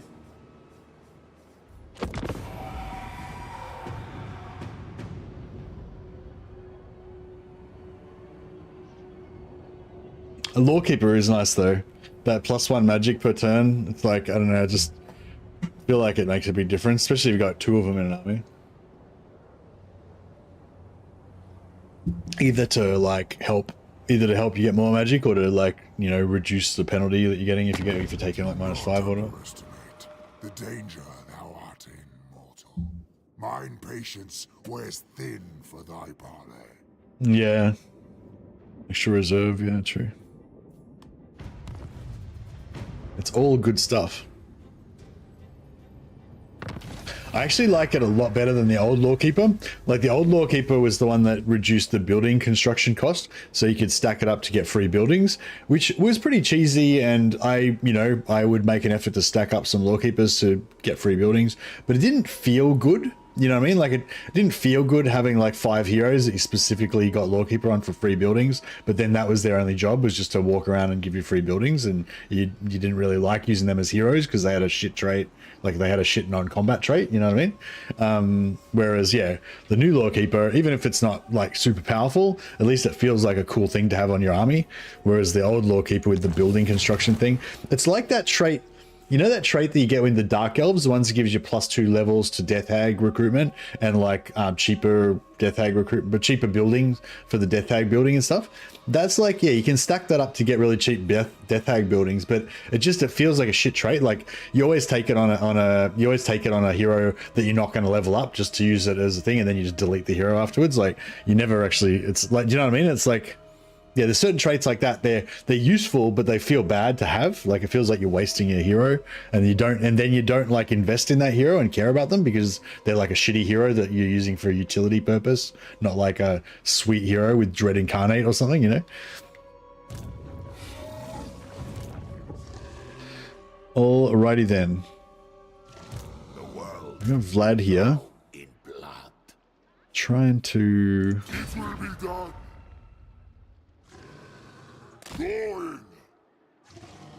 This army is very vulnerable. I'm trying to push him into the heart of darkness so that we can get more intelligent. This guy's got a shit ass trait. Let's get rid of him. I think you can just disband units and you get their items back automatically, but just just to be safe.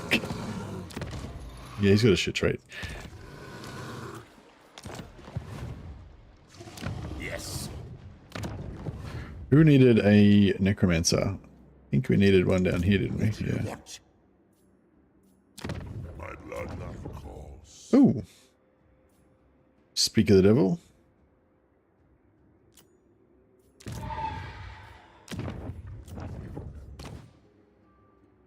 Oh. I just must have lost another capacity. Got two that I desperately want now. Crap.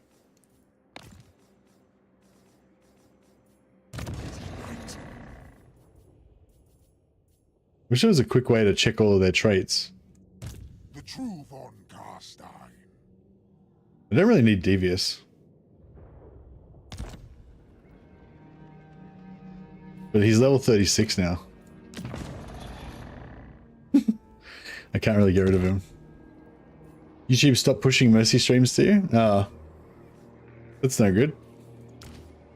Shouldn't you be, what do you call it? Shouldn't you be, subscribed and with notifications turned on and all that stuff, John? Where's your dedication?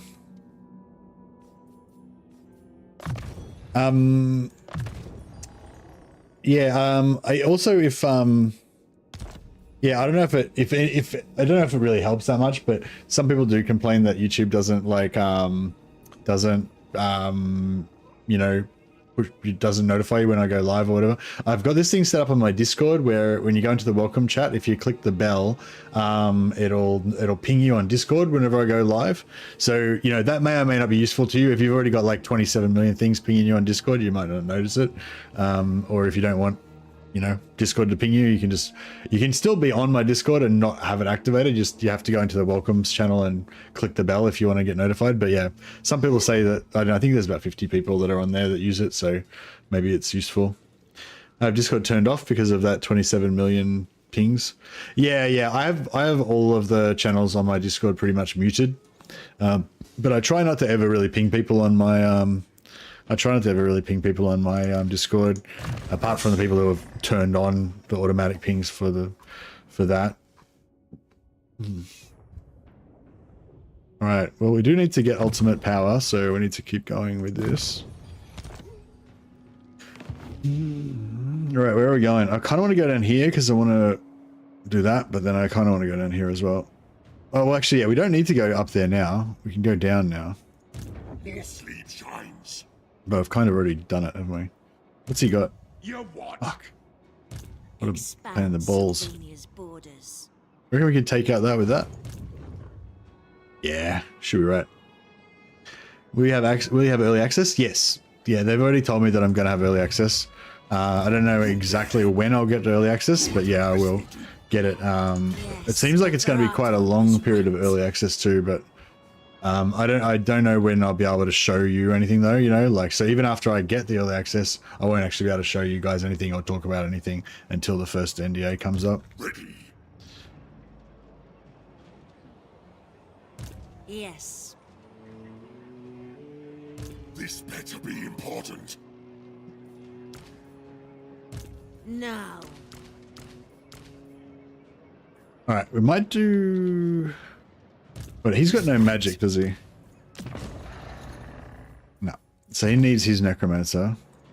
Who wishes the red kiss? She's got Wind of Death, yeah. All right, so let's My will alone. make her the main army, so she can have the artillery. And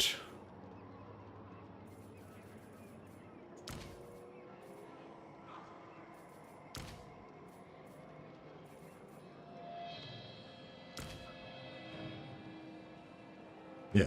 Oh, that's supposed to be she could have some spearmen. Cool. And then he can initiate.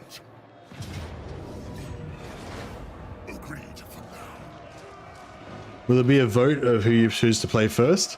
Yes. I mean, Seas of blood. I could do a vote, but I'd almost certainly just play whatever I wanted anyway.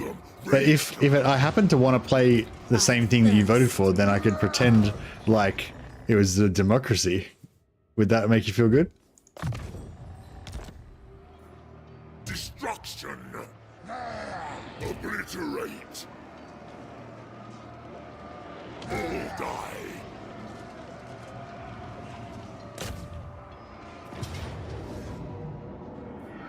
I'm pretty keen to play Karl Franz actually, because I reckon that Karl Franz is going to get a rework.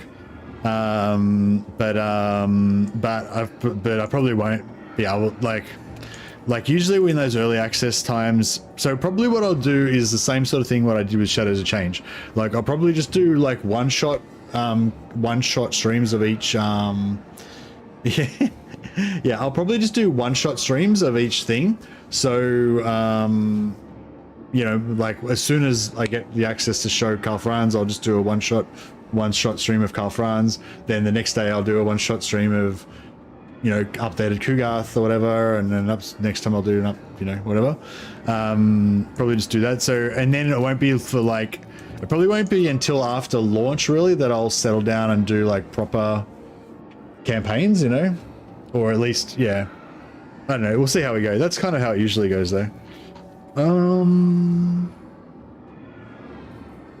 This should be fine, shouldn't it?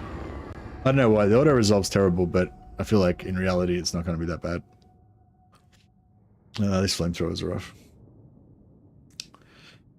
Yeah, it depends how long there is between, like if there's like a week before, like if there's like a week between content things and I'm only allowed to play 2 different lords or something, then I'll probably play like one lord the first day, the other lord the second day, and then the third day I'll like start a new campaign with one of those lords again or something like that, and then play for a few days, or you know, that kind of stuff is probably what I'll do. I don't know.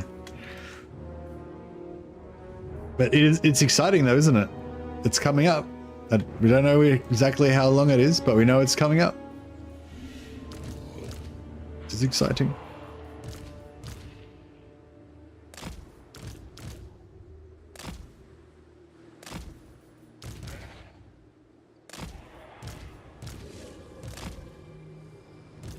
Did that necromancer get back on his fucking cart again? God damn it. Stop laughing at me. Yeah, it's kind of bad having him on his cart because these dwarves are probably going to shoot the crap out of him. I'll wait for what's her name. Collapse the ability drop down so you don't have to scroll down. Oh yeah, so it'll stay, will it stay collapsed for all of the different, like every time I change to a new lord, it'll still stay collapsed? Cool, yeah, I didn't read that until afterwards. That would have been a handy thing to have noted.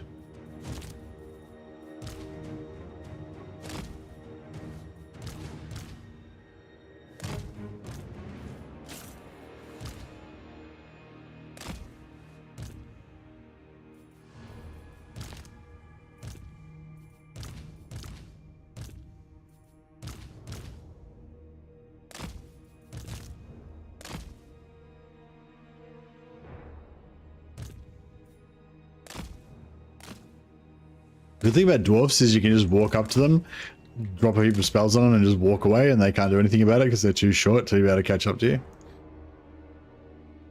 Oh, actually, Slayers are faster than 40, aren't they? If they got some Slayers, they might be able to catch me.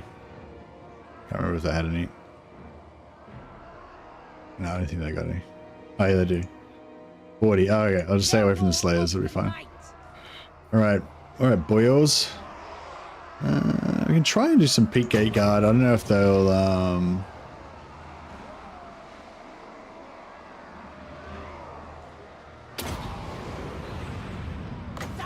mortals, die!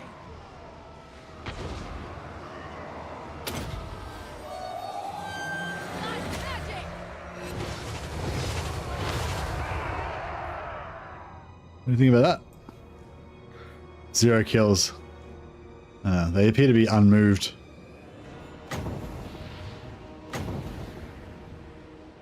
We are the new order!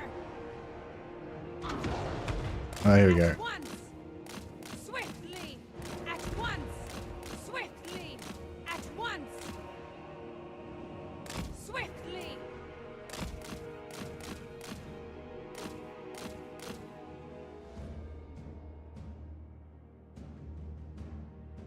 I think they're active.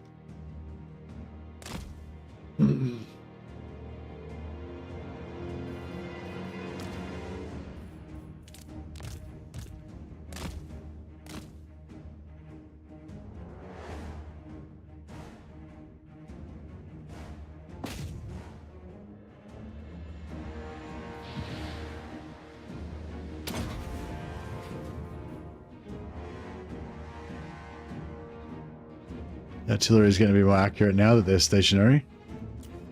Very good. I serve my sire.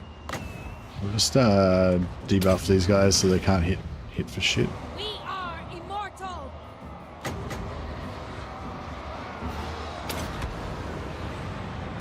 Blood magic. Blood frenzy. Alright. Might time to beat a hasty retreat. Just drop a skeleton smoke screen. Now, sir. Like a ninja. Skeleton smoke screen. At one. Swift. At one. What was this that just got their is that doing so much damage that our units are actually routing? It's pretty crazy.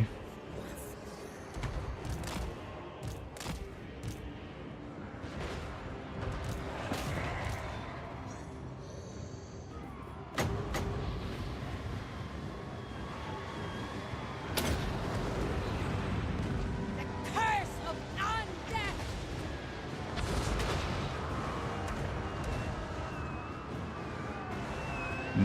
Not a perfect shot, but it's this week. I hope it feels like a Tuesday to Thursday teasers and trailer on Friday. Yeah, maybe. I think Legend said in his video that that they thought that they were gonna release information yesterday or whatever, but then that news came about the layoffs, so they didn't. And then it was like the weekend, so.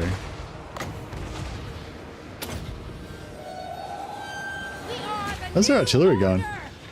Alright. I should probably have sent these bats over to kill that artillery quite a while ago, but better late than never, as I always say.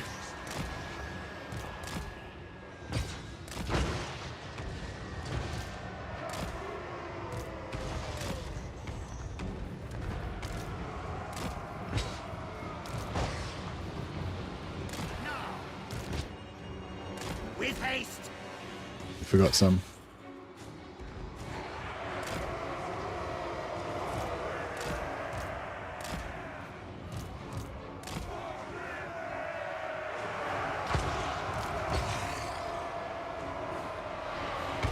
Yeah, come back into our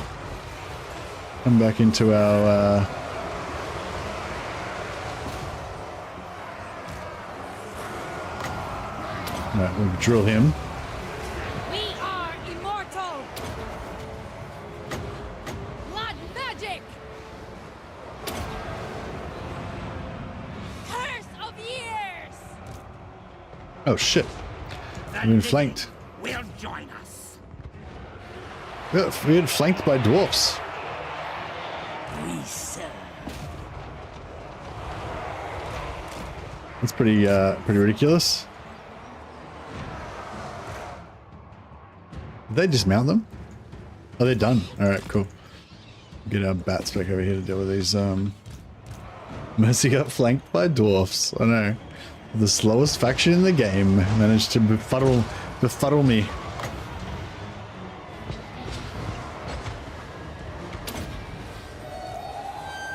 We are the new order. Oh shit, yeah. Oh shit, he's fucked. Yeah, this is why the corpse cuts are just death sentences. Now, with haste. He's dead. I'm pretty sure he's immortal though. I hope he was immortal. He may have not been that very immortal.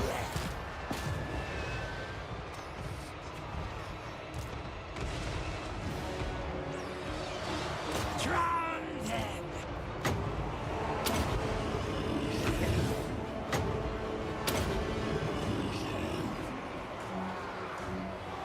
Yeah, I'm letting their ranged fire too freely.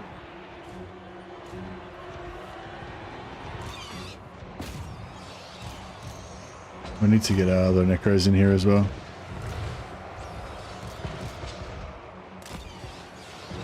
Yes, sir. Yeah, they just destroyed all my artillery. Crap. That was a mistake.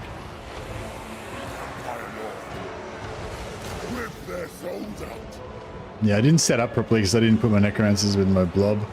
And I let their artillery fire for way too long. And yeah, I should have saved more magic to deal with these fuckers.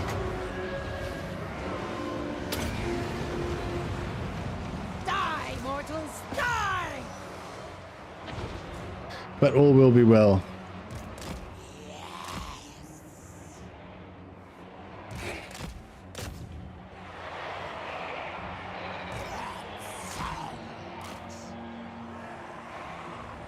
They're crumbling as well.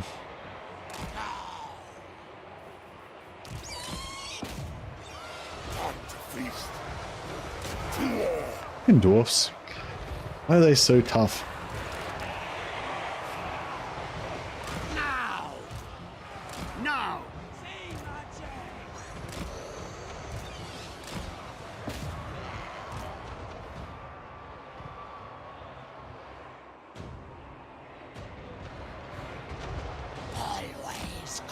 Yeah, my artillery's are gone.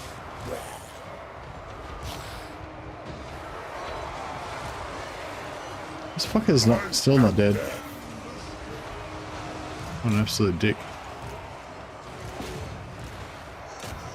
These suicide zombies can go there.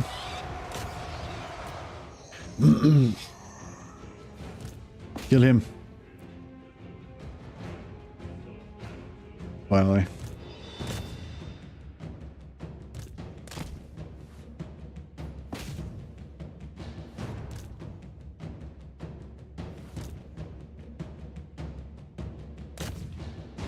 Oh, these iron breakers. Fuck.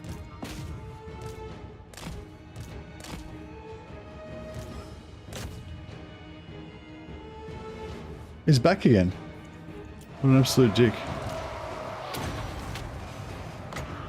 We are immortal! With haste! Well, it's lucky that you basically can't lose with vampires, because I tried pretty hard. I tried pretty hard to lose this battle. But unfortunately I'm vampire, so I can't ever lose or die. But I made a pretty good effort though. Now!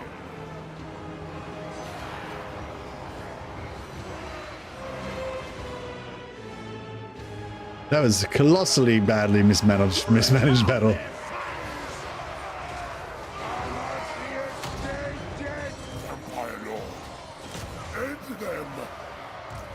With haste! The summoning begins! Only manlings could create such a living thing. Empire Lord. I want to kill this hero, but doesn't seem to want to die.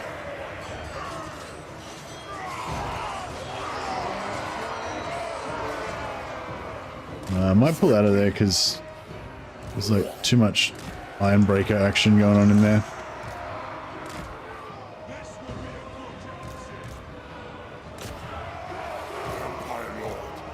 Now! Now! With haste.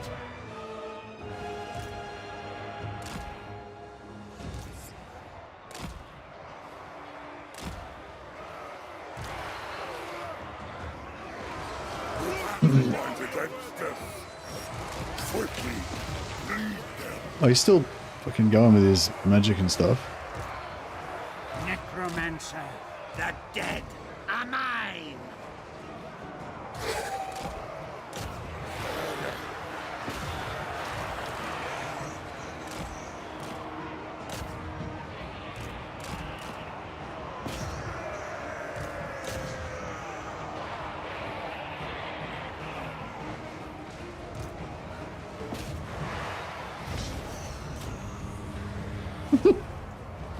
So the plan with that was that I was going to send the secondary army in to take the settlement, while the main army, that's why I transferred those units into the other army, or the main army with all the artillery and the good units. Not that there was much; it's pretty much crap stack, but you know, the main army with the good units was going to go south, maintaining its movement so that they could be the tip of the spear, as it were.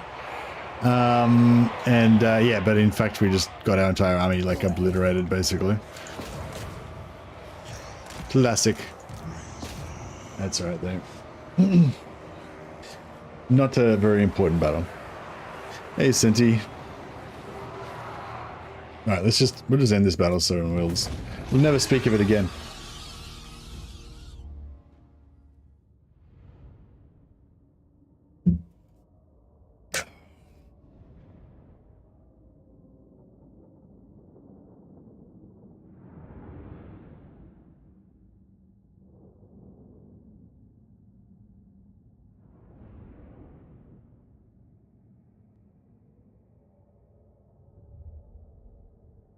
Never speak of it again. We'll forget about the incident of getting flanked by dwarfs. Forget about the fact that I didn't take my necromancer off his corpse cart and then allowed him to get shot to death. We'll forget about the fact that I allowed all of my precious Sartosan artillery to get wiped out. And yeah. It was a glorious battle. That's all that will be remembered.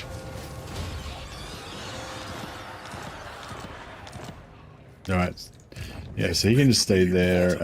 I'm pretty sure he's fine to just stay there, but put him outside the settlement just in case. Ooh. Expand Sylvania's borders. Got one piece of artillery left.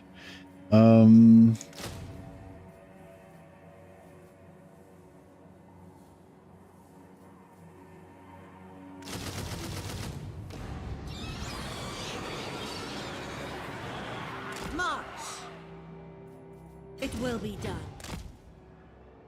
Alright, glorious.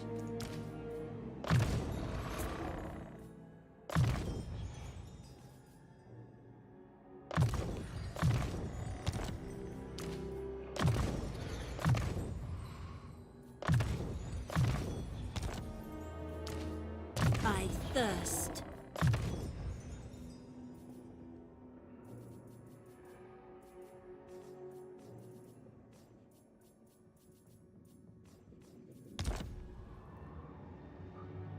Punishable by the Book of Grudges, yeah. Alright. This gentleman is going to move into... Is he going to... If I go... Alright, how about if we... What if we force march... Yeah, there's nothing I can really do. No, we'll just do that.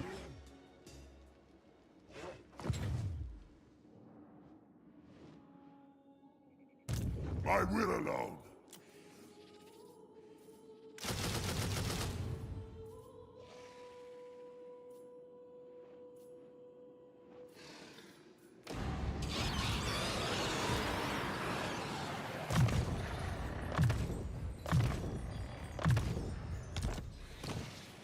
This better be important.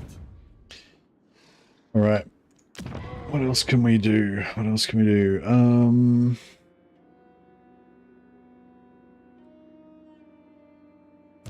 Blood kiss of the seas.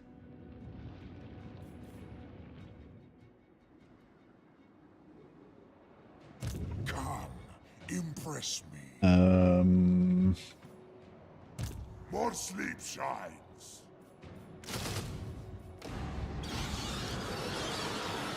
I need another necromancer here as well, really. Ready. Kind of like having two in the main stack, though.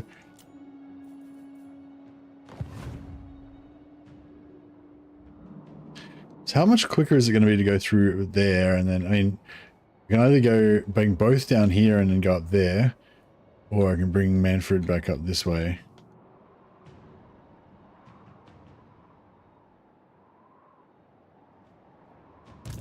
Intriguing play. Strike out. What do you want? Intriguing.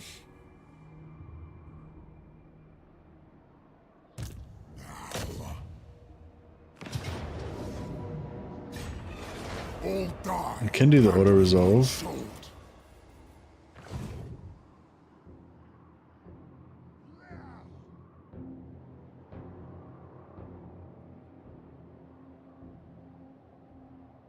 All right. We'll have to fight this one.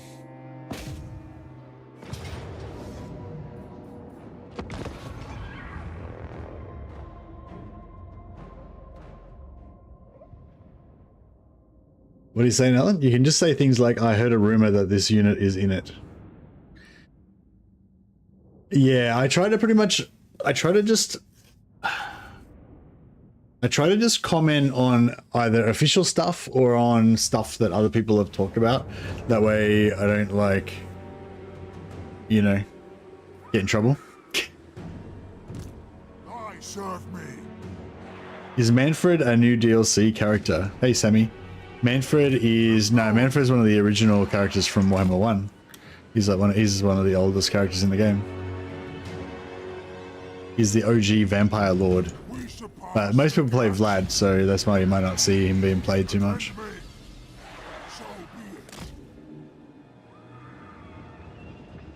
Well, I don't know if most people play Vlad. I mean, I mostly play Vlad, so that's why you wouldn't see I've seen Mannfred much on this channel.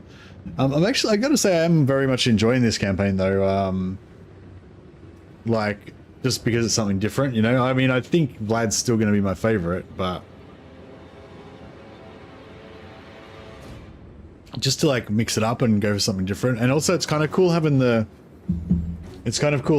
different goal of getting like all of the Lord defeat traits and landmarks and everything to make Mannfred the most powerful necromancer that ever lived, you know?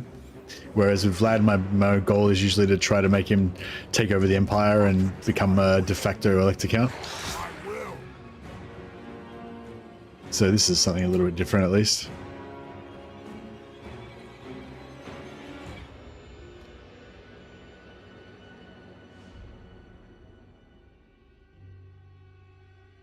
Yeah, I think that's actually that's interesting. I think like maybe part of the reason why the zombies are sort of better than the Grave Guard is because they're in loose formation. And so when you blob them together, each individual unit takes up more space and it like intermingles more with the other units. So the damage gets spread more, which means that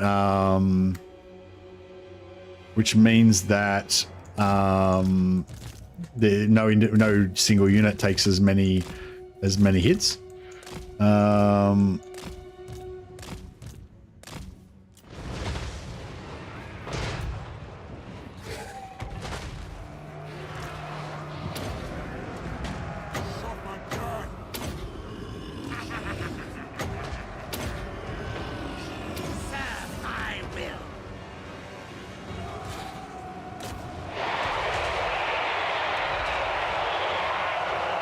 Yeah, this is not good. Blood frenzy! To war! Vampire! Blood magic! Leech them of life. It is time.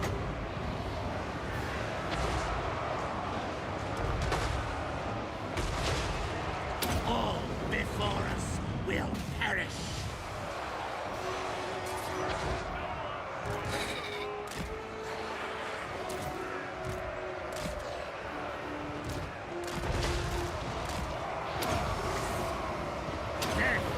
Yeah, those flamethrowers are just too much. Too much for the blob. The blob cannot handle the flamethrowers. We should have been tossing out zombies to deal with this situation.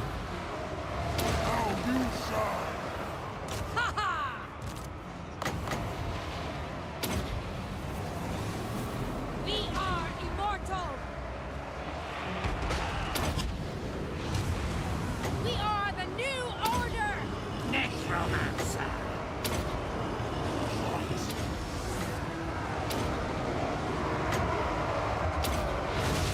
Trust me as master. Undead descendant. Alright, we shut down most of the flamethrowers now, at least temporarily. Serve my will. I think we might have lost a unit of Graveguard. I wasn't fully paying attention, but yeah, I think we may have lost one. Back to unlife. Still my beating heart. Mannfred von Carstein. Harvest them. Attack the mortals.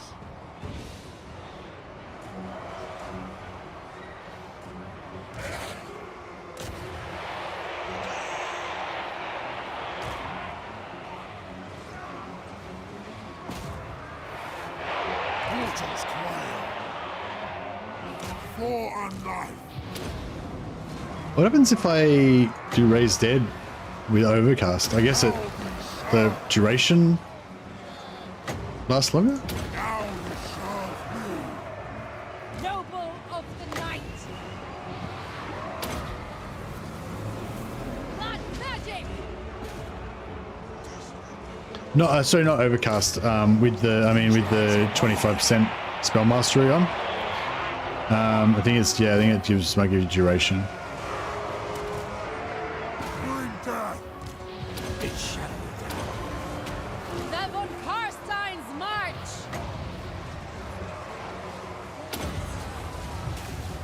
Curse of years. Suffer death.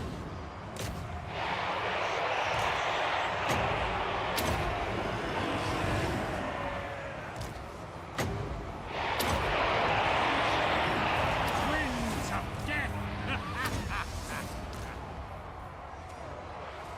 That was that was pretty rough. That was pretty rough. As master. How many units do we lose? 1, 2, 3, 4, 5, 6, 7. No. 1, 2, 3, 4, 5, 6, 7, 8, 10, 12, 13, 14, 15, 16, 17, 18. Yeah, we lost 2 units of Graveguard. Shit. That was heavy. Oh, did we start off with, maybe we started off with 1 missing. So maybe we just lost 1. But still, it's not great. Our time is now. I think we're starting to come up against some more later game armies now. So it's not all fun and games anymore. Witness true power. I serve me. The living will join us.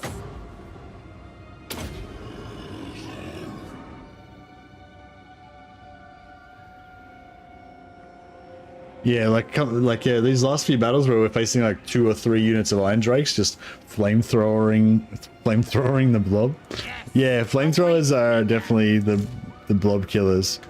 Man, they're so satisfying to use when you're playing as dwarves as well. What?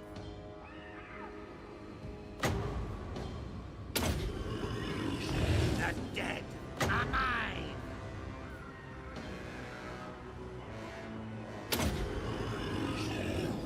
Necromancer.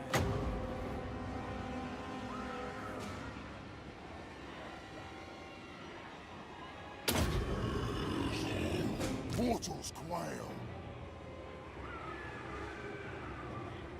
Get topped up as much as we can. If we're super lucky, they might rise from the dead again.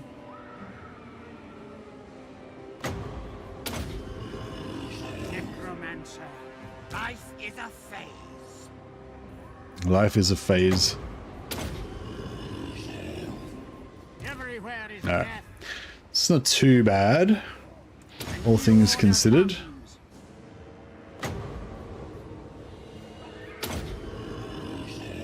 We surpass Nagash. Necromancer. By Van Hell's will.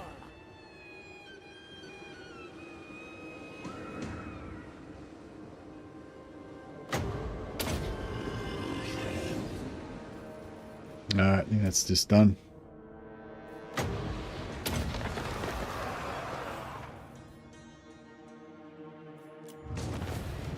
The Black Prayer up stack. Yeah, I'm not sure. I'm not sure. But I think that Arcane Conduits used to stack. And Black Prayer ups kind of do the similar sort of thing, so I assume they do. But yeah, I'm not sure. I haven't tested it. Yeah, we lost one, you know, Graveguard. There was some colossal amounts of damage coming in on us at certain points in there. But like, well, yeah, at least we only lost one.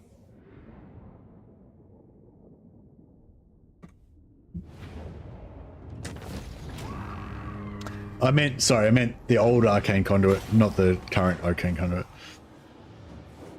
Yeah, we lost one. Oh, you ranked 5 as well. Damn.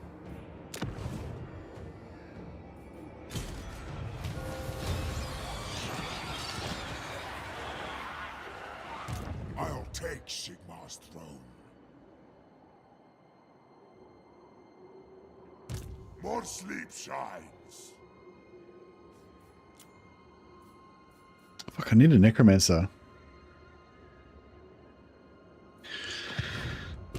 Ready.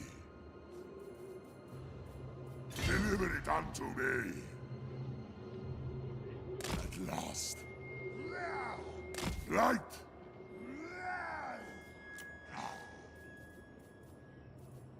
And a siege attacker while we're there. We'll get an unholy lodestone. That's kind of as good as a Necromancer almost.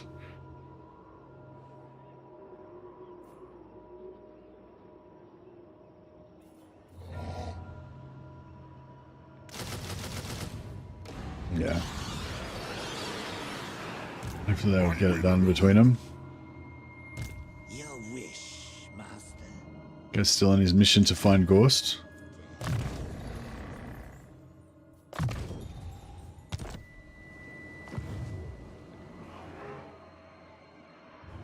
Yeah, Graveguard are pretty cool unit. Ready.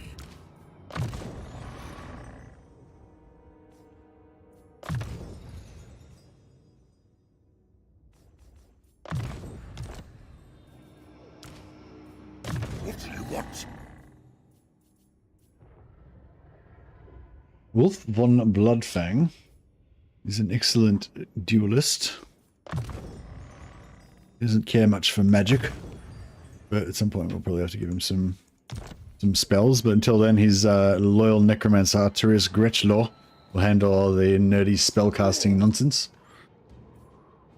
Yours is power I follow. This better be important. Moving.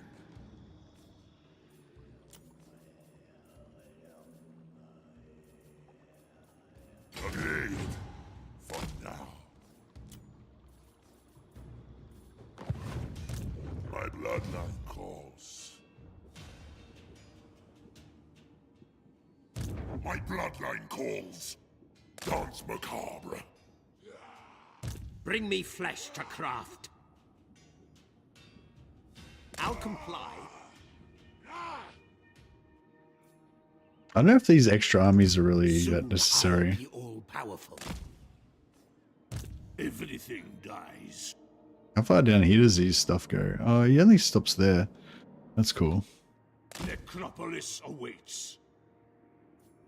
Yeah, we're gonna have to downgrade and merge some of these armies pretty soon, but that's fine.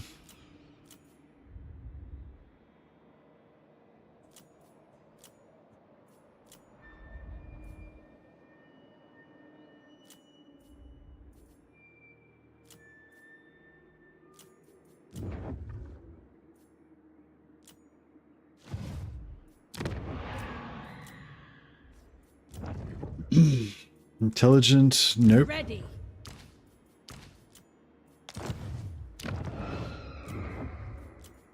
Master of the Black Arts. Glorious. That's that exactly what I wanted. So she can do Spirit Leech, and she can do Bound Spirit Leech, so we can be just like stacking Spirit Leeches like mad bastards. That's exactly what we want. Ready. Yes, my lord of death. Boom, she's finished. That's her whole build. That's all I needed her for. Alright, Yeah, so I wish I could get Vlad in deeper more. Children of my More blood, in further. let us talk. Oh, we can. Oh, glorious. Oh yeah, of course, because we linked it this way. No, that doesn't work. Yeah, we still need to take out Mount Gumbird. Then we'll have a connection to all this stuff. We can gift all that to Vlad as well.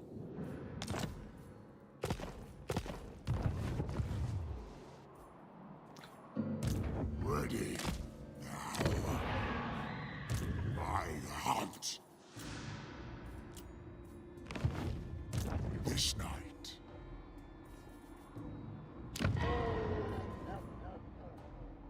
Welcome. Sit by Giving my Fallen King side, Mountain, and let us discuss which would mutually be... Oh, he's got no money. beneficial Draw Kuraz. No, we want him to have that. That was...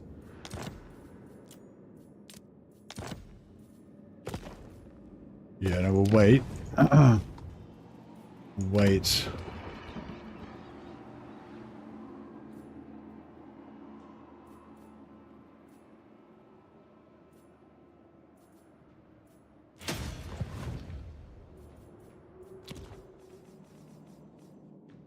Alright, cool. I've nearly bankrupted myself, but I think it's all gonna work out in the end. As long as he doesn't have a as long as he doesn't have a unit in there. Oh, cool. So you can see who... Oh, that's really crazy. So yeah, if anyone who doesn't know, like I was recently reminded about the fact that you can see, when you zoom out, you can see which settlements have armies in them, even if they even if it's you know, even if you can't see the settlement. So yeah, so we know that the Skaven have got armies garrisoned at Black Crag and Karakay Peaks, and we know that they don't have any garrison here, which is cool because I'm in range, so I'd be able to see them if they had an army outside. So we know that they don't, which is cool. And there's also a massive, there's two big, no, there's 3 battle markers here, so this is a sweet place for us to take over. Alright, very good. Operation Screw Over Quick is about to go ahead. If he attacks... No, he didn't attack me, that's right. I was going to say, like, imagine he just attacked me, got the drop on me again. May have saved your future wars. Oh, no worries, Dad Mode. Hope it helps.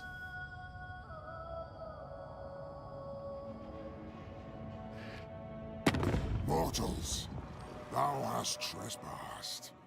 Thy words had best hold. I'm working on a thumbnail for my new Mordheim campaign that we're going to start later on. So that's what I've got so far. Basically, we're going to have like some red chaos dudes with axes is the gist of it, and we'll yeah, we'll get that going later. No, we'll probably put another 3 or 4 hours of Warhammer, and then yeah, if anyone's still around, then we'll hit some Mordheim chaos action after that. But yeah, that's why I was late. That's why I was late starting the stream today, because I was screwing around with the thumbnail. And Tarnoth the Fiend's ambush was... Oh! I wanted to attack here. He's brought in all this stuff. Sigma, no.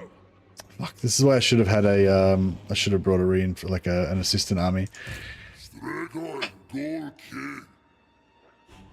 Oh, what's this? What is it? You're recruiting vampire, recruiting cupkeep. Yeah, nah, we don't care about that. But yeah, that's the Blood Keep. I think the Blood Keep is actually not in... It's not actually in Nuln at all. I think the Blood Keep is like somewhere in here. Like there's like a mountain pass, I think, and the Blood Keep's like in the mountains. I'm pretty sure, if it's the one I'm thinking of. But I guess it must be in Wissenland, so they put it in Nuln. But yeah, I'm pretty sure the Blood Keep's meant to be in here somewhere. I wonder if you can see it somewhere. It's kind of cool looking at the map and seeing the little things that they've put on there. I wonder if Dottenbach is actually known as like a mining town. You see all the little Empire dudes mining stuff here. Or maybe they just did that. Yeah, I don't know. Yeah, I reckon Dottenbach's a mining place? I guess because it's got iron and stuff.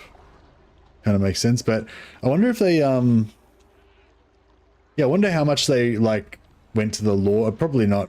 Like, I mean, I wouldn't be surprised if they didn't refer to the lore at all. But yeah, it'd be interesting to know if they actually referred to the lore to see, you know, if there was you know, like marble or whatever.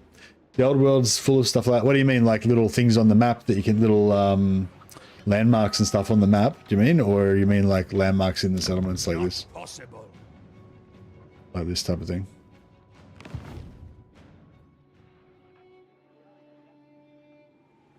It is night.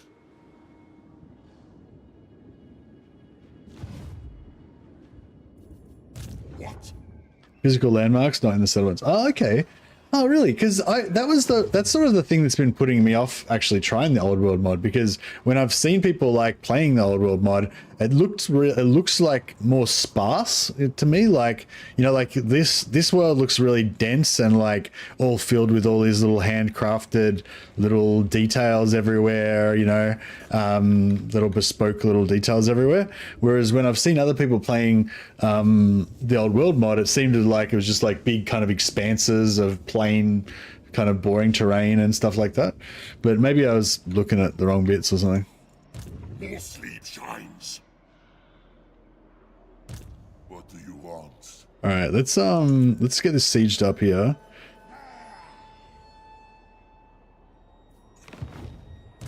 Darkness comes. Yeah, I don't think we'll be able to win that. Dottenbach was known for wool trade, but then they discovered pre-Sigmar cairns and tombs in the hills. Now they dig and treasure hunt. Oh, really? That's cool. So,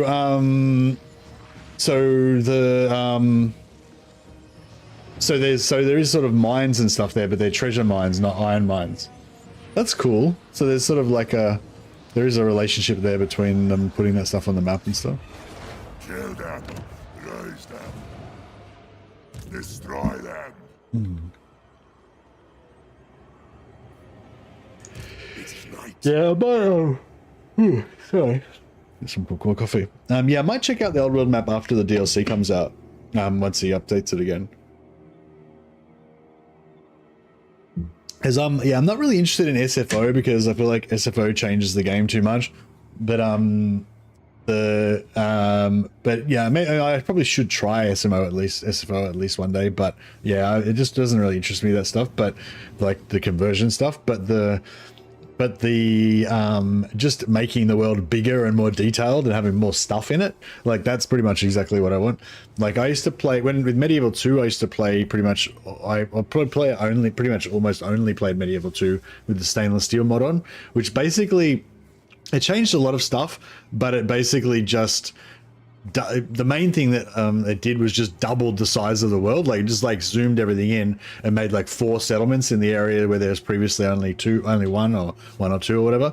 Yeah, pretty much what the old world mod does. That's what stainless steel was like. And yeah, I loved it. That was pretty much, I just played that all the time and didn't play vanilla at all. If we could take this without needing a second army, that would be really good. What would I need? What would if I wanted to take this without a second army, what would I need? Can he cast magic? Has he got spells? You got spells, bro? Oh, you got no spells, bro. Alright. Well, I think we're gonna need a second army. Obliterate. What do you want?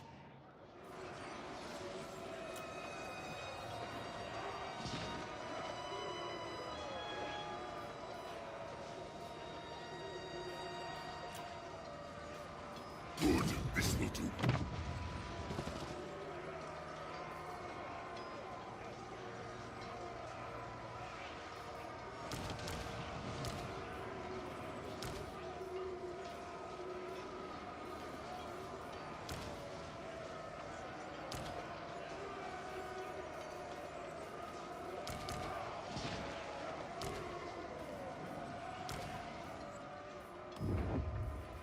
Alright, now we got spells.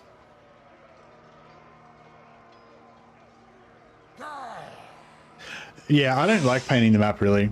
I think old world will suit me a lot better because really what I want, like most of the time when I'm like, if like my kind of ultimate campaign, like my perfect campaign, if I had to choose one, would be something like playing the Empire defensively, where I don't want to conquer anything outside the border of the Empire. I'm just totally consumed with just protecting the Empire from its many enemies, you know? So basically what I want is just to be in the Empire. I never really leave that vicinity, but just to know that there's like a massive world outside, you know? But I don't really want to go there. I just want to know that it's there, you know? So that's why the current world map is kind of perfect for me, because like I don't really care that I haven't filled in Ind and Koresh, because I'm never going to fucking go over there anyway, so I don't give a shit. You know, it's just part of the dark, you know, unknown world that's out there that provides, you know, a place for unknown terrors to come from. So yeah, so I think the old world's like kind of even better than that for that. We are in agreement. Hopefully we're not kind of at the end of close defeat. Well, maybe if I just chuck a few more sneaky units in here, maybe we can. Should we get some stalking Mongol? Oh, the Mongols can't climb the walls though, so they're not very good at stealthing around in settlements.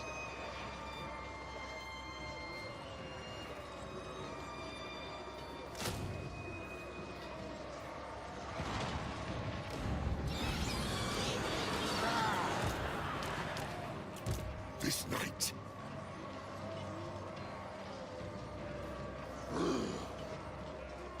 My will alone.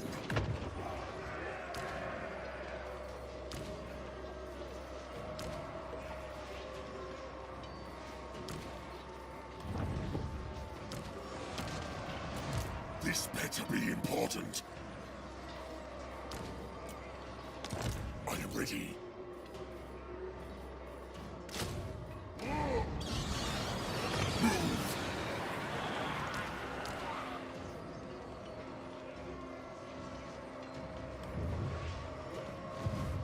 Kill them.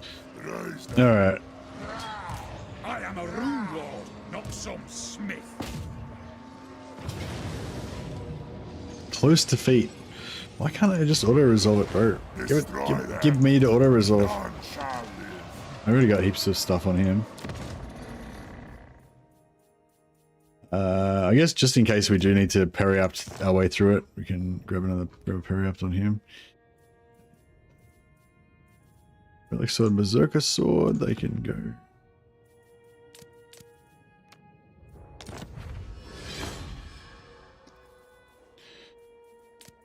Another black parry-up, perhaps. Another black parry-ups, very nice. Got 4 of them now.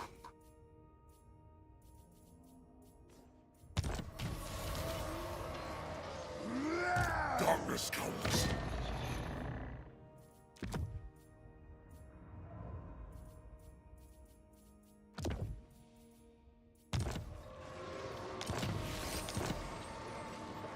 You what? Take their life force. All right.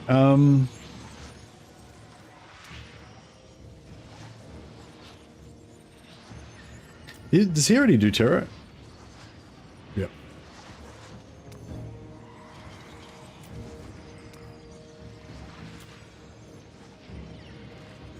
All right, I'm gonna have to fight it, I guess. Whenever I play a faction elsewhere in the world, I feel like I'm missing out on what's really happening in the old world. Yeah, exactly. Yeah, exactly. Me too. Me too. Like, it's weird, isn't it? Like, why? I don't know why that is exactly, but yeah. I don't know. So actually, sometimes in oh yeah, I kind of do feel a bit like that. Although I have had some campaigns in Lustria, like when I played Skrog, This Is Total War Ultimate Endgame campaign, or when I played like Tehenowan Lustria campaign. Yeah, Tehenowan kind of feels cool because for Tehenowan, like, yeah, like for Tehenowan, Lustria feels like it's his old world kind of thing, like, and he doesn't necessarily want to go to the old world. So yeah. Yeah, I guess it's like, Yeah, for Lustria, I can kind of get down with Skrulk Lustria or Teheno and Lustria, and for and I was gonna say for Dark Elves and High Elves, it's all about Ulthuan for me. Like even if I'm playing Dark Elves, I really want to migrate to Ulthuan. Ulthuan's kind of like my old world, and I don't care as much about the Empire. But those are probably my three, with the Empire being the most important and the old world, Ulthuan being pretty important as well, almost, and Lustria being sort of works sometimes if I'm in the mood, or if it's the right faction. I don't really know how to do this.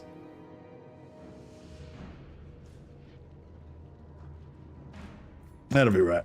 It'll be fine. We'll work it out.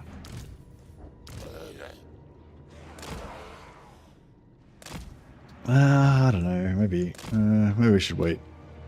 I don't know if I should.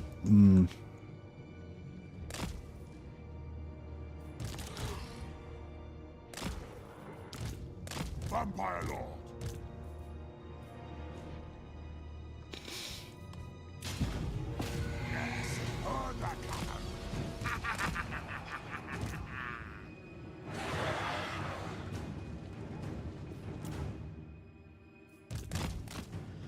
Evasive maneuvers.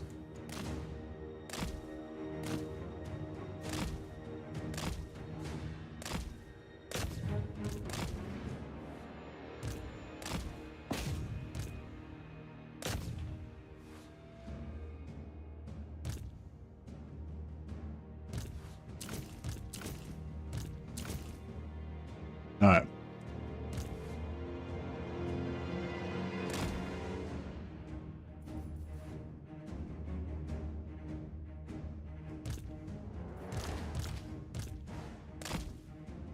They didn't have any artillery, did they? Just some ranged, maybe. Yeah, see, even if I send them up to those Quarrelers, the Quarrelers will probably kill those bats. And it'll be, you know, not great. They probably won't even make it to the Quarrelers. They'll get shot on the way.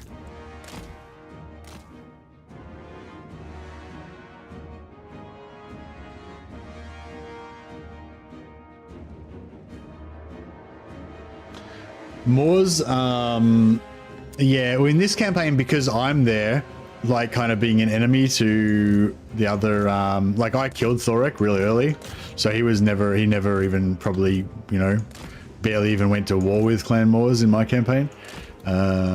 So yeah, I've changed history in my campaign by existing, I guess. Yeah, I'll suicide these bats onto them.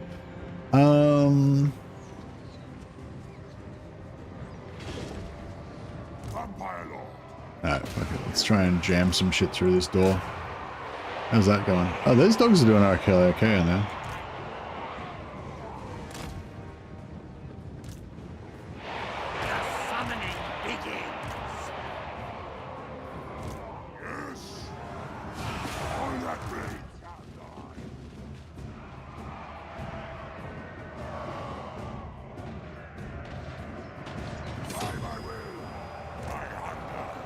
This is cool. They're pulling some.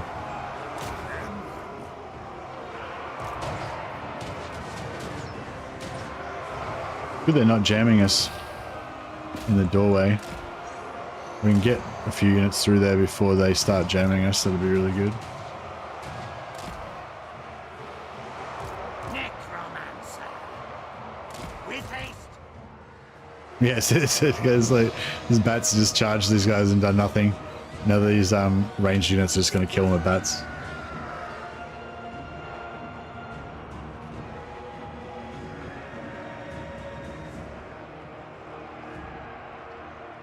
Done a few Crookguard campaigns. I'm not even disappointed anymore when I finally get back to Lustria and Tenowen's dead and Gorok is just down and just sits up.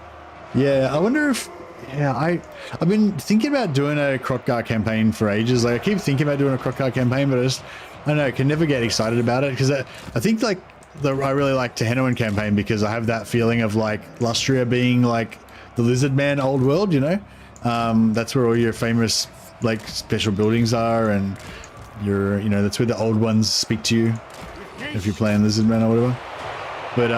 But yeah, Crookguard, he feels like he's out in the middle of nowhere. Like It kind of feels a bit like Grombrindal to me, you know? Got that Grombrindal feels. Vampire Lord.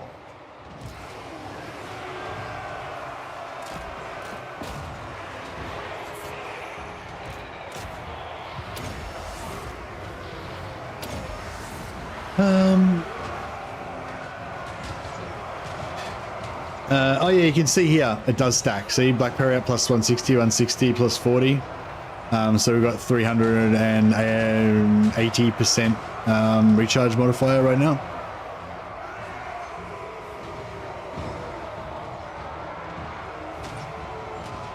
And we're about to drop off.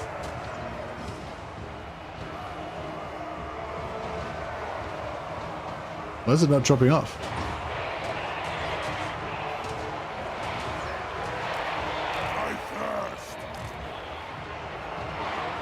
Ah, they're gone now.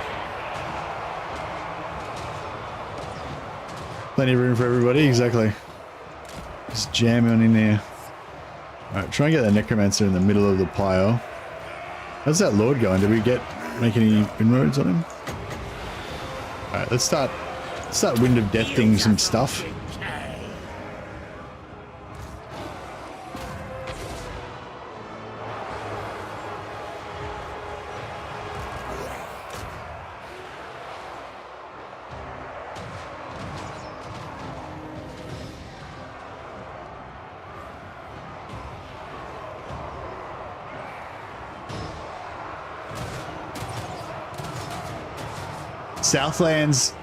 Southlands, you reckon? So, like, play Kroq-Gar and go south, conquer everything kind of south of where he is, you reckon?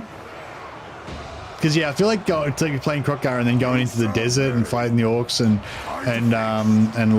fighting Scarbrand and stuff like that just doesn't feel very, I don't know, not lore friendly, but does lore, you know, thematic. It doesn't feel very thematic. Yeah, that's what I'm trying to think of.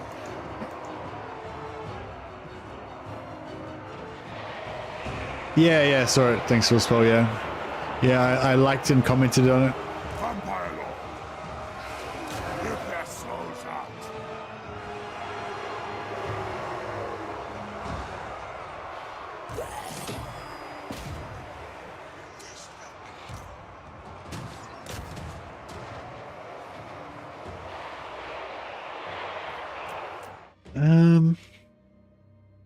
We should drop some more spells.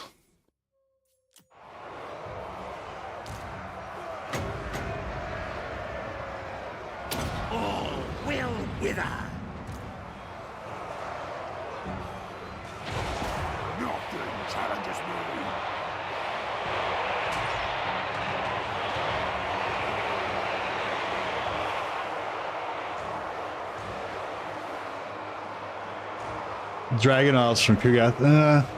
Yeah, I guess so. Yeah, I don't know.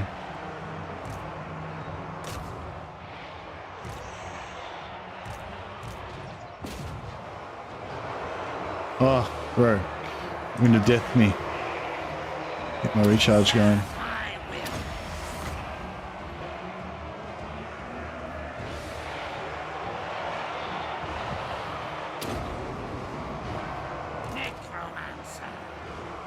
Oh, quick.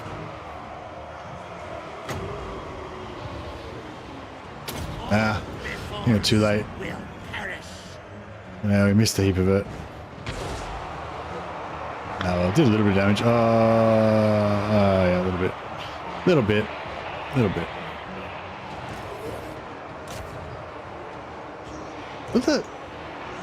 What the fuck is that? Oh, they got Empire Spearmen.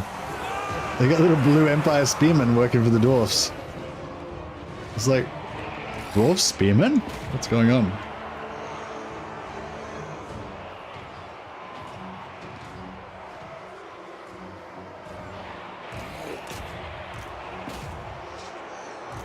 The main reason I want to play, you know, when you talk about Mordheim so much, has me reinstalling it. Here goes my life. No, he's dead mode. Well, what I've been really enjoying with Mordheim is like still having the still having the atmosphere, like still getting into it as like the storyline and everything, but also the fact that you can just play it in installments. You know, you can just play like 1 or 2 matches per night, and that's enough. Oh, sorry, Joker. Yeah, I'm not sure, buddy. I don't play multiplayer. Anybody?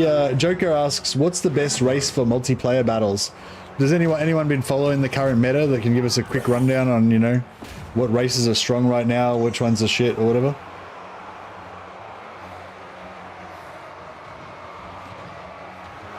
Kislev is strong right now. All right, Bruzov says Kislev is strong right now. I assume you need the DLC for them to be good there, right?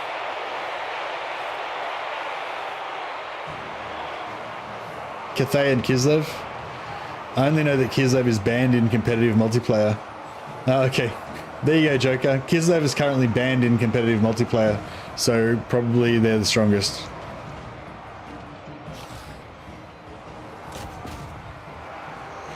It's funny how it's like not even like Kata and Sled is it's just like the whole faction is just banned. It's not even a unit. I haven't heard of that before. Is that normal?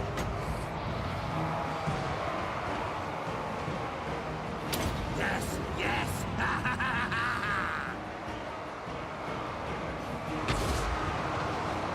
By Van Hell's will.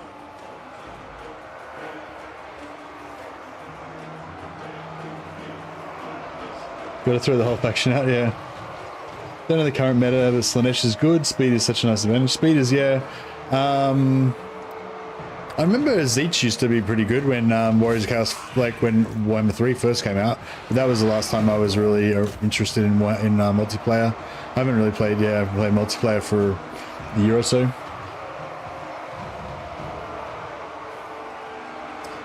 Bro, longest battle ever.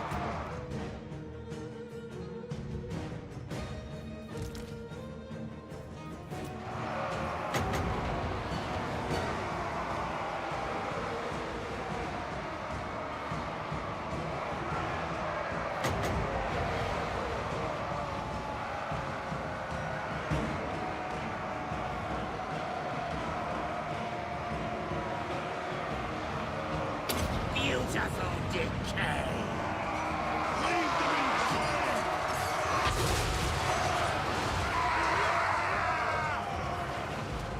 Nice. Die, you filthy dwarf scum. Vampire Lord.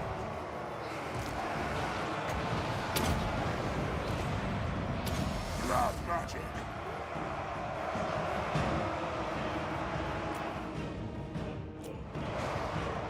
The cattle rise against us.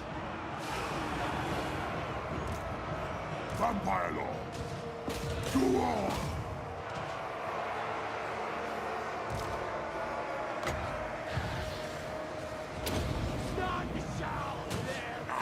I'll just buff these can wraiths to, you know, buff them up so they got really nice melee attack and everything, damage. Yeah, they're kicking the crap out of that lord now. The dead are mine.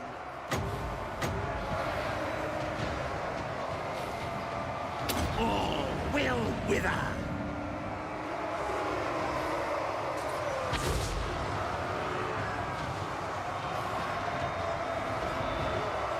Zlatland campaign?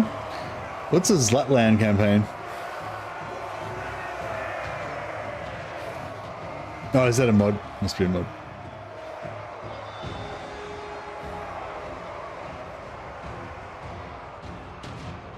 Vampire Lord. Excellent. Our time is now. Our time is now. So, reserve modifier plus 1.2 per second.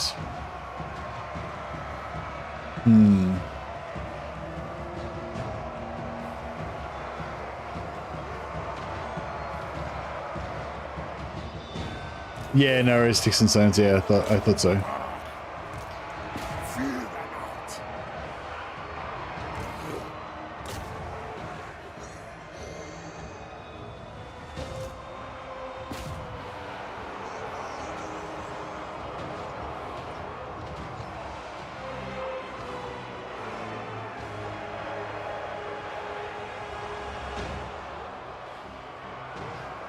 Yeah, I know. The minor lizardman faction south of Tic-Tac-Toe, just north of Pickless, yeah. I know the one. Yeah, it's kind of funny, like, when Warhammer does finally end, I'm still going to have, like, so much content left, because I'm going to have, like, basically all the mods still. I haven't even tried, basically, any of them. Well, we must be nearly done now.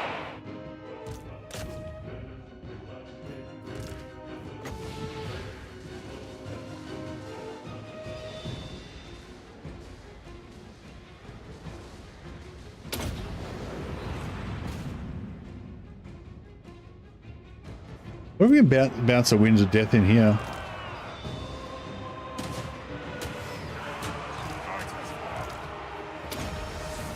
Probably take me a while to get enough Winds Magic to do another Wind of Death.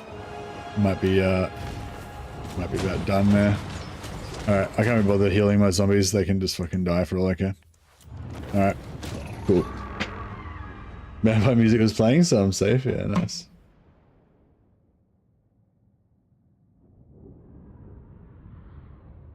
Yeah, I like Krokgar as a character. I like that he gets the extra heroes on the big dinos, and like the anti-large ones, and I like that he buffs Saurus, because I like kind of like heavy infantry and stuff, and that's kind of like the Lizardman thing. So like basically everything about Krokgar is good for me. The only thing is, yeah, that's the sort of land, like the territory part. Like I like to have like a homeland and kind of, you know, do my thing with it. Have a bit of a theme going on. So yeah, I just have to get my head around it, I guess.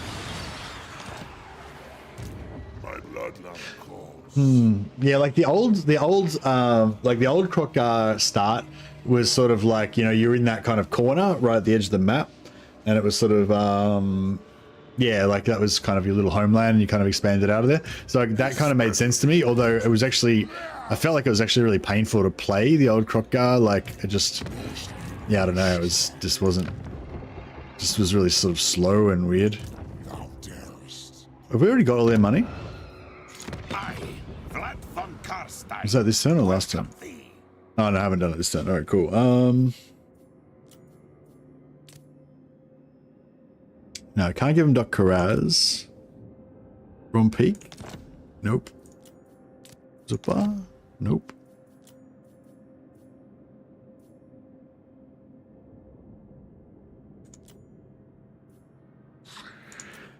What are we up to? 19. Yeah, we've got to keep stealing their money all the time.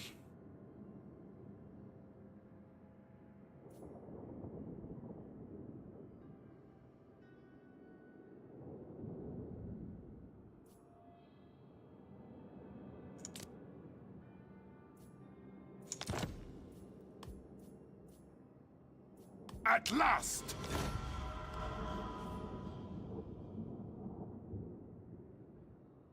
Yeah, that's what we're trying to do, actually, comment at the moment. So basically what I'm doing is I'm extending Vlad's territory out so that he's got masses and like heaps and heaps of enemies, and trying to get him under threat by lots of enemies on all sides. And then our plan is to confederate him. That is the plan. Darkness comes. I grow impatient.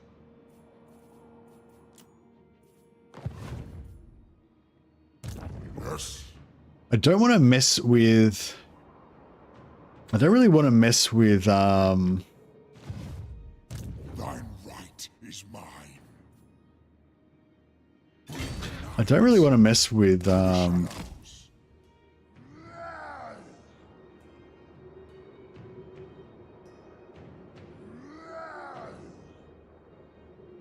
Night march. This was my plan.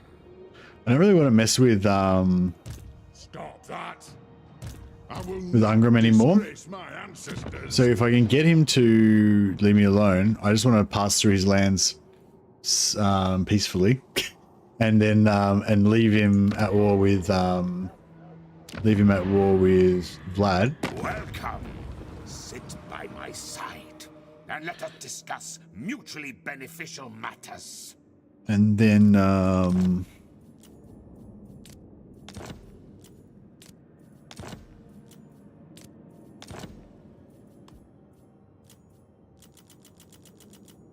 let's keep taking all of his money. They will bend.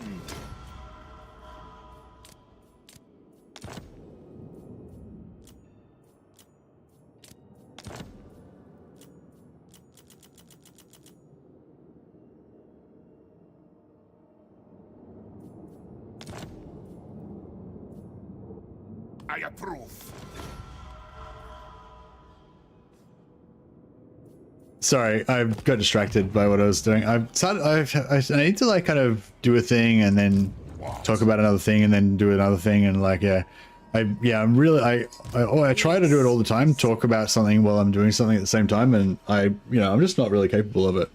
So I just constantly forget what I'm talking about while I'm trying to do something else. Sorry, Willsport. Yes, my lord of death. I've now completely forgotten what I was talking about, so it's turned from a pause into a we're just not talking about that anymore now. March. Oh shit. There's an army in there.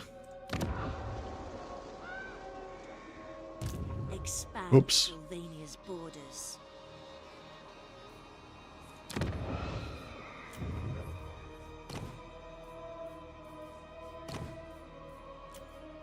Wilhelm, come and save us.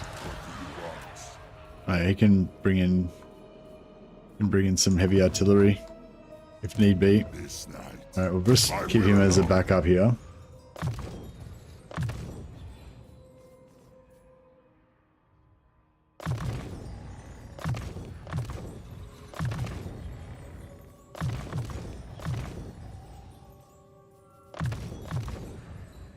Two more points.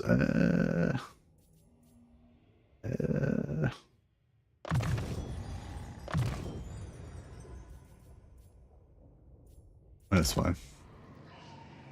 How do I know this army? Oh, so if you zoom out, you can see this little icon. See that little flag icon there?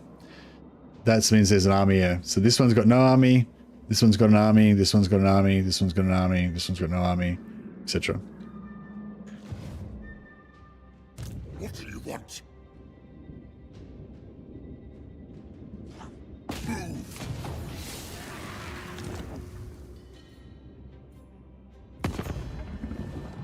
Fuck it. Let's do it. Let's do this shit.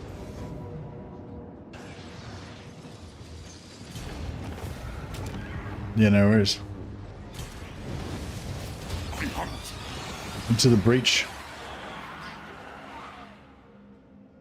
My will alone. Get another.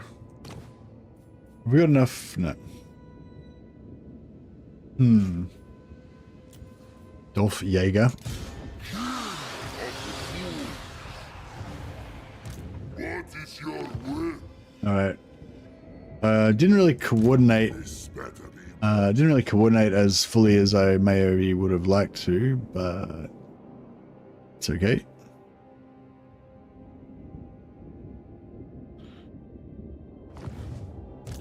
You dare? Yes. Moving.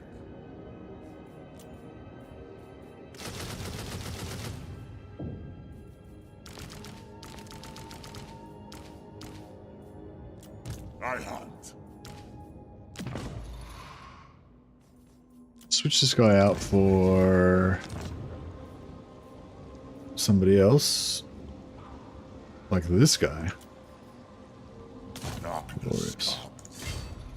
My bloodline calls.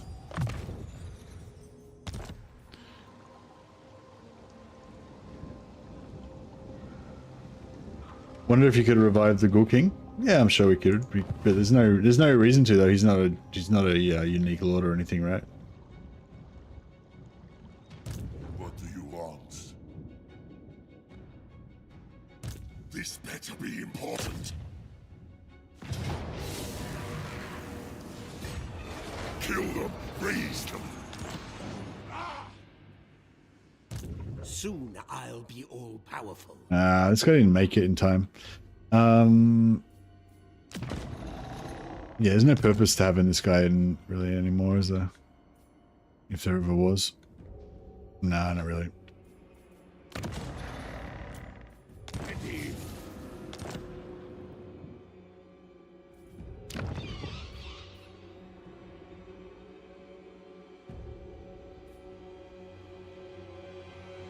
Osharan. Ah, yeah, right. On death Osharan, whatever his name is, yeah. I'll try and bring her up. Everything dies.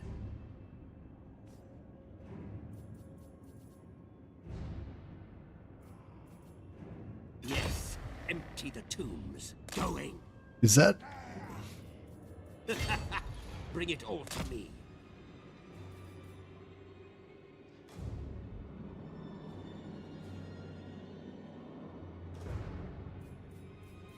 I relish the opportunity.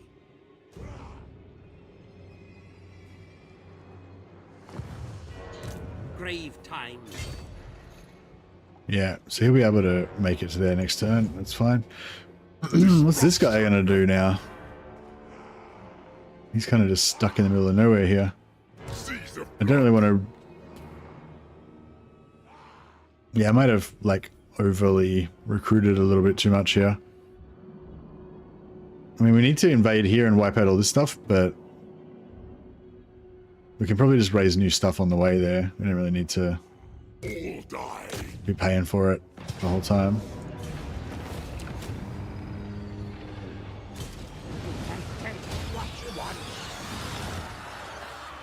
What?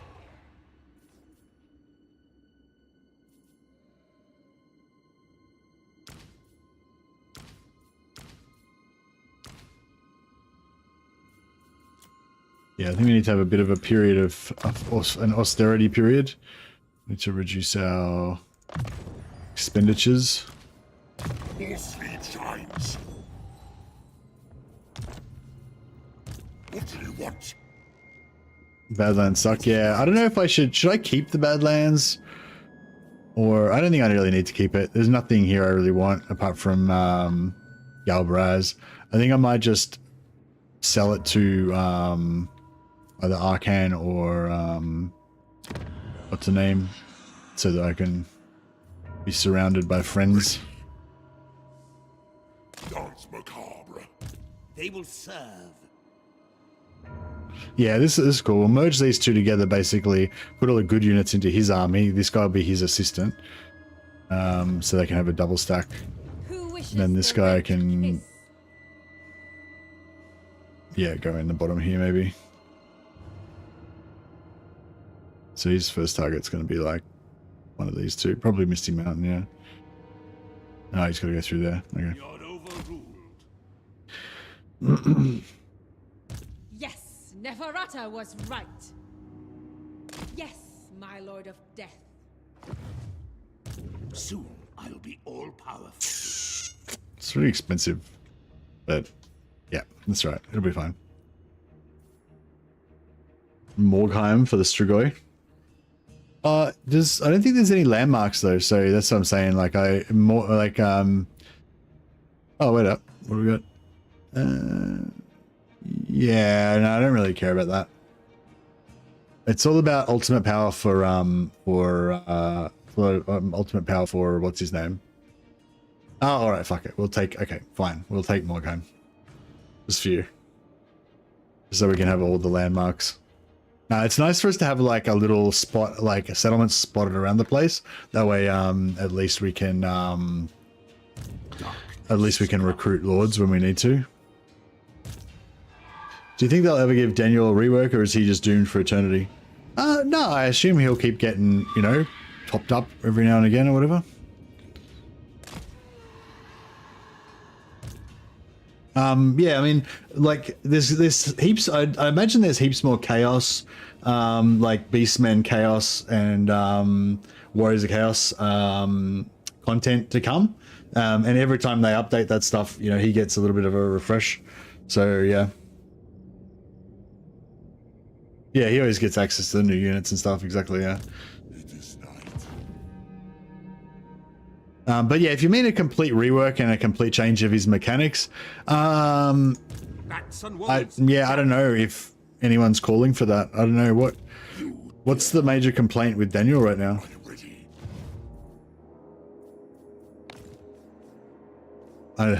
It's really shit how we call him Daniel as well. He's called the Demon Prince is his actual name, right?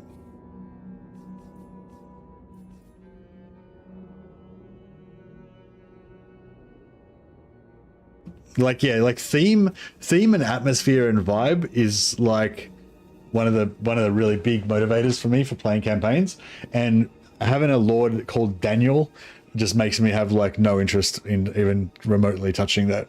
You know, like, yeah, just having like a stupid looking joke lord, you know, for like, it just doesn't, yeah. So I'm trying to like train myself to think of him as the Demon Prince, a scary and evil maleficent force.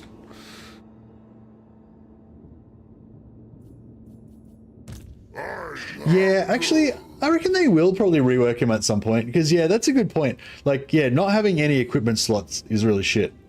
They should give him a special setup where he has 2 equipment slots, like one set of equipment for his parts and another set of equipment for his actual equipment.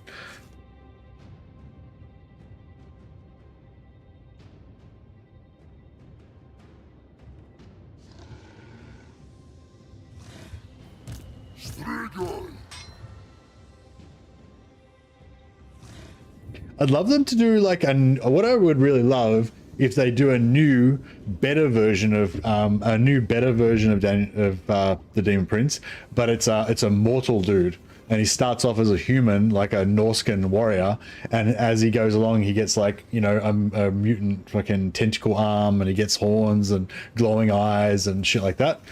And but yeah, and I hate the fact that you can switch and change all of the parts and stuff like that. I feel like that just really sucks. It's just not right for, it doesn't make any sense. Like, why the fuck can he change all these parts around all the time?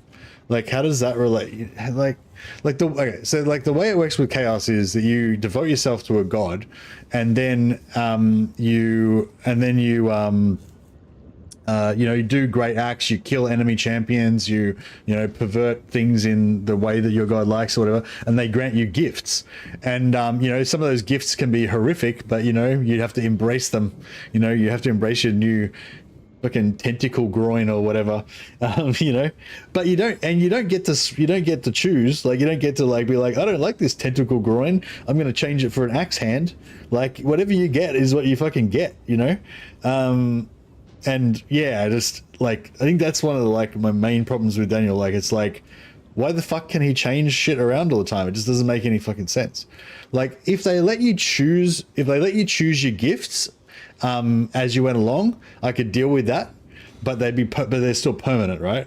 But being able to interchange them from turn to turn and switch them out all the time, it's just really fucked. It doesn't make any sense, and it's really stupid. All right, rant off. Yes, so maybe they will rework him and make him not really stupid one day. No. I think you're jealous. I'm jealous of his tentacle cock. I am. This better be important. This better be important. All right. Well, I think turn one of our invasion of Queek has gone fantastically well. Turn 2, where he counterattacks me, probably won't go quite as well, but we shall see. Okay, so what we can do here is we can start building up growth. If I sell this settlement now, we'll lose this 25 growth, but if I wait till next turn, I'll get to keep, like, if I always own at least one settlement in this region, then I get to keep the growth. So it's kind of cool like that. Like, just say I had like 500 growth, I had enough to like level up a couple of settlements or whatever. Then I could like sell this, I could trade him this settlement in exchange for this settlement, and I would still have the growth. And then I could exchange this one for that one, and I'd still have the growth, I could, yeah, keep doing it endlessly or whatever and still have the growth. But as soon as you sell all of the regions, then you'd lose it,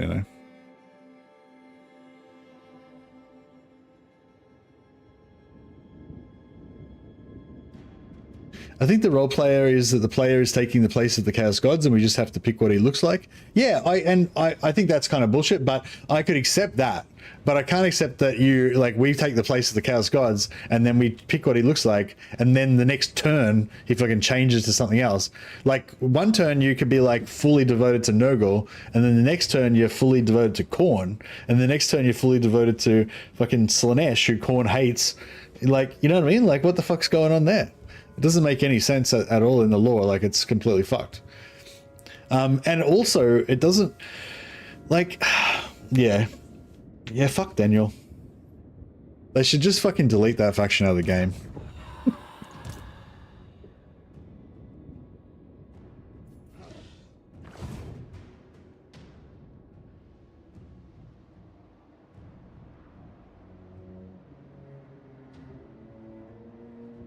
Yeah, no, I get the whole gameplay. I get the whole gameplay reasoning, but it's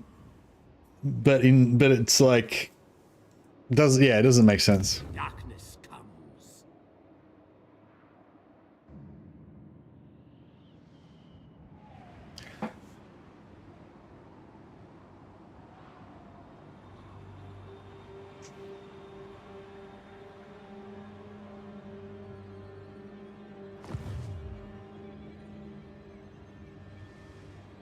Not my chaos, exactly. I've retconned the Demon Prince in my mind. It's just, I don't know, it sort of annoys me now that I'm thinking about it, because it's an opportunity. Like, I really love the whole concept of chaos, like how chaos corrupts and how you devote yourself to chaos for more and more power, but your soul is getting stolen from you bit by bit until eventually you're just a gibbering fucking slave to Slaanesh or whatever, like, and I feel like Daniel is the one lord that is supposed to be the one that represents that, or that could potentially like tell that story the best, and it's just, and instead they've told some other weird story that makes no fucking sense and is totally like fucked, like, so yeah, I don't know, like, yeah,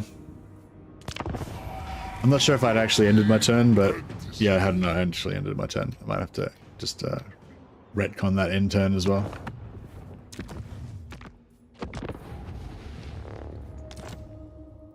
Yeah, like gameplay wise, I think there was some good ideas there, but I think it was a bit of a like just throw a heap of shit at the wall and see what sticks, you know what I mean? It wasn't like, if you think about like the Chaos Dwarf, the Chaos Dwarf faction, like how everything about the Chaos Dwarfs all works together to make this really strong theme and like beautifully represent like Chaos Dwarfs, and bring them to life and make you like understand what it's all about being a Chaos Dwarf, like, whereas Daniel is just like, oh, here's a bunch of random cool fucking things, let's just toss all that shit together and chaos, enjoy. Which is kind of the same how it is with Mother Estankia, it's like, it's just like they just threw a bunch of random stuff together and be like, yeah, Mother Estankia, she's like a witch and whatever. Like, it doesn't, it doesn't have like a unified kind of coherent blah.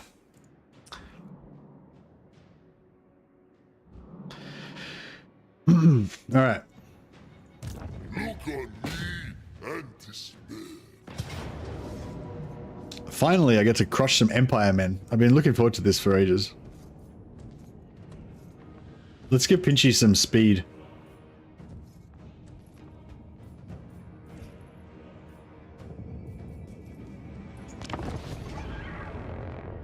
Excuse me. Hey, Symphony. Nah, I haven't really played much head-to-head. I played a little bit. He's so damn boring. Who's boring? The Demon Prince?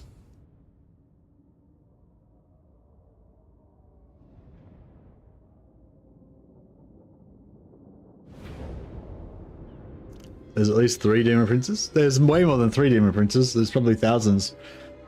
But there's at least dozens that are specifically mentioned in the lore.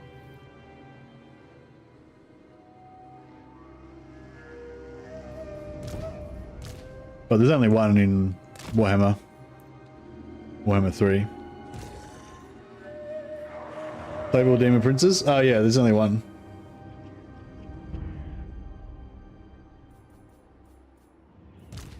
There's only one that's called the Demon Prince.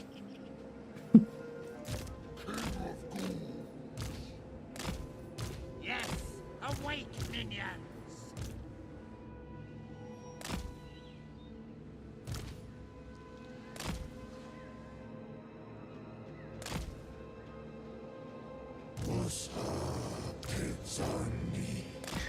But anyways, so I guess to answer the original question, it's like, yes, I think Daniel could do with a rework on deeper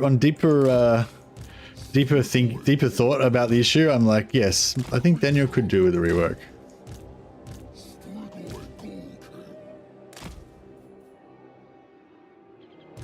Yeah, I don't know, it's sort of like a lot of things with the lore and everything, like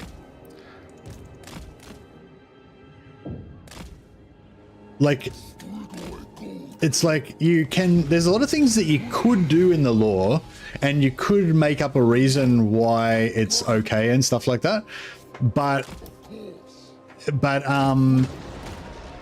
and for gameplay reasons you might want to do something that's, you know, really cool and then make up some reason for it, you know, like Balthazar Gelt taking over, like them bringing Solent back to life and giving it to Balthazar Gelt. Like, you can kind of make up a reason in the lore for that to happen, but it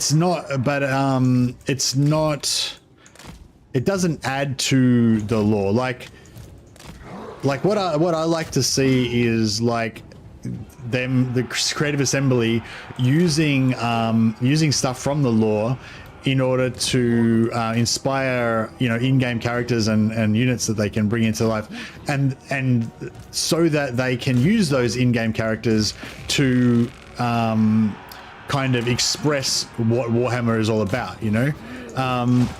And yeah, like that's the thing with the Demon Prince thing. Like, there's probably a reason why he's the way he is and why he can switch all this stuff or whatever. There's some like kind of lore reason for it, and that's fine, whatever, but it's a missed opportunity where they could have represented like instead of having a Demon Prince and being like, oh, this Demon Prince is like a super special Demon Prince that operates according to his own rules that are totally different from the rules that every other Demon Prince operates by.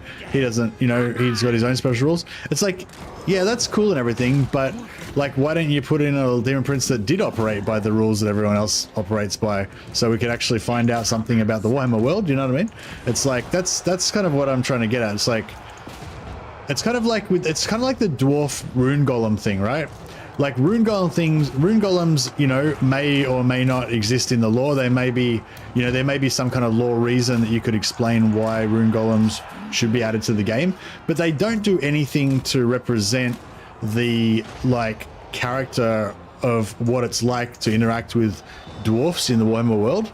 Like, you know, like there's no, like, you know, like rune golems aren't a part of the dwarf personality, if you know what I mean.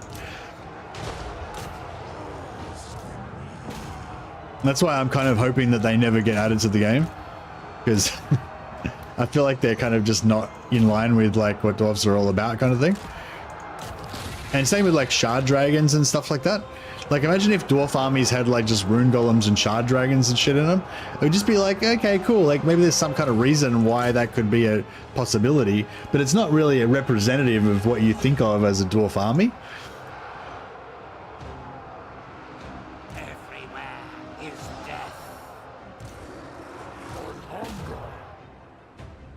And yeah, I think that's kind of like my problem with Daniel. It's like, sure, like he could exist, but why waste the opportunity like that you could have had to bring the Warhammer world to life and instead add something new that doesn't really complement or, you know, like represent the Warhammer world, you know?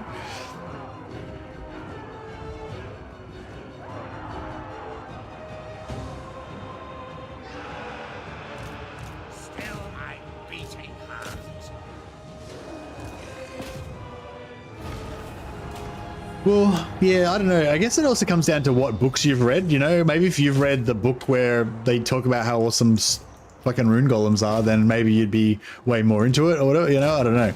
But like, yeah, I don't know. It'd be like Skaven getting as good infantry as Chosen. Yeah, exactly. It's like there could be something where Throt makes some new type of Skaven infantry that are made out of, you know, mutant rat ogres that are heavily armored or whatever, and, you know, blah, blah. They're basically iron breakers, and, you know, but it's like, yeah, cool. Like, you could do that, but it's just not, you know, it doesn't really represent what Skaven are all about, you know?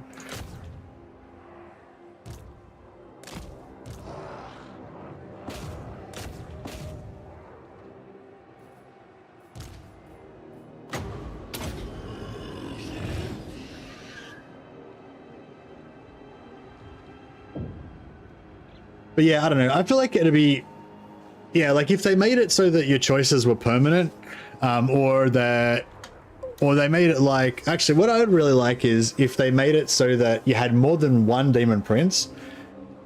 Because I think like that, yeah, so, okay, so just say like, this would like just a possibility. This would make me happy, right?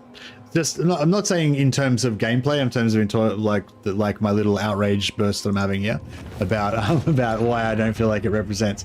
But just say instead of having one demon prince, like all of your exalted heroes were demon princes, right? Or whatever, all of your heralds or whatever were demon princes. So you basically get multiple demon prince characters. All of your lords are demon princes, basically.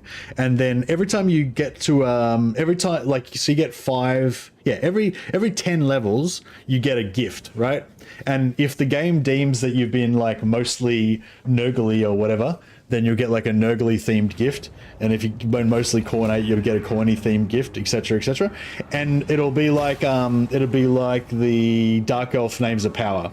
Like you'll get like a choice between 2 different gifts maybe, or something like that. So it still feels like you're having some sort of interaction, but it's sort of random. Like you can't guarantee exactly what gift you'll get. Either make it completely random or make it like you get a randomized choice between 2 or 3 choices and it's random.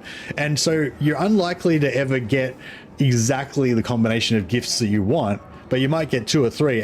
But the other thing about it is you get more than one chance. It's not like you just have one lord and whatever he gets you're stuck with. Like you have like 4 or 5 different characters. You're all trying to go on their path towards chaos or whatever, and they all get their like random mutations as they level up. And if you don't like them, you can just kill them and start a new one, you know, or you can turn them into chaos spawn and start a new lord and have another try. That way you would still have the opportunity to get all these cool things, but it would have more like it would mean something, you know, like the being able to change and chop and change it all the time. It's cool because it gives you that initial power, that immediate power of control over it, but it also means that it's meaningless, you know, like your choices are not very meaningful.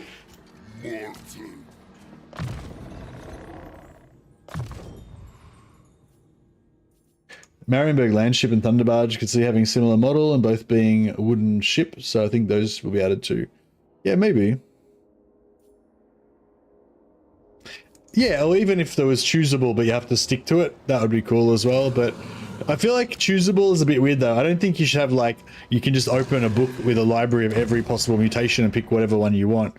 You know, I feel like it should be only a limited number of choices if it's going to be choosable. Because I don't know, I just really enjoy that, like, that loot feeling of like, ooh, which gifts am I going to get? Or which choice of gifts am I going to get, you know? Whereas if you just already have it planned out, like if there's no randomization at all, then you just have a certain build that you just go for every time, you know, whatever the best one is.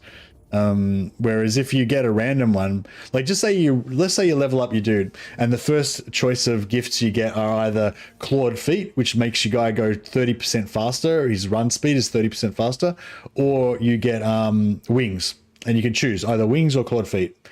You know what I mean? Like that would be pretty cool. Like you can't choose, you don't have a choice, you didn't get everything. Like you might have really wanted like iron skin or something, but you didn't get that. You only got a choice between wings or clawed feet, you know? And then next level you get a choice, and you get a choice between 1,000 eyes or crown of thorns or whatever.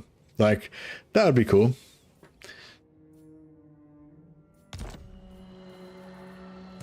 I am ready. But the thing, but having like only one character and like would probably put people off. Yeah. Because if you get like bad, like since he's your main guy, if you like keep like randomly getting bad choices that you don't want or whatever, then it would suck. But if you had like if all of the lords in your whole campaign had that mechanic, then it would be kind of cool. You should have like one that's got wings, another one that's got clawed feet, another one that's got like a crab claw or whatever, you know, and then you develop favorites over time. It'd be cool.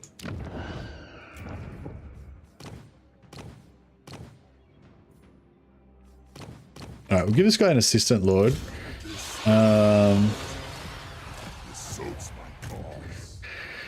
Are these guys gonna think that they can come for me? I don't know, probably.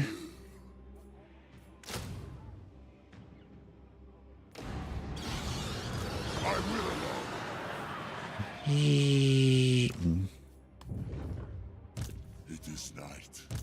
King of the ghouls.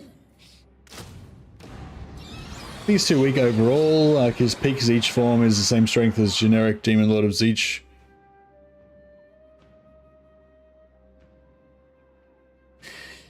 Too weak overall, yeah.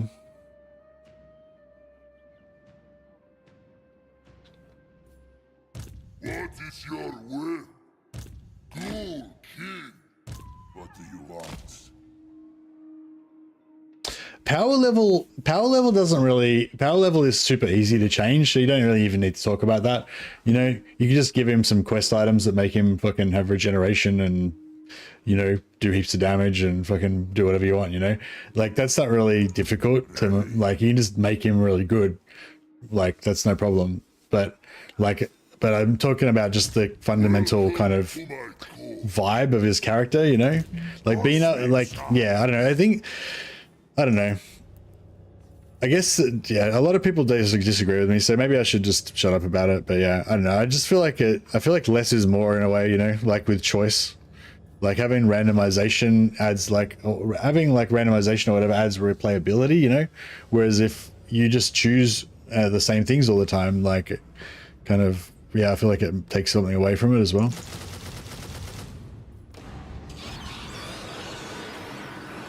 Good lodestone.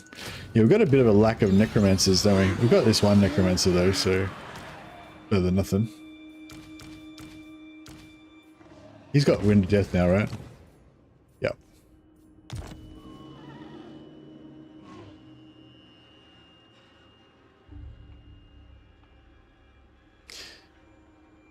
It'd be cool if you could turn the lords you didn't like into single chaos spawn heroes. Single entity chaos spawn heroes. Yeah, for sure, that would be cool. Kind of goes against what chaos spawn are. No, that's exactly what chaos spawn are. It's basically like it's basically like, yeah, somebody's like trying to win favor with the chaos gods and become more powerful and whatever, and then they fuck up and they get one too many mutation and they don't quite get enough favor to become demon princes, and then they just devolve into chaos spawn. So yeah, there's a lot of chaos spawn that are like famous former champions that were really mighty or whatever, but now they're kind of like mindless psychopaths or whatever. Gibbering blobs.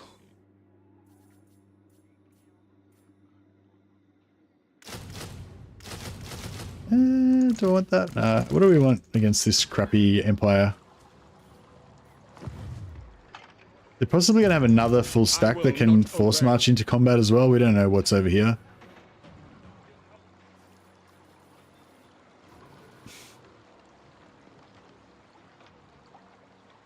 I guess some fast units would be good, maybe more cavalry. It's probably overkill, but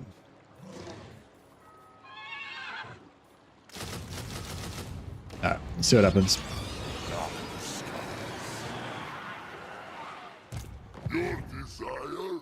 Yeah, we can always retreat out of that anyway, so it's not a big deal.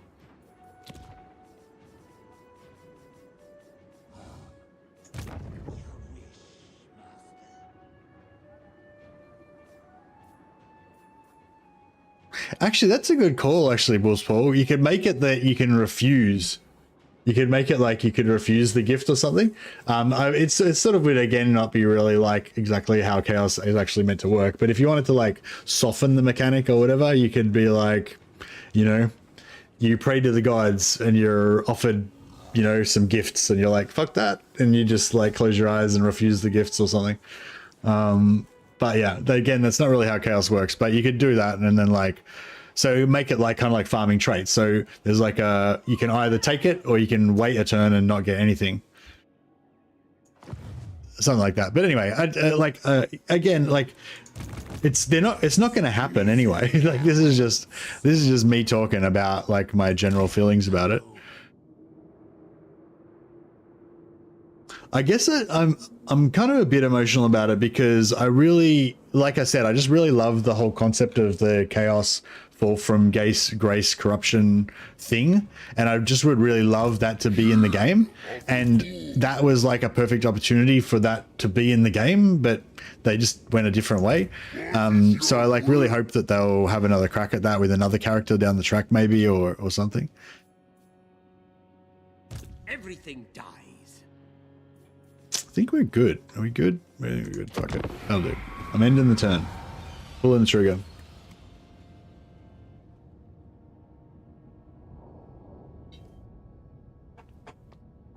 I do hope they add more faction exclusive equipment with set bonuses and ancillaries. Faction exclusive equipment? You mean like the Sword of Cain and the Crown of Sorcery or whatever it is that's coming up?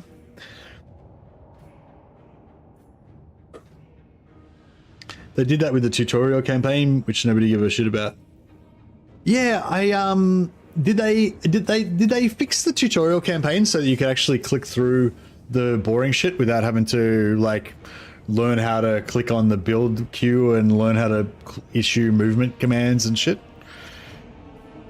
Because I wouldn't mind actually playing the tutorial campaign if they did that, if they got rid of that shit. Because it was just like I tried to play it and it was like, move here, move here, move here. Like you couldn't like click through it, like you couldn't fast forward or anything. You just had to like, I'll learn how to use a mouse, thank you. You know, like, which would have been great if I'd never played Total War before, but it was like excruciatingly painful when you've played a lot of Total War before and you've had 4 coffees like I have right now. I can't sit still for 7 seconds and wait for the next thing. The prologue's unbearable. Oh, so they didn't get rid of those, because it was like every time everything that came, there'd be like a thing that would pop up on the screen. You had to find it. You have to click on the thing on the screen. Then you have to like do what it says on the map, and then another thing will be like, yes, you've done this. Now you have to do this, and you have to click on another thing on the screen. It was like, what the fuck is going on? But apparently the storyline of it was really good. I just never got to actually experience it. I kept meaning to watch a video of it, but I never actually got around to it. I was hoping somebody else would have gone through it and edited out all that shit. It's the best tutorial where I wish the narrative was anywhere else in the game. Runefang's Cloak of Ulrich, the Griffin Banner. Those are all really cool items. I love the white Cloak of Ulrich. I love how you can stack it with the you know, the other thing. For me being new to Warhammer, it's really good. Are you new to Total War as well, Uncle Cheddar? Had you played Total War before?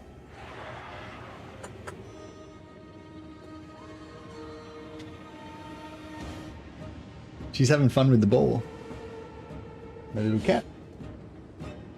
She's such a beautiful little cat. The first 4 or 5 battles are very hand-holdy. After that, it does let you scale to having 200 melee attack Cossars. It sounds pretty cool. I've had it for 2 weeks and I can't stop playing. That's awesome, Uncle Cheddar. Yeah, did you tell me about this the other day? And I was saying that I was jealous of you because you get to experience it for the first time again. I am jealous of you. Yeah, it's a really cool game.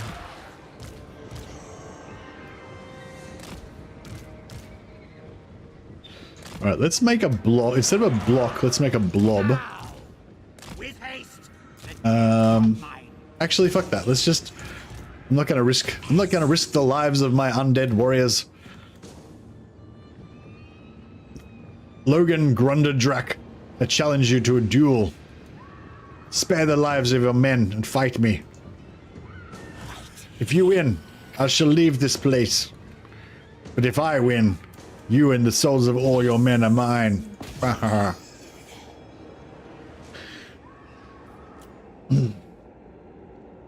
You're actually playing right now? You're playing Orion. Oh, nice. So Orion's got I haven't actually played Orion since he got his update. So Orion's got a special thing where every time you declare war on somebody, it reduces the cost of your units. So basically, if you have enough wars, your armies are all free. So I was wondering, like, can you just like start up the game and just declare war on everybody and just have free armies straight away right from the start, and then just go ballistic and just recruit as fast as you can? Is that pretty much what you do?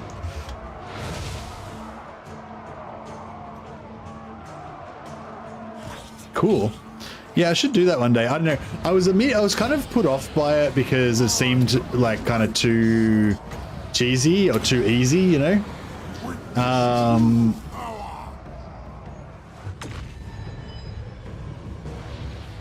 Don't think you know enough factions for free armies turn 1. No, but you can't recruit enough to bankrupt yourself on turn 1 either, so... Witness true power. We are the new Have a spirit leech, you dickhead. Oh yeah, whoops. Back up a little bit.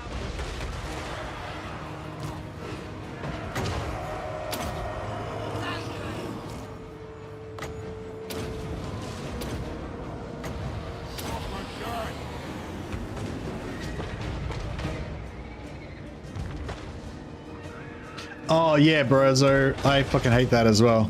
Yes, awake, minion. No, I feel the same about that as well. It's like, what the fuck? Like, since when did Scarbrand have like his personal domains in the Badlands? Like, yeah. Since when? Yeah. Like, I don't understand why they don't have like a phased series of things where like it's like there's like so many things I don't even know where to start. But like, okay, so talking about the end game scenarios, like the end game scenarios could be awesome, except for they're too like static and boring and stuff. If they just made it so that the end game scenarios popped up at like were less stupid and like over the top, and like they popped up at random times throughout the game, so they were like interesting little narrative of events, you know, then that would be cool. And they could just do the same thing with all the Chaos Lords as well. Just instead of having them all just there like with their domains that they shouldn't have, make it so that they they can emerge, you know, they should make them like the Beastmen. Yeah, that's what why don't they just use the same thing that they use for the Beastmen? So the Beastmen and like the Savage Orcs and stuff like that, the ones that just pop up randomly at random times throughout the campaign, they should just make it that Scarbrand, Nakari, Kairos, and Kugath, they should just randomly appear as a horde army, and occasionally, and then if they get a foothold, they get a foothold.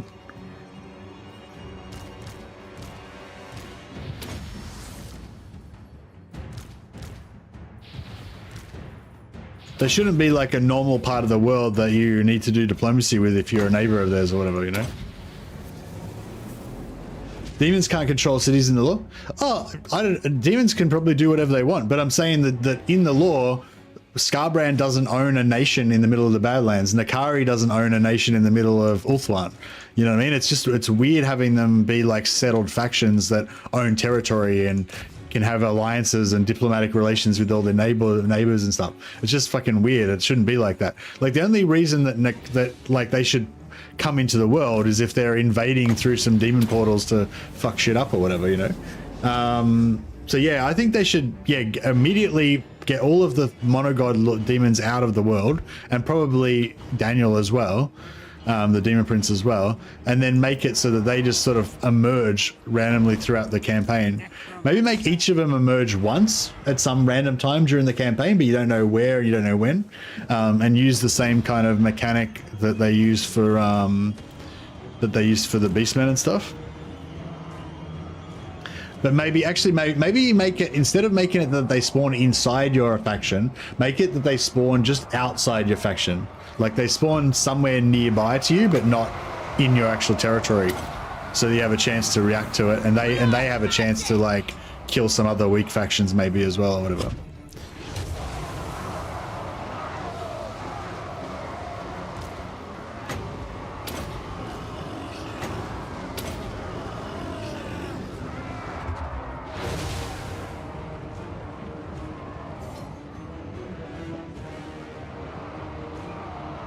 The minor demon factions should also be removed and spawn like rogue armies.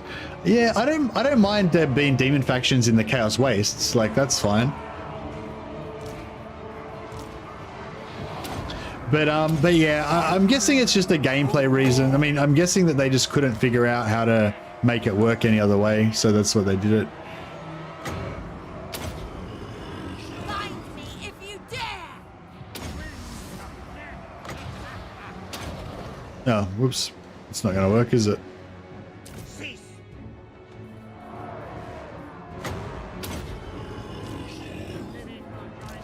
Oh, as I have both of them, I double casted it. Whoops.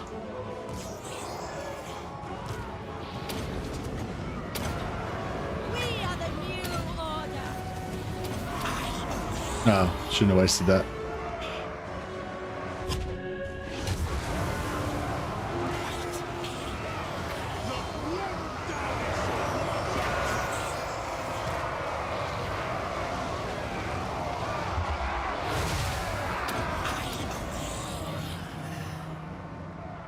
Well, if you start off as, if you start off as Nakari, then you can just take over, do it like the Warriors of Chaos, you know, you can just take over the settlements nearby you and start from there or whatever.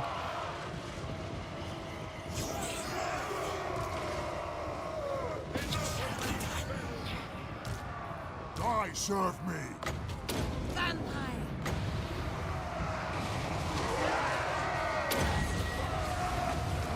The curse of undeath! Nagash was weak. Witness true power.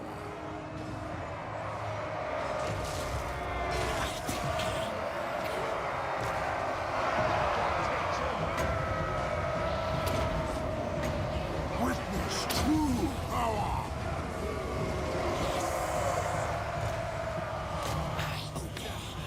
Drop him. Drop him. There we go.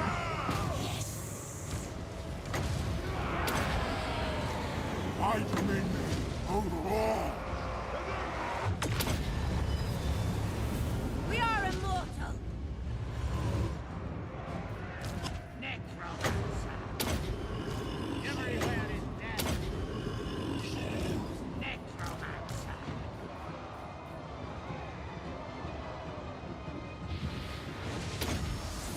Iron Heart hats? What do you mean? They're majestic.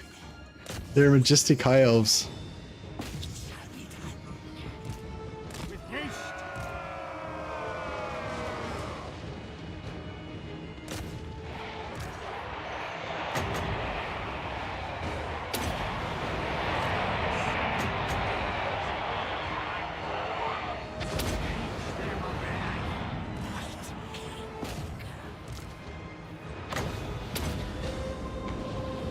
Blood magic!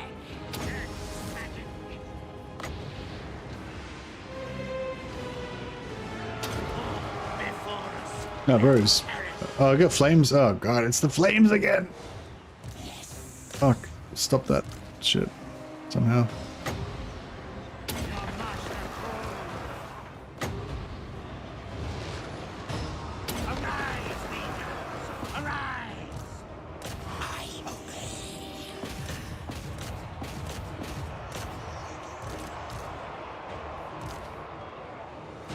Address thee as master. Living will join us. We surpass Nagash.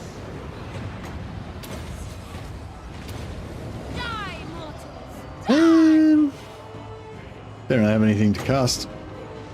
There we go. Back to unlife.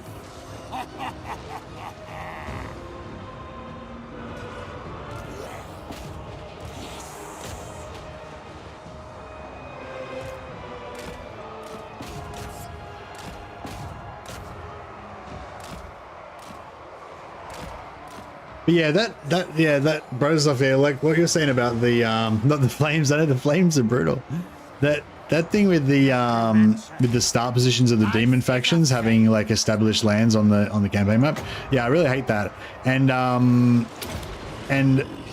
it's also it's exactly the same thing as what I was talking about with the Demon Prince. It's like it's an opportunity where you could like show more like what the Warhammer world is like instead of like instead of not taking that opportunity, it's like, yeah, you can explain the reason why. You can say, oh, the Warhammer game starts at a specific time point, which just happens to be the exact moment when all 4 of these like famous and crazy demon lords all just spawn into the world, and that's fine.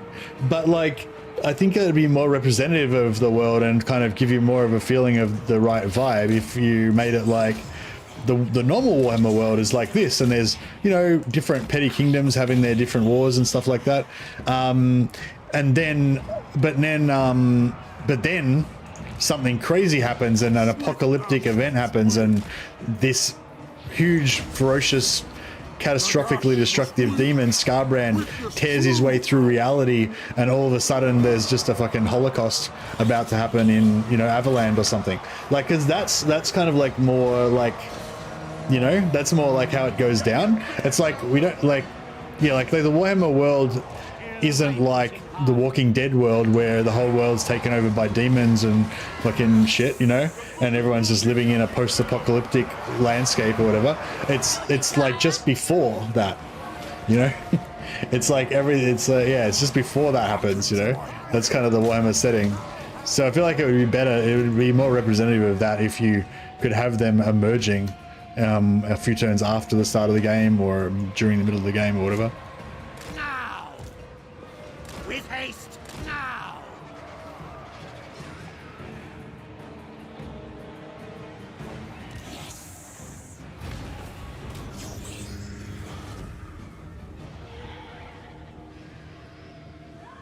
Tell that to the inhabitants of Sylvania. Yeah, true.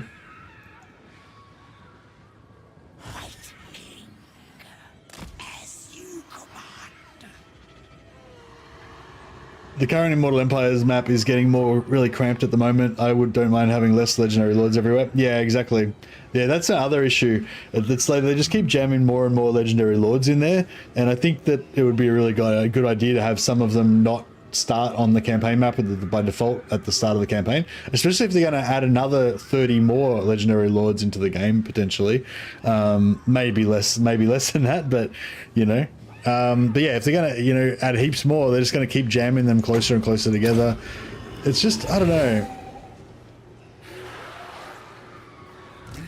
I used to like it. I still like it in the in Warhammer 2, where when you first started a campaign, like just say you first started playing when you start playing like as the Empire or whatever, like your first early part of your campaign is fighting against Empire rebels. You're fighting against the Empire rebels, then you're fighting against other Empire factions that have declared war on you or whatever. You may be fighting some orcs and stuff, maybe maybe some beastmen or whatever. That's normal Empire stuff. Rebels, orc invaders, beastmen. That's what goes on in the Empire every day. It's normal shit. But then like these vampires rise up in the east and start swallowing up the Empire or whatever, and it's like, oh my god, I got to deal with that.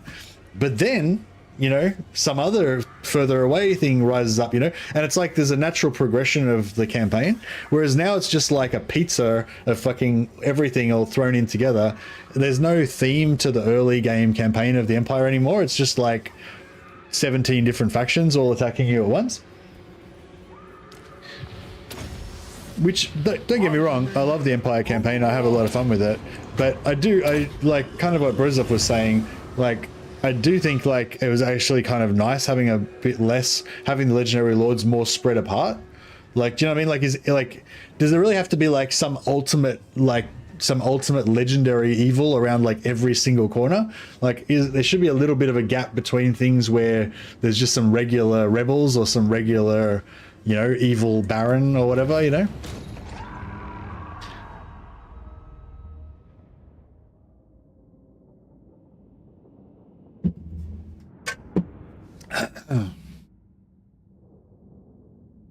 Never played Empire in Warhammer 3? Yeah, but you're a filthy heretic, Wolf's Paul. just playing your back-to-back Festus campaigns, your 57th in a row Festus campaigns.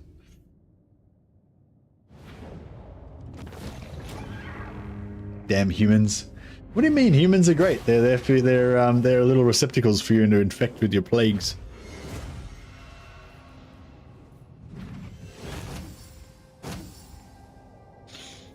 All right. Well, I guess they shouldn't have attacked me. Haha.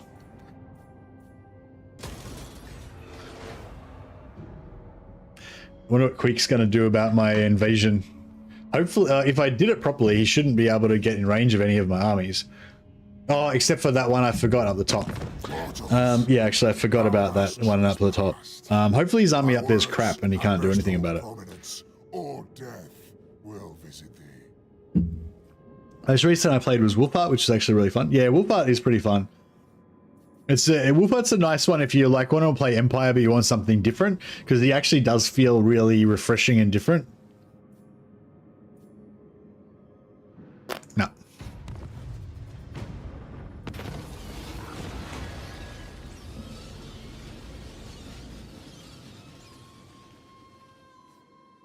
I'm pretty sure we've got like plus 1,000 million diplomatic relations with Sylvania, so I don't think anyone's going to notice a -5.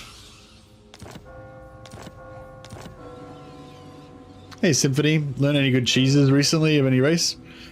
The coolest thing I learned lately from John Wilkerson, it's not a cheese, but it's that I didn't realize this. You know how when you set up an ogre camp, ogre camps automatically raid whatever region that they're in if they're in enemy territory or neutral territory. So if you've got a non-aggression pact with somebody and then you trade a region to them where you've got a camp, then your camp will start raiding them even though they're not an enemy. Like the camp raids neutral factions as well.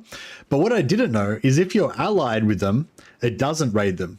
So you can actually put ogre camps all over, you know, wherever you want, all over your allies' territory, and it won't raid them. So you can actually like have an AI allied partner and just build your camps over the top of their faction. So I really want to try that out and play like Scrag plus Karl Franz, you know, and have like Karl Franz doing his thing, and then me play Scrag and just build camps all over the Empire and just provide. I'll be like his warmonger. I'll provide his mercenaries for all his armies. That's my new favorite thing. This better be important. Bats and wolves, gather.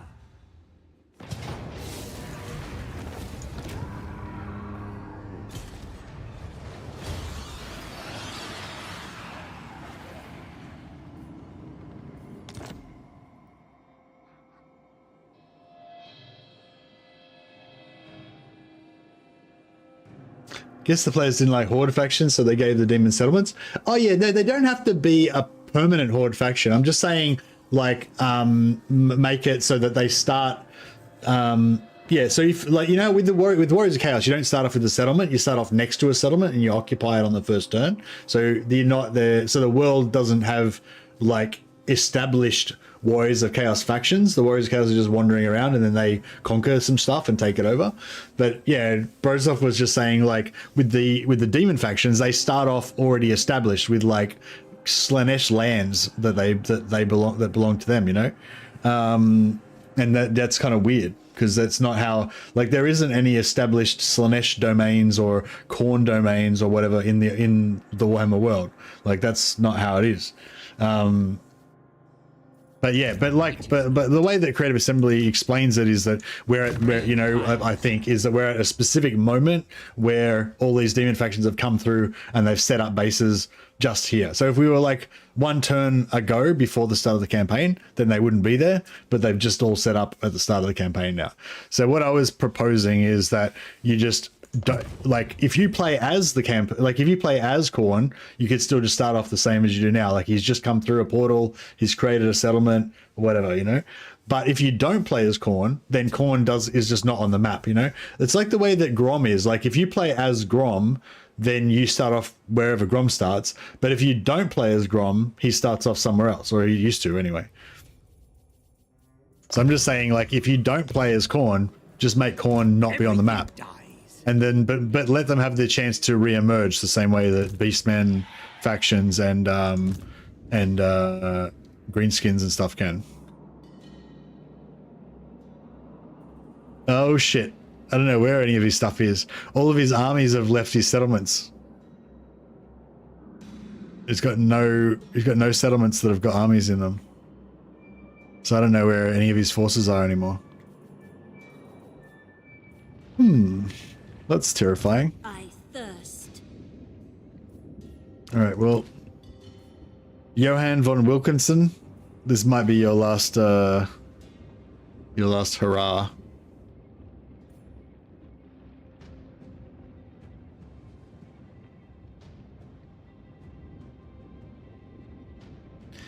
I usually level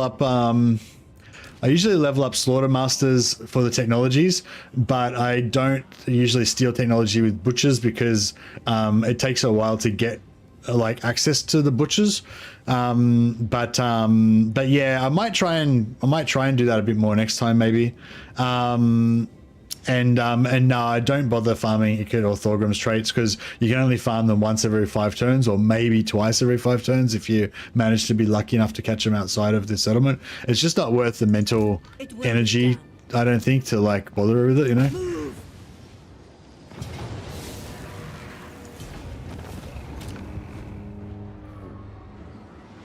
But I like the general concept of trying to pump technology so you can get your camps unlocked faster.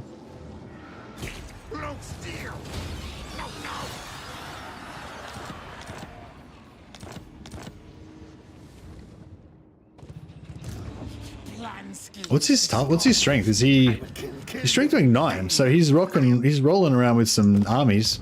I just don't know where they are. Oh, here's one. All right. Oh no. Yeah, we aren't gonna be handling that. Oh no. Oh no. Oh no. No.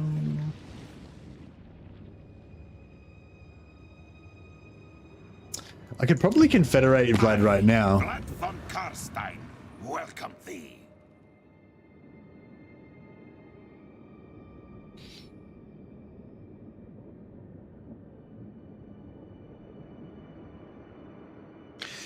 I just unlocked the Nurgle only blue weapon that gives poison attacks to a unit that has poison by default.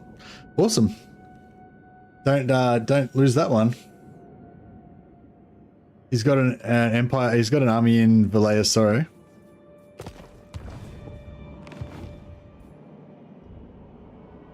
Oh yeah, he does too. Yeah. Yeah. And yeah, he had. I don't know. He had an army over here somewhere, I think, and he had an army. He had an army in here as well, which is there now. No, so that's cool. Never wrong. Who wishes the red kiss?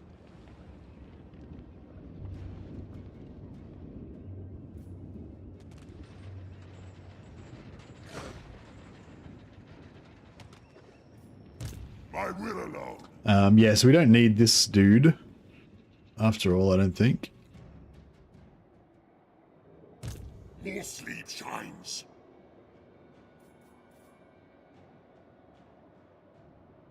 Good, this will do. Then go. What do you want? What do you want? My bloodline calls. My will alone. March. To the shadows. No, these guys are ready to conquer it all. This night. This guy doesn't need to be here. Wilhelm, he's so close to being immortal now too. He's getting there.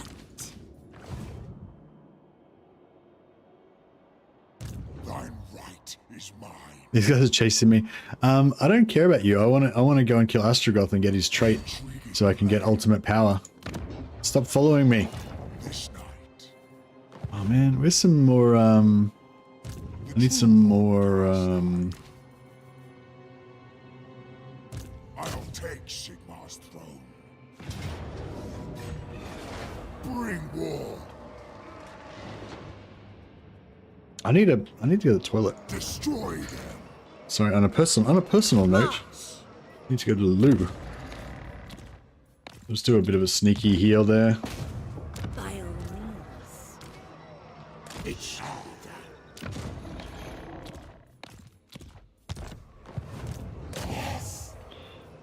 Why are all vampire kids? They're not bald. They've shaved their heads for style reasons. I'm gonna fight this so we don't take heinous casualties. I'm busting out the toilet. Back in a sec.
Well, sorry about the delay.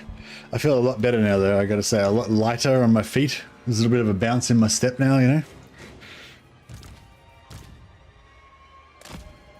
Oh, one thing I was thinking about, that whole little rant that I had before about Scarbrand starting on the map and about you know, the Demon Prince being like a missed opportunity to represent Chaos the way they should be represented and stuff like that. One thing about all that, like, I get pretty passionate obviously about this stuff and excuse me, but one thing I have like been thinking lately is like it's not the end of the world, you know, and these things are constantly getting reiterated as well. Like, it's not like I don't know, it's not like Creative Assembly you know, are writing a novel about Warhammer and they you know, did heaps of research and forethought into it, and they thought this is the best way that they're going to represent Chaos or whatever, and that's final. It's like they just did the best they could at the time, trying with a combination of, like, you know, their technical requirements, trying to create some good gameplay for the players that they thought would be appealing to people, and of course checking with Games Workshop to make sure the Games Workshop didn't have any anything against their ideas from a law perspective or whatever. So Games Workshop approved all this shit, right? And so, do you know what I mean? Like, so it's not like Creative Assembly is just going, like, it's not like their primary objective is just to, like, try to do everything perfectly with the law and stuff. Like, they've got multiple different things, and like, just because it's the way it is now doesn't mean like, I guess like the tone of what I was saying before, it was almost like I was arguing against Creative Assembly, as if Creative Assembly was arguing against me, you know what I mean? And it's like, fuck you, Creative Assembly, everything you're doing is shit, how dare you challenge me, you know? It's not like that. It's like they just did that and it seemed fine, so they did that. And if later on it seems like there's a better idea and they can do it, then they might possibly change it, you know what I mean? It's like, yeah, so yeah, I don't know. Like, there's been heaps of things so far in the game that I didn't really like, and I thought they were a bit wrong or whatever. And later on, they got changed. You know, there's a lot of those things that haven't got changed as well. But you know, but a lot of them have got changed. You know, it's not like we're stuck with it forever or whatever necessarily. But it's just a matter of like what things are, what's most important, you know, and at the time and that. But I was thinking with the I was thinking with the whole like map positions and stuff. What's the simplest way of explaining that concept? I guess the simplest way of explaining it is that basically I want all of the monogod demon factions to be changed to be rogue armies. That's pretty much the gist of it, yeah. They basically operate exactly the same way that a rogue army does. They just appear at some point during the campaign. You don't know who they're going to attack, and then quite often they'll attack somebody and set up their own little empire.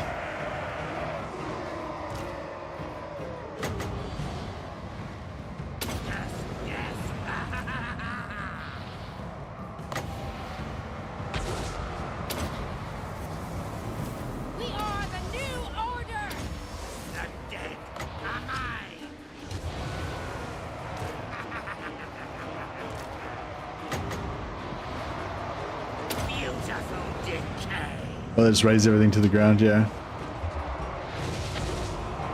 We wanted beaked Zangors. Why didn't they improve them? I think beaked Zangors are from Age of Sigmar.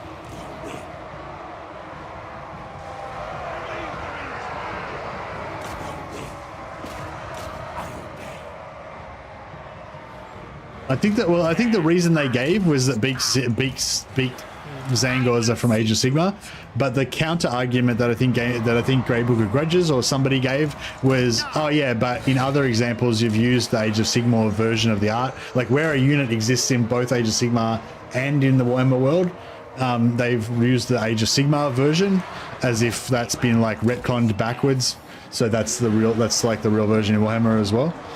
But with the beaked Zangors they didn't. So I don't know, like maybe what happened was that maybe what happened is that Games Workshop said, no, you can't use beaked Zangors because they're Age of Sigmar only and you don't have the rights to that. Or maybe somebody at Games Workshop said, well, the Zangors are the Age of Sigmar version, so if you want to just use if you just want to keep using the same model that you've already got or whatever, then that can be a good excuse for you. Or something, you know what I mean? Could have been something like that. I don't know, maybe.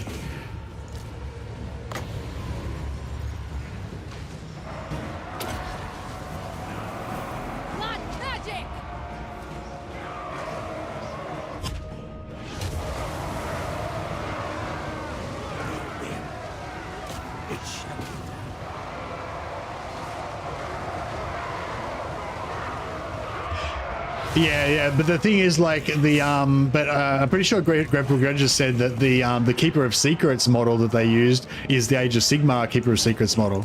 They didn't because they didn't use the Warhammer the Warhammer Keeper of Secrets, you know, had the cow face, whereas they didn't use that one. They used the Age of Sigmar Keeper of Secrets that's got the like demonette sort of woman face thing.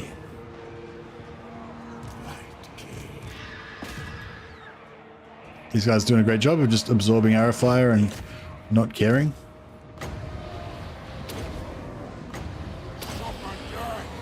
It is time. All before us will perish. If I recall correctly, the Exalted Demon Lords are the Age of Sigmar versions, while the regular Demon Lords are the old school fantasy versions. Oh, okay. Yeah, so I think basically Great Book of Grudges' point was that's fine if you're not allowed to use the Age of Sigmar versions, but in other examples, you have used the Age of Sigmar versions, so yeah. But yeah, I don't really mind. I don't really care which version of the Zangors that we use. I think the Zangors that we got look pretty cool. My dominion overall. Your will.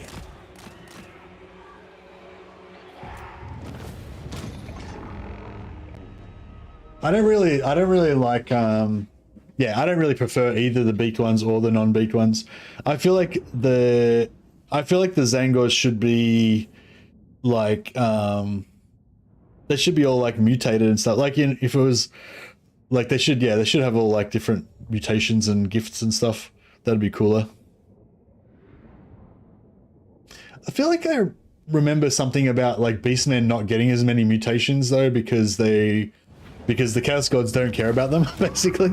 So, like, the Beastmen are like the children of chaos. Like, they're the most chaos infused, like the most chaosy race of any race, like, in the world, you know? They are like the literal spawn of chaos, essentially. And because of that, the Chaos Gods don't give a shit about them. Like, the Chaos Gods only care about humans and other races that they can corrupt, because those souls are like a prize for the Chaos Gods to win. Whereas the Beastmen are already slaves and utterly devoted to the Chaos Gods, so they don't really give a shit about them. Which I think is really cool and sad and mean, but also really cool.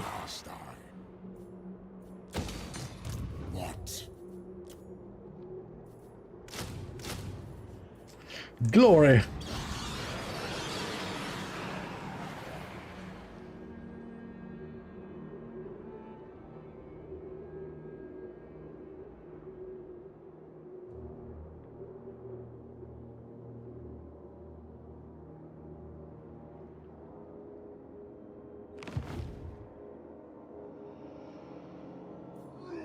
Yeah, chariots aren't really very high tech. You reckon they shouldn't be able to use, like, should they be able to use bow and arrows, or like, I don't know, like, they are beast men, they're not just beasts. I'll take Sigmar's throne.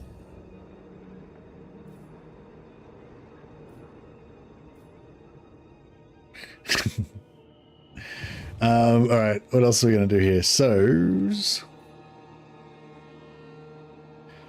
What dost thou wish to discuss with thine truth? Oh crap. I fucked up. It was then that he realized that he'd fucked up. Because they took Grashna's lair back, did they? No, they didn't. I must have. Oh, I never occupied it. Crap! I needed to create a chain through here so that I could gift this to Vlad. It doesn't really matter though. We could yeah, we don't need to. That's right. I mean, I'm pretty sure I can confederate Vlad right now if I wanted to. Oh, actually, I need to wait till our 2 turns. Yeah, I'll wait 2 turns so that we don't get you know, take a hit to our reliability. But yeah, I'm pretty sure he'd be up for it. Well, I'm not that sure. I'm like moderately sure.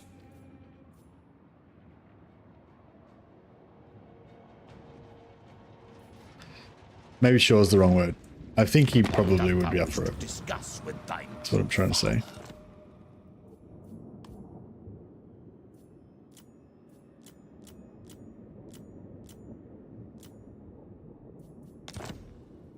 They will bend.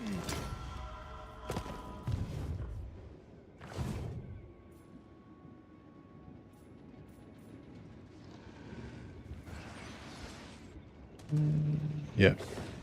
Undeath Ascendant, your dominion is over.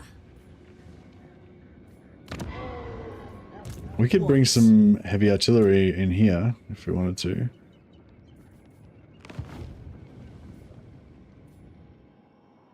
Look at that double. What do you want?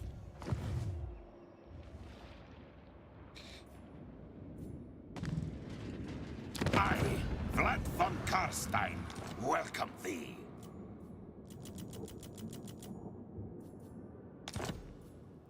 At last!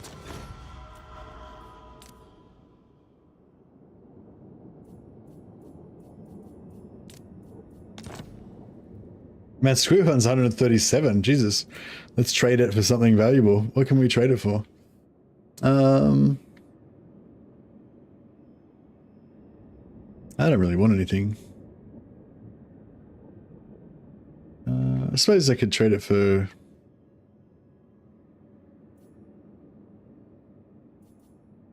Dokkaraz, maybe?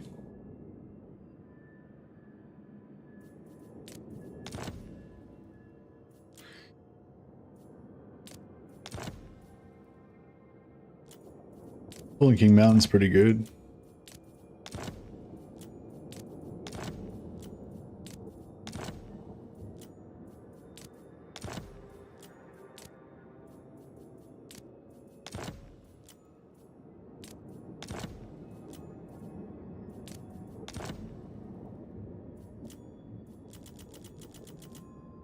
So we're putting, what, 9,000 in debt now?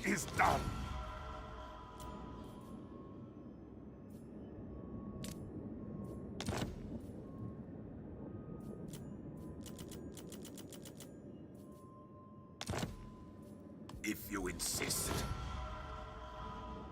Any plans for Nagashazar? Yeah, I'm going to conquer it. I'm going to conquer it, and then I'm going to set up a bunch of vassals surrounding it so they can defend it for me. And then I'll start building the landmark there. I just launched last turn. I just launched an invasion against Queek, so we're going to sweep through here and wipe out Queek in the next few turns. Is the plan, and we will win the prize of Nagashazar. Yeah, Nagashazar, and I also want to get Mordheim. That's got the bat one, which is regeneration to fell bats, and then I think we can get. Is the hunger for the bats in here, or is the hunger in? I think the hunger for the bats, I think, is in Isabella's skill line. So once we can federate her, we can maybe do a bat army. Hey, what was I actually researching? Was there anything I wanted to research still? Oh yeah, we were getting the Graveguard stuff, so that's all done.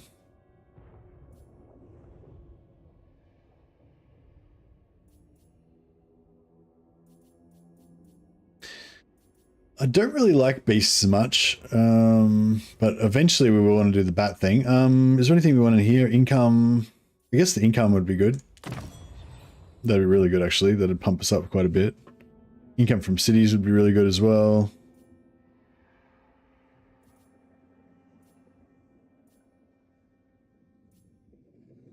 Actually, yeah, we'll just go for that. Just get the economy boosted up. I probably should have done that ages ago, but I didn't really need the money, so I wasn't too worried about it. They will serve.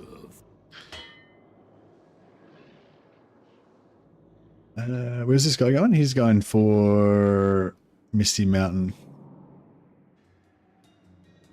March.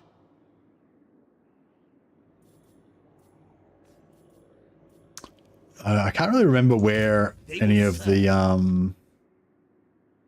I can't really remember where any of his armies were. I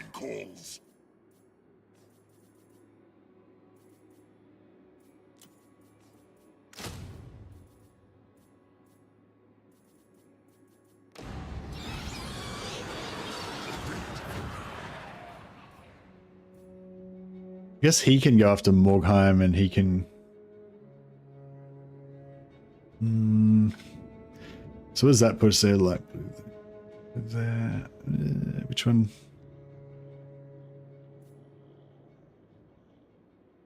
I guess, yeah, I guess we'll go this way, and then when this guy takes Morgheim, he can join up with the remnants.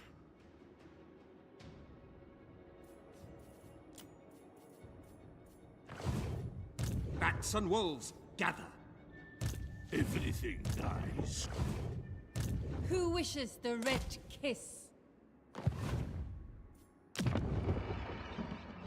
I haven't built any buildings for a while, but we should get onto that.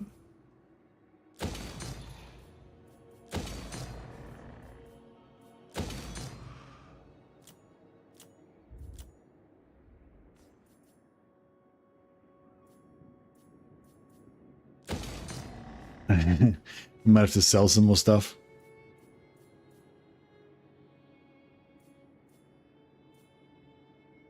Oh yeah, White Kings. I forgot about White Kings. We need to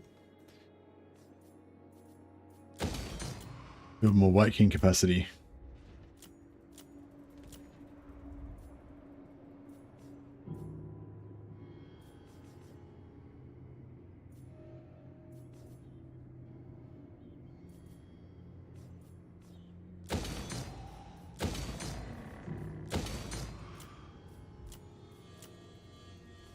Might have to sell some stuff to Arcan and my sugar daddy.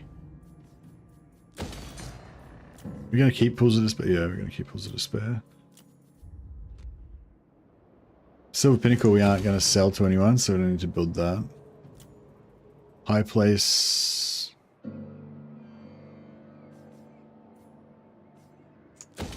Yeah, I'll build a barracks there maybe.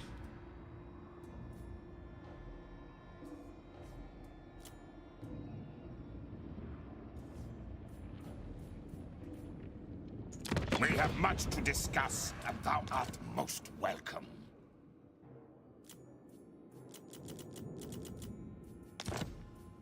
It is done. And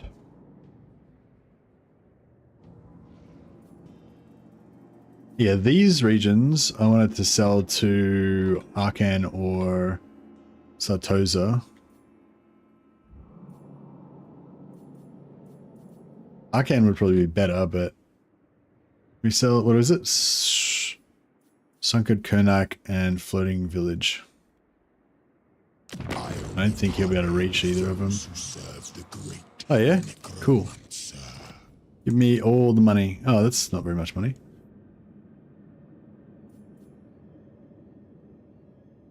At once. Ah, that's better. That's more money.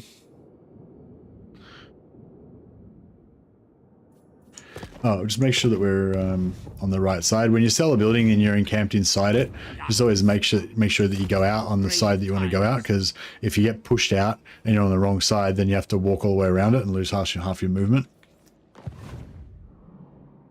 Bow to the Lich King, and all the grandeurs of Henry can be yours. Good. Just yeah, fix our economy by selling all this stuff to our sugar daddy. I think it's some more stuff they pillage from the countryside, like the Bistigors have chainmail and plate armor that's a tad more advanced than chariots. Yeah, that's true, yeah. The chariots look like they've kind of built them themselves though, don't they? Maybe it would be more appropriate if the chariots were stolen. Although, who would they steal the chariots from? Because no one in the Empire uses chariots. They should, like, yeah, the chariots should be like hay carts. They should be like hay carts. Maybe they are hay carts, and they've just put some, they've hanged some bones off them or something.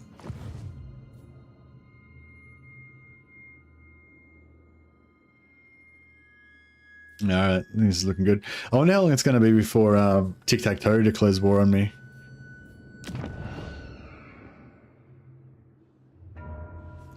Alright, we've built all our buildings. I think we have.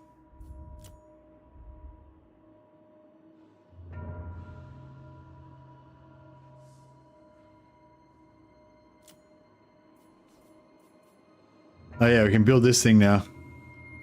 Gives us 200 gold per turn. I'm not even sure why I even wanted to build this thing. Oh, it gives us plus 10% from trade tariffs as well. I guess. So we got the high place, which we can only sell to Vlad. And we've got Kemperbad, which I think we can only sell to Vlad.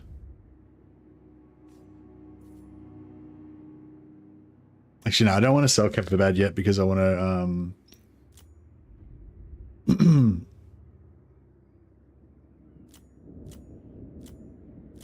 I want to use it for the free movement. Next turn.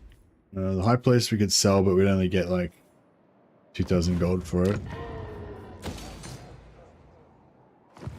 Children of my blood, come, let us talk. I guess that's enough to get us through the end turn. Yeah, we're definitely going to have to cut down on our expenditure fairly soon. Or Confederate Vlad, which will instantly give us riches burned our wildest dreams. Be important.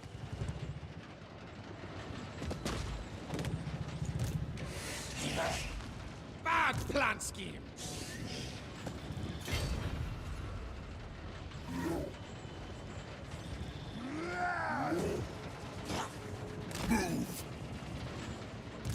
King of the Cool.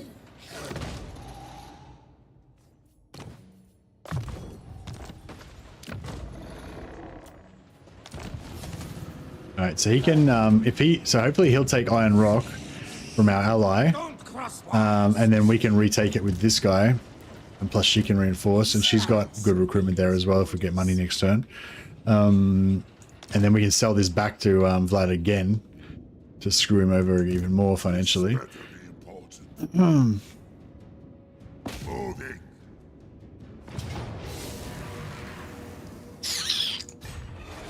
All right. Seas of blood. We got a good lord that we can 3 turns. Crap. Should have taken Valeasaur. Oh, Valeasaur has got an army in it, doesn't it?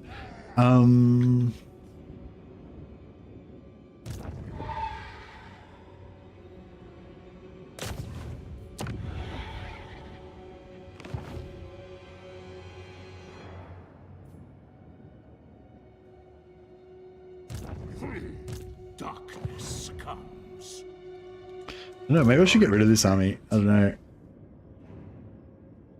Is he's immortal, isn't he? No, he's not. He's just a normal vampire lord.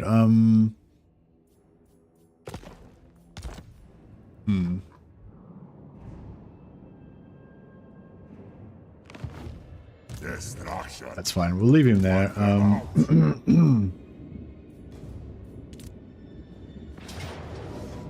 We can build some siege equipment. This guy's on his way to meet Gorst. Nearly there. Grimgor. Grimgorsus. Should declare war on him at some point as well. Or should we not? Is Grimgor like the one guy that even Mannfred doesn't mess with? You need fresh troops.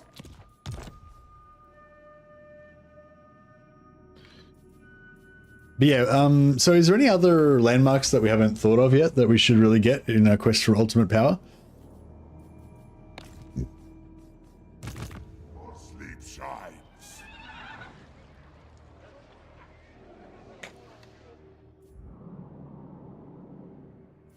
How come? What is your will?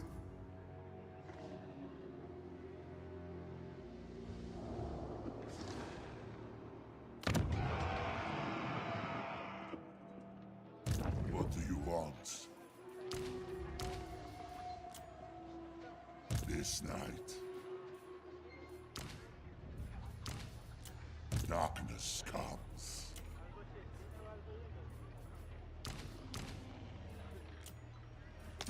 My bloodline. What happened there? Did we get, why are we, no sanctuary living in the dead? Oh, because I moved outside because I didn't want to get caught in the settlement. Yeah, fair enough. And despair.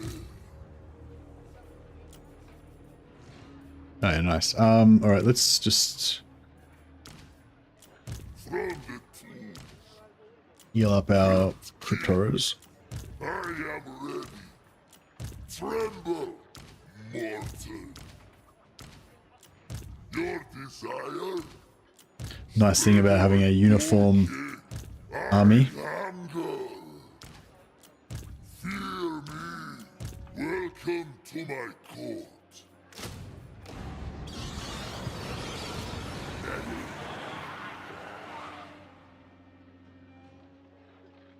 March.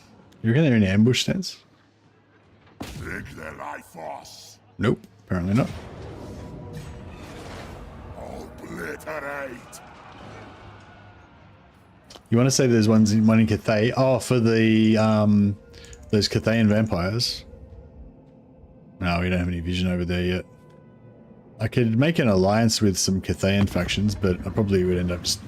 I'd probably rather declare war on them so that I can get more wars to keep my vassals in line. The more wars I've got, the more that our vassals, you know, band together and like each other and stuff. Although they probably all hate Vlad now. Destroy them. What is your will?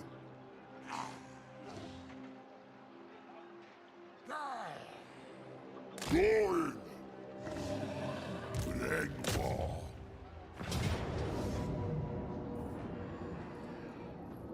Decisive low. Ah, man, I don't really want to fight this because it's a minor settlement battle. But if we don't fight it, we'll take damage, and that'll suck.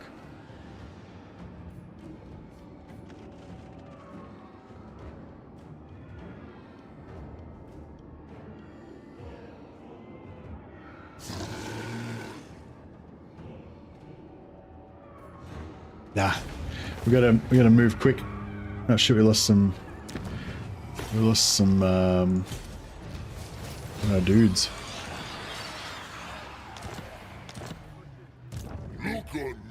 Got nice, got enough for corruption. Wait up. Oh, that's weird. Oh, it's like a bug, isn't it? This better be important. My will alone. Going.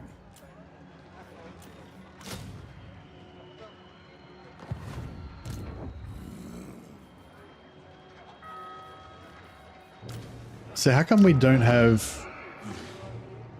Yeah, this is like a weird bug I've noticed before, like a few times. Like for some reason we're not taking attrition now, even though it's under 30% vampiric corruption. I'm pretty sure you need 30% corruption to not get attrition, right?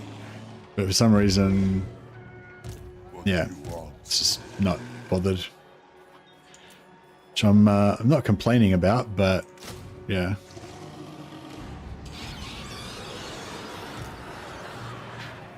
It will be done. Hunting.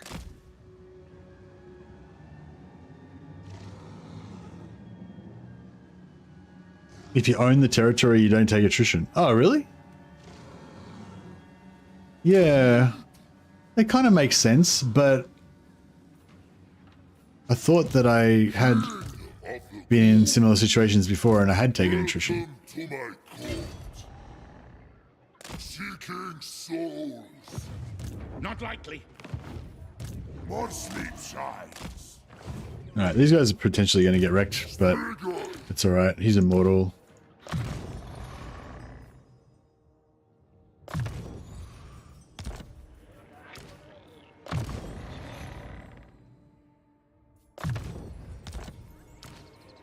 Your will. Group tools.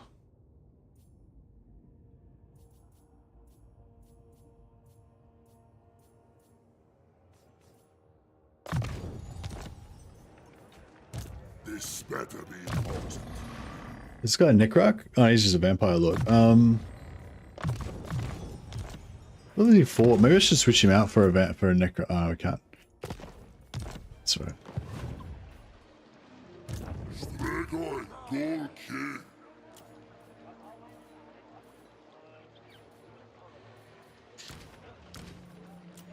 Yes.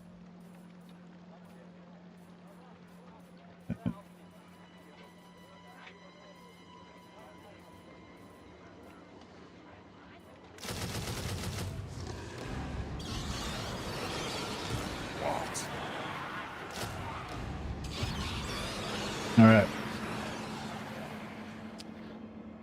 My kin, I shalt consider thine words carefully. I approve.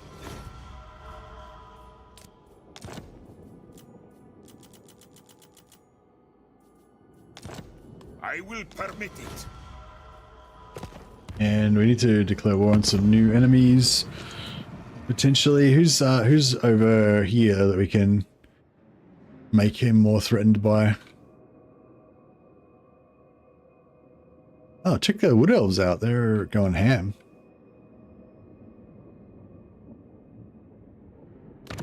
Alright, let's go to war with them as well.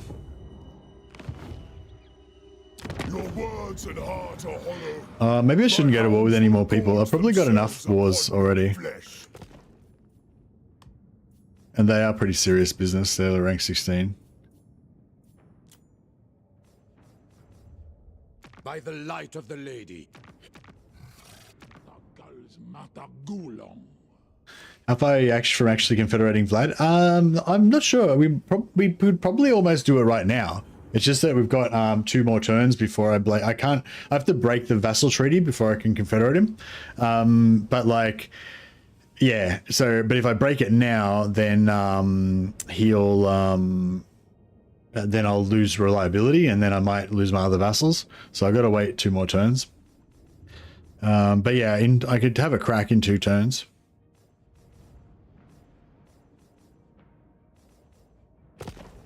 I would have liked to have weakened him a bit more and give it a few turns for some of our enemies to come after him.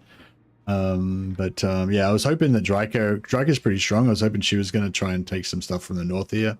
The dwarfs, I need to get away from here. I need to get away from here so that the dwarfs can start attacking him, because they're still, I kind of wrecked them on the way through. Yeah. And same here. Actually, yeah, let's declare war on this guy. Yeah,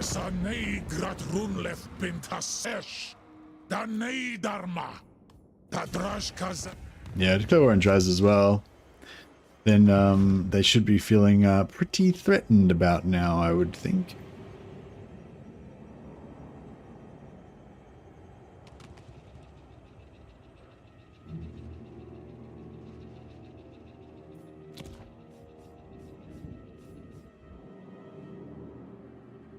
All right, all is well. Now, just might check. Is there any armies we don't need anymore? So we kind of don't really need these armies. Oh, actually, no, I'll take that next turn. I'll take that first, and then we'll get rid of those armies.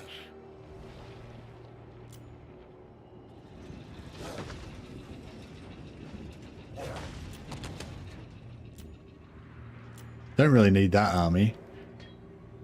It's kind of cool having a spy up here, but he's kind of not doing anything. Yeah, alright, I'll get rid of him. Just a bit of fiscal responsibility.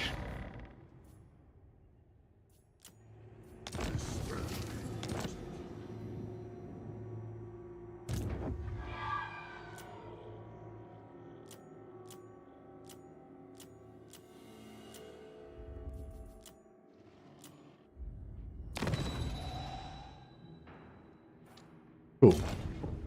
Alright, I think all is well.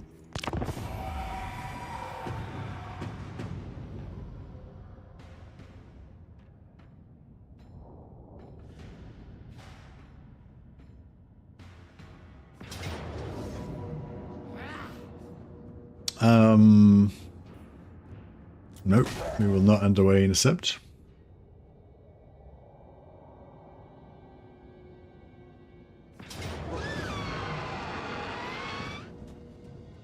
Oh, the man himself. Oh, I don't know. Do you reckon we can handle it? They don't have much anti-large, and they don't have much missile troops. They've got mortars, which don't really do much to crypt horrors. But they've got cannons, which are a bit of a pain.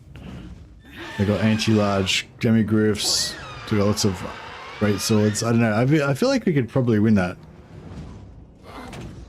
Although, on the other hand, this could be the perfect opportunity to segue into a cruisy Mordheim campaign. I was thinking about starting a new, what do you call it, a new Mordheim campaign.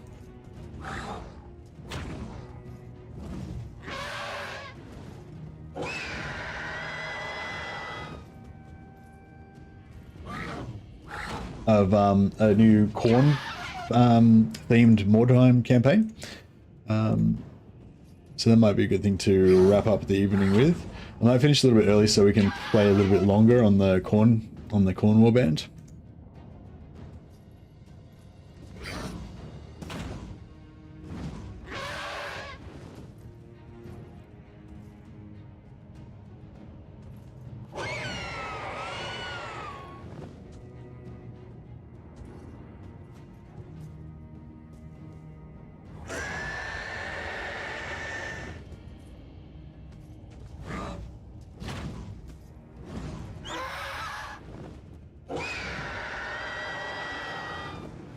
So if that's something that is that something that excites you, then hang around and I will exemplify that in just a moment.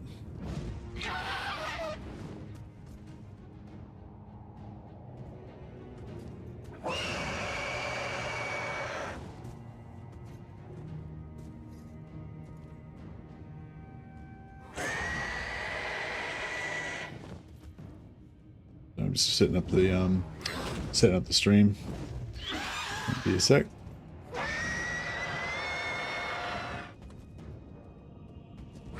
Right.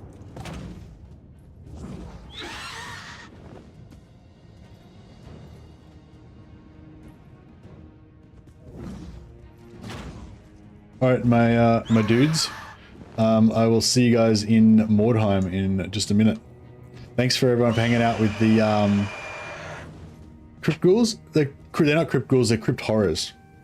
But yeah, anyway guys, thanks so much for hanging out, and I'll shunt you guys over to Mordheim stream. Gonna start a new Devotees of Khorne warband in Mordheim, so we'll see how long they survive. Alright, be back in a sec.